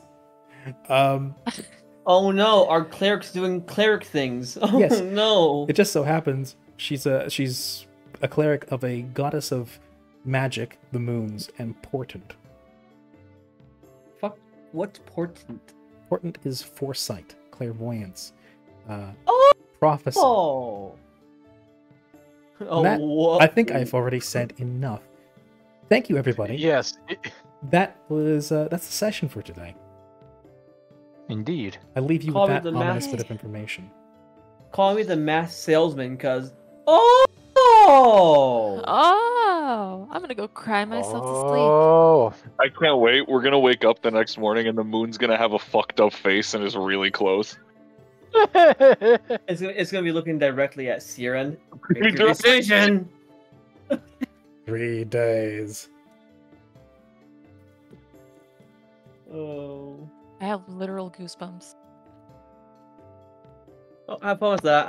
I had no idea what it is, but have fun with that. Surely it won't affect us.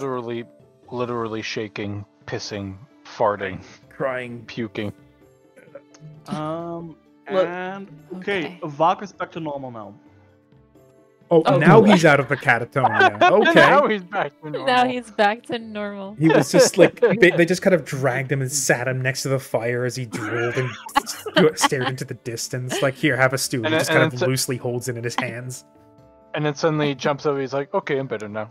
Oh, stew. I see. Does this have sugar in it? No.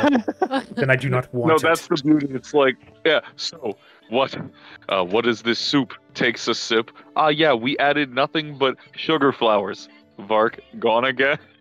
Just- Fucking completely dead. Created. Here's the thing. By evidence of longitudinal and other more short-term studies, sugar has a higher addictiveness index, or a similar one to cocaine. Yes. It just has less immediate deleterious effects, but has a And that's why it's called nose candy. Yeah, a similar it's a similar staying power in terms of like how long the addiction lasts and how hard it is to kick. Then again, Lovely. the reason, like, sugar is specifically because it's an absolute necessity for our survival. Cocaine because it triggers the same receptors that such necessary molecules do. Same reason why cigarettes are so damn addictive, because because fucking what is it called? Nicotine stimulates the adenosine receptors, which was it the ACH receptors specifically, which is the receptors for motor control, which is why cigarette withdrawal has your hands quaking. Because your body's not producing the chemicals that help keep your muscles in check.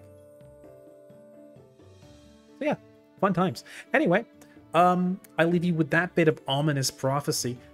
Make do with that as you wish. That is Siren's burden to bear now. Have fun with that. This is not the last time I will do this to you. Thank you very much for playing, and thank you very much for watching.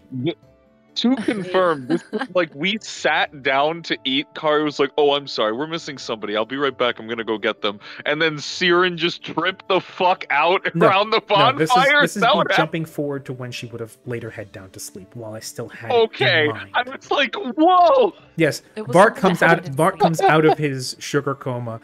Siren takes one sip of soup and immediately zonks out. Yeah, just fucking what the soup. fuck is wrong with these people? Good soup. Actually, that would have made sense. Actually, maybe because narcolepsy. No, not It's narcolepsy. narcolepsy. It's actually the opposite. She's an insomniac. She stays up much later than she needs to, and isn't easy to wake up in the morning. But it could have been this one instance where she just randomly, out of what usually happens to her, took a little nap while drinking soup.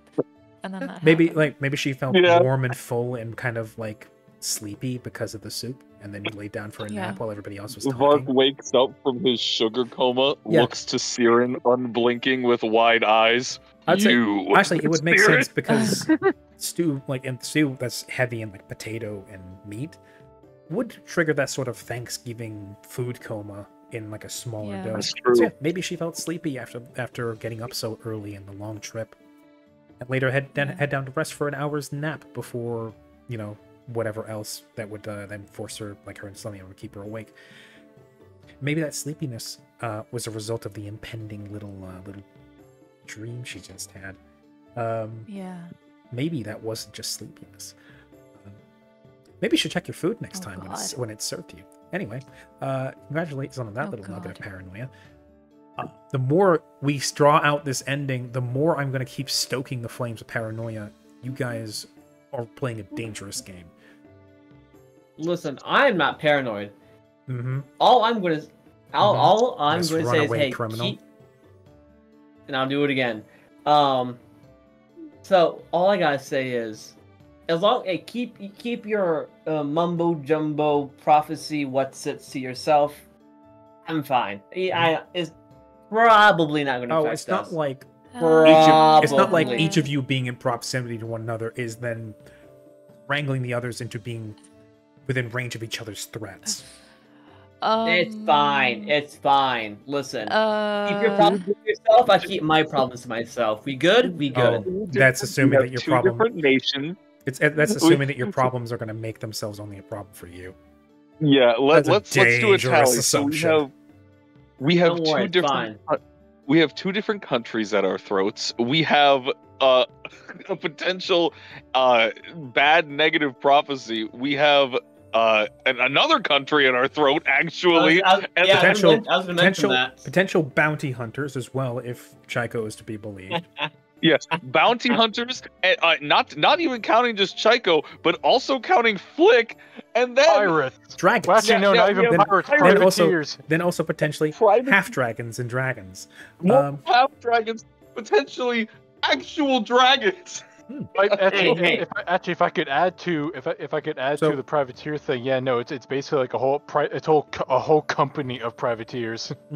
So here's the thing, guys. The previous game, you guys kind of brought a little bit of calamity wherever you seem to step. Here, calamity just follows you, and it's a little bit of calamity in my life. So you guys are more or less living with the. There is a snail nearing on your location. If it touches you, you die. What do you do? Kind of situation. I am like I said, I am I am slowly approaching your location. Anyway, I'm not going to draw this out any further. We can shit talk later, but it has been an hour more than I intended to run. Thank you very much for playing, all of you. Thank you very much. Yes. Those who came and watched, those who stayed, those who didn't. Take care of each other. Take care of yourselves. It's a rough world out there. I'll see you guys next time. And thank you for the self-care. Yes, here come the inevitable. Oh man, the fun with inevitables. I'm looking forward to whenever that comes up. They're more or less RoboCops of the universe. Yes. They are absolutely terrifying because most of them can outright tell when they're being lied to. Oh, good. It's a good thing Karya doesn't lie. It's a shame 3 or 4 of your party members lie by default. I know. Night, I wonder everybody. who this sign's for. I wonder who this sign's meant for. It's a good thing you can't read. Anyway, good night. Good night. Good night.